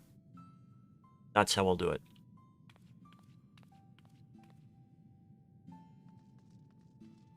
Suzaku.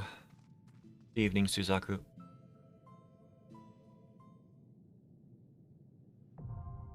Hell's Cure.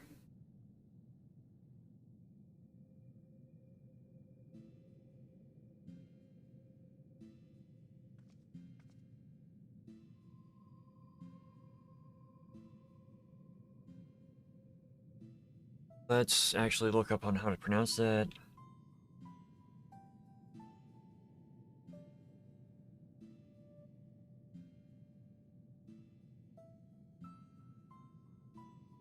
Howtopronounce.com. Here. Yep, it's just Cure.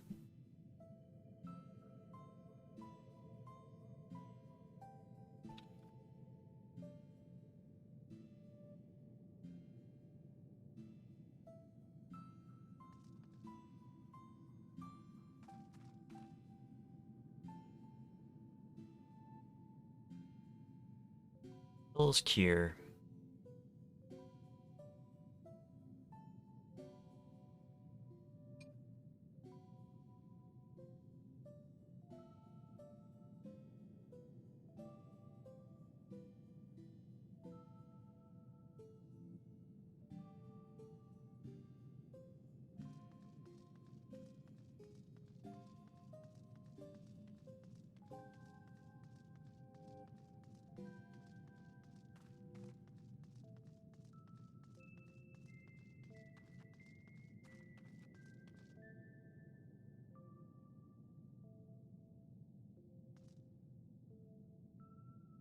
Curious.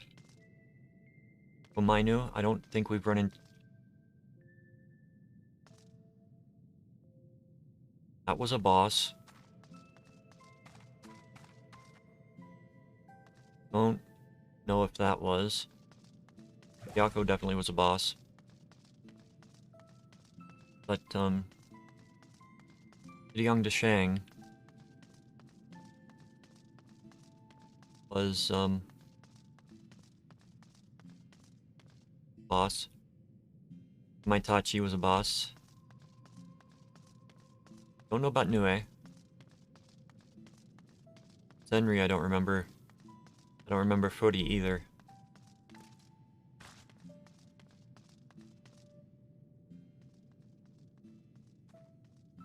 Alright.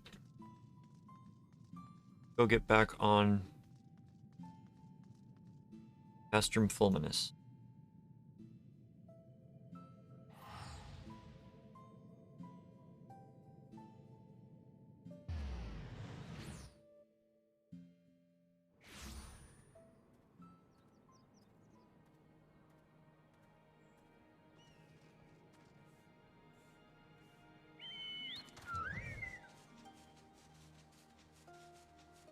I don't think I'm gonna get through the storyline stuff tonight. I think I'm gonna go for another 45 minutes or so.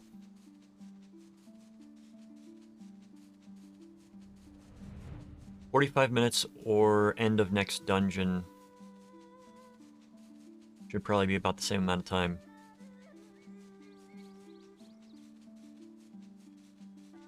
Then we will find someone to raid.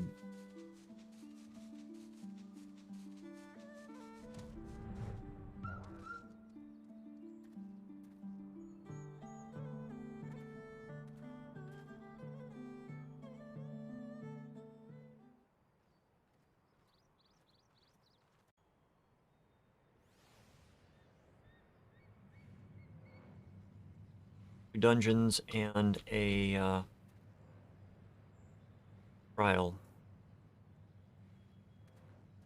are all that remain.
And it's completely built.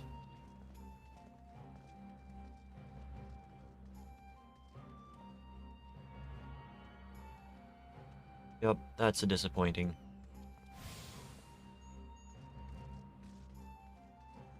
That's very disappointing.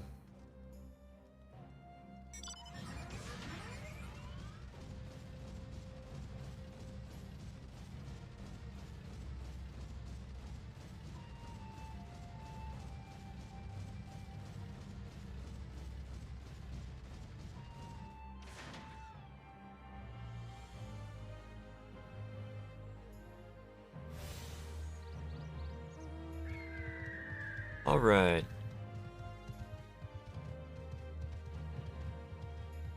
Time to go fight Suzaku.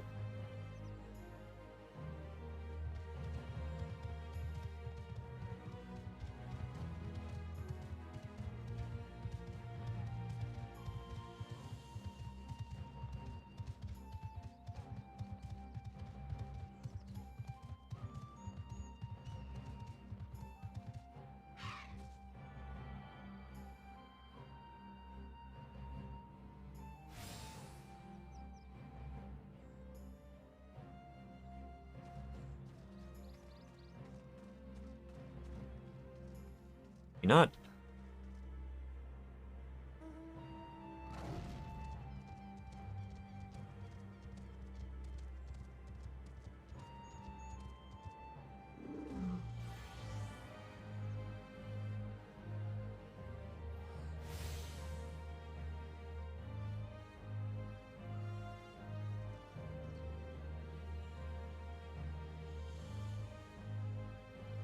And all of them?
Sitting here wondering why I'm so tired, and I woke up early today. I wake up early and tomorrow.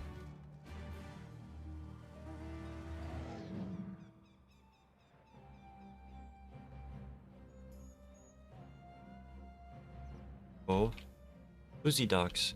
Carry them out.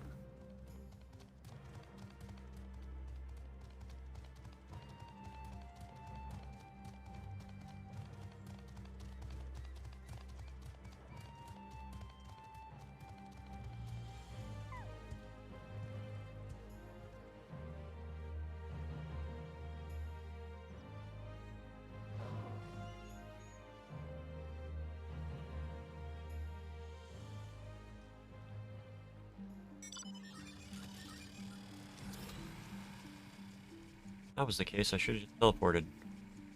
Hajasuda! A rank.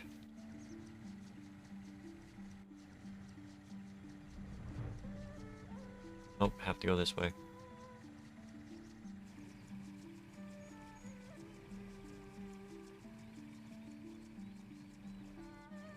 Curious if I can kill him by myself now. A rank, so he hit pretty hard.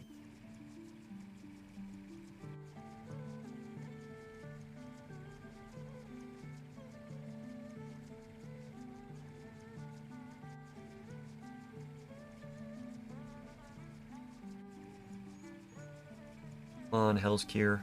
Up again.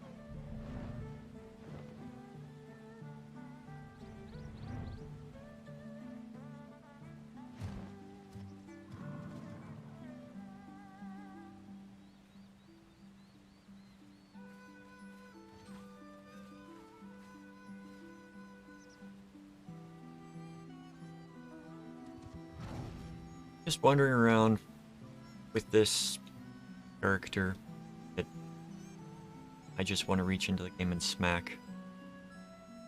For no specific reason at all. And we reach an impasse. Okay. So now we just have to wait for the duty to pop. I think right now this might be the last duty because I'm starting to feel really tired. Don't know why. And I have work to do.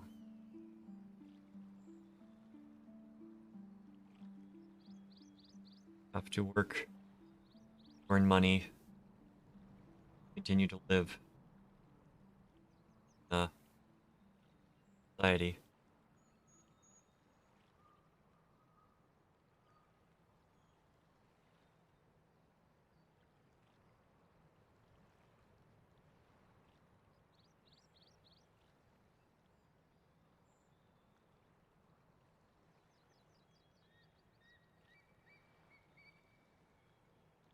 Alright, so while we're waiting,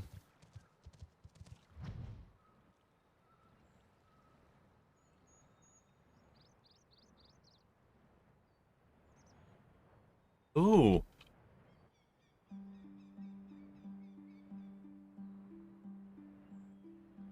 That is the precursor to the big one.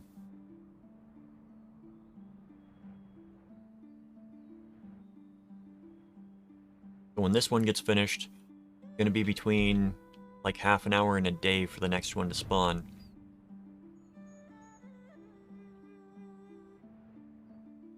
Gonna get over there to see if I can come in on the tail end. Nope. Right, that one has been finished.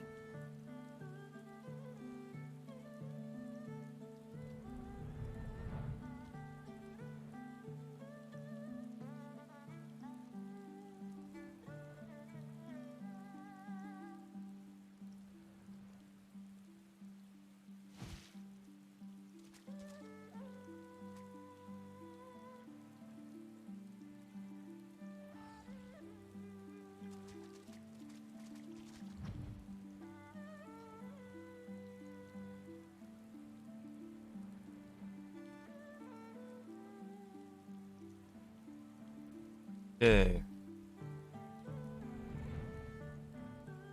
Maybe they made it immediate.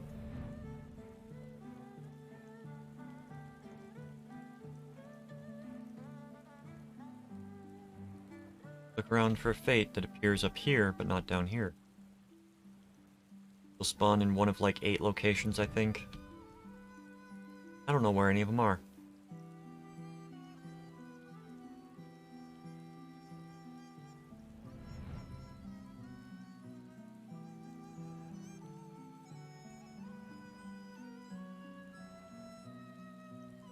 Take that back, I do know where one is. Down here. So we're gonna go check down there.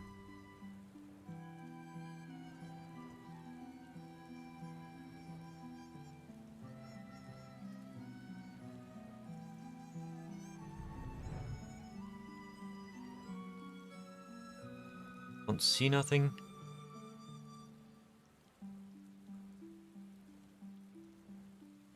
Wasn't close enough, that's why.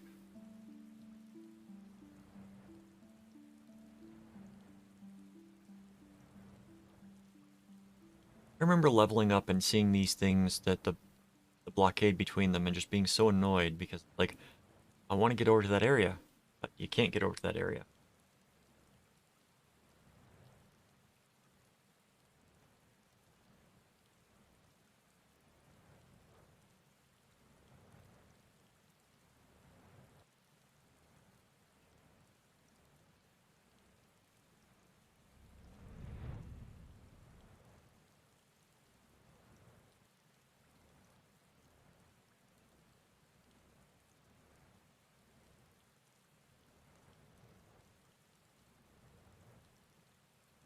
Well, worst comes to worst, I can run away.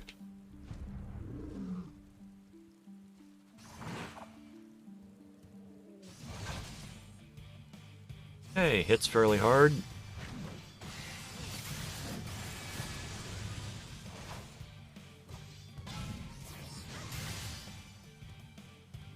Did I accidentally pull the S rank? No, the S rank would hit a lot harder than that.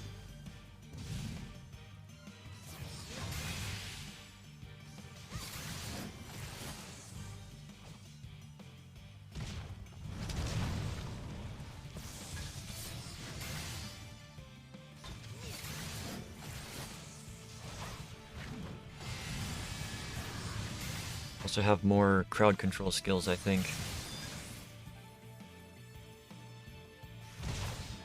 And probably be bigger. Okay.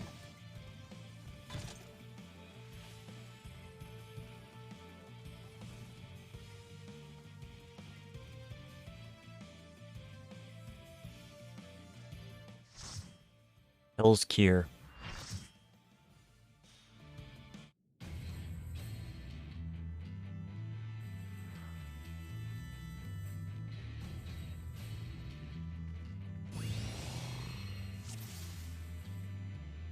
Alright. Don't remember the fight very well. Tenzin? Tenzin, 'tis I! Sheathe your sword, I beg of you!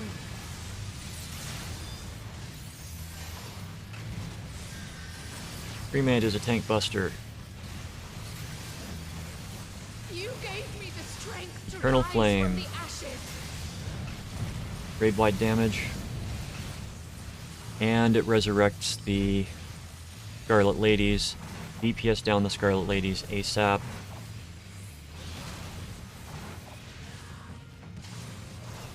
There are 4 of them that will be up. They will link to various players. You get linked with one, run towards the group. Run towards other players, not away from them, so that they can DPS stuff down. Phoenix down, we've got the Scarlet Plumes.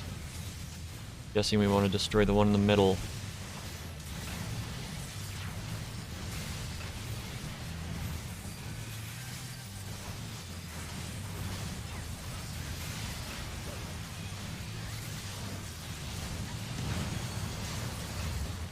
Screams of the Damned is heavy raid-wide damage. Scarlet Ladies are back up. Bleeding Summer is a cone attack.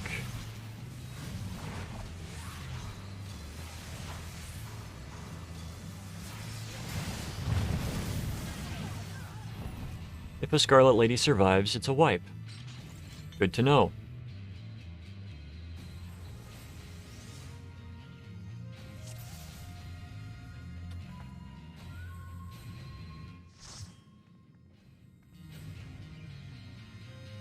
Wow.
This happens sometimes.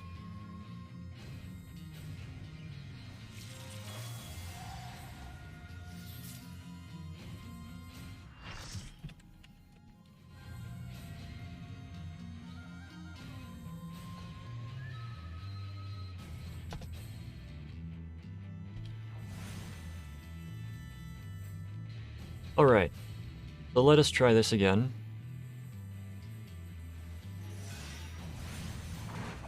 Tenzin? Tenzin, 'tis I! Sheathe your sword, I beg of you. We're going to try this again. It should be easier this time. You gave me the strength to rise Eternal Flame. from the ashes. The ladies are going to pop up. We're going to target random people. Run to the butt of the boss.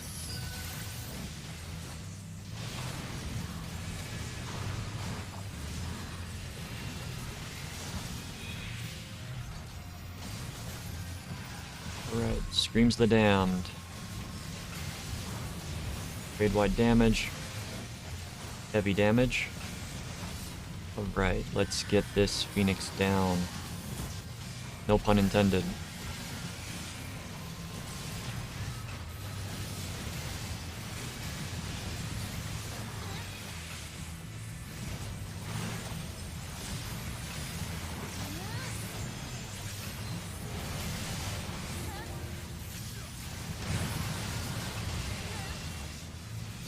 We've got Scarlet Ladies up again.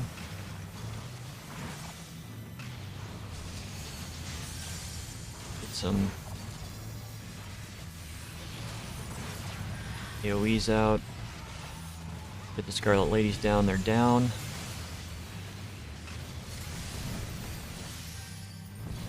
Boss has gone to the middle, Eternal Flame. Gonna bring up all of these Scarlet Ladies.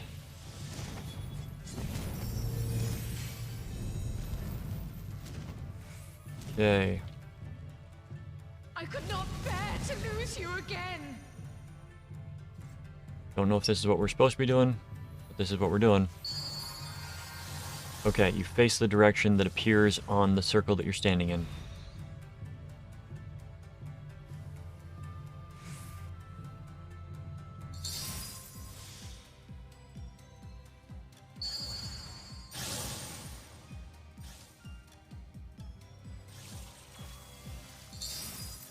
Do not move after you face the direction that you need to. Careful about what buttons you press when you do this. Then they will start coming faster. I'm sure in the extreme mode, there's no waiting time.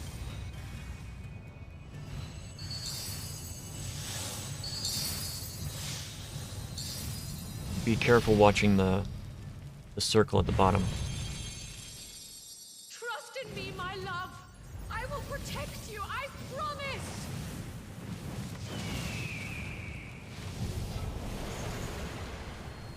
Right.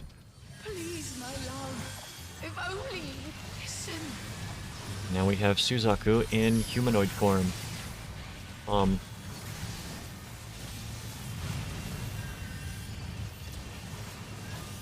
There is a hole in the middle of the field, so be warned that you can fall off and into it.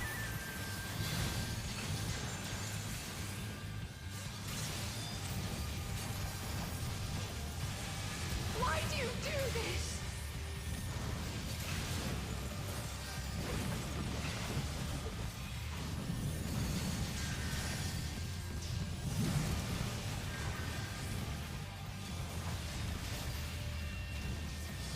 All I ever wanted was Well, a you and flame I is going to be a frontal to- beam attack.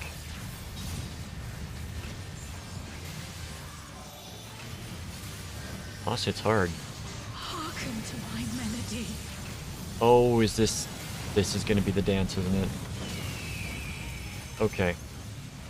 What I mean by a dance is we've got these 4 targets, these 4 symbols on the outside. Pay attention to the symbols because when the boss goes... When the bird passes by it, that section is going to go up in flames. And what is going to happen momentarily is the sections are going to be different. So right now it is just demonstrating what the mechanic is. Moves around. When it gets to a certain spot, it hits the symbol, and that symbol, the corresponding platform, explodes. So it's almost to this one. As soon as it goes through that one,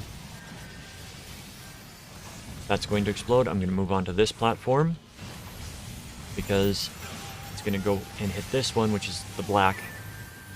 So you want to pay attention to the pattern after this first section, because they're going to respawn. Symbols are, and you're going to have to be standing somewhere safe.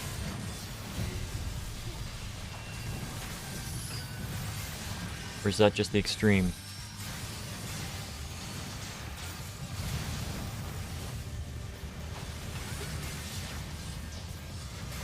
Tenzin, please! I may have just been giving you extreme.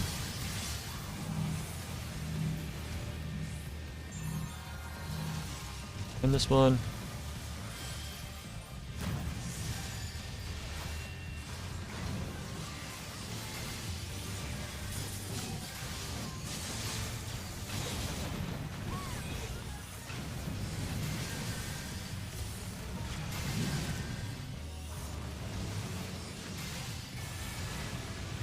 Alright, we lost one of our healers. I don't know if they can come back.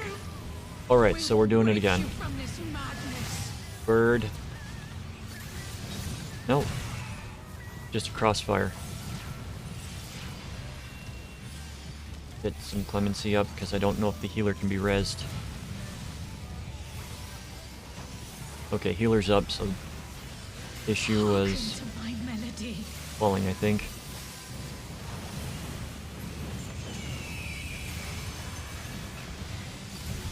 Okay. I was talking about mechanics from this. So we want to... We can tank here, we just have to be over here, and then before it hits black, we jump over.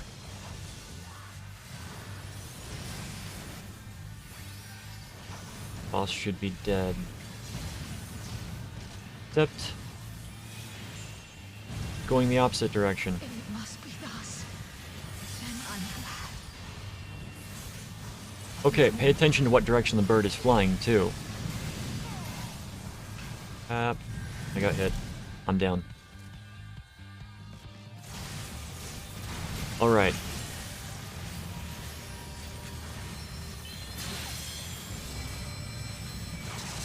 Wait for that to go out. Accept the raise. We're on yellow. Yellow just went. Should be good. All I ever wanted was for you and I to... Alright.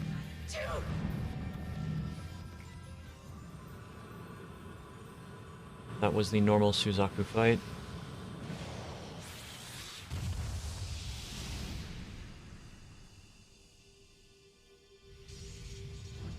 We had a little bit of problems, but we got there in the end. All you needed was players that didn't abandon at the first sense of failure.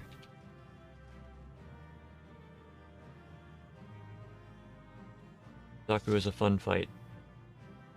Yeah, I may not remember the fights entirely, but I remember enough of them to pick up on them again once we hit, once we get to them. So we're going to finish up this little chain here, and I think we're going to raid out. I'm getting very sleepy. It's way before my bedtime, so I should be sleepy. I've got work that I need to do. Speak with Boon. Finish this up. And... finishing up.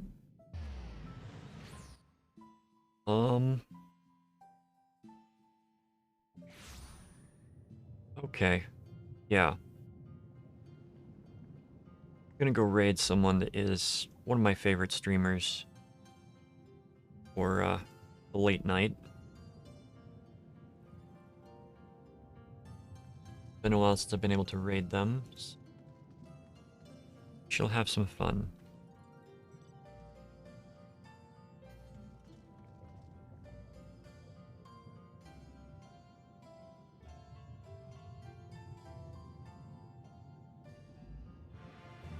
That should be the last in that quest chain. Or not.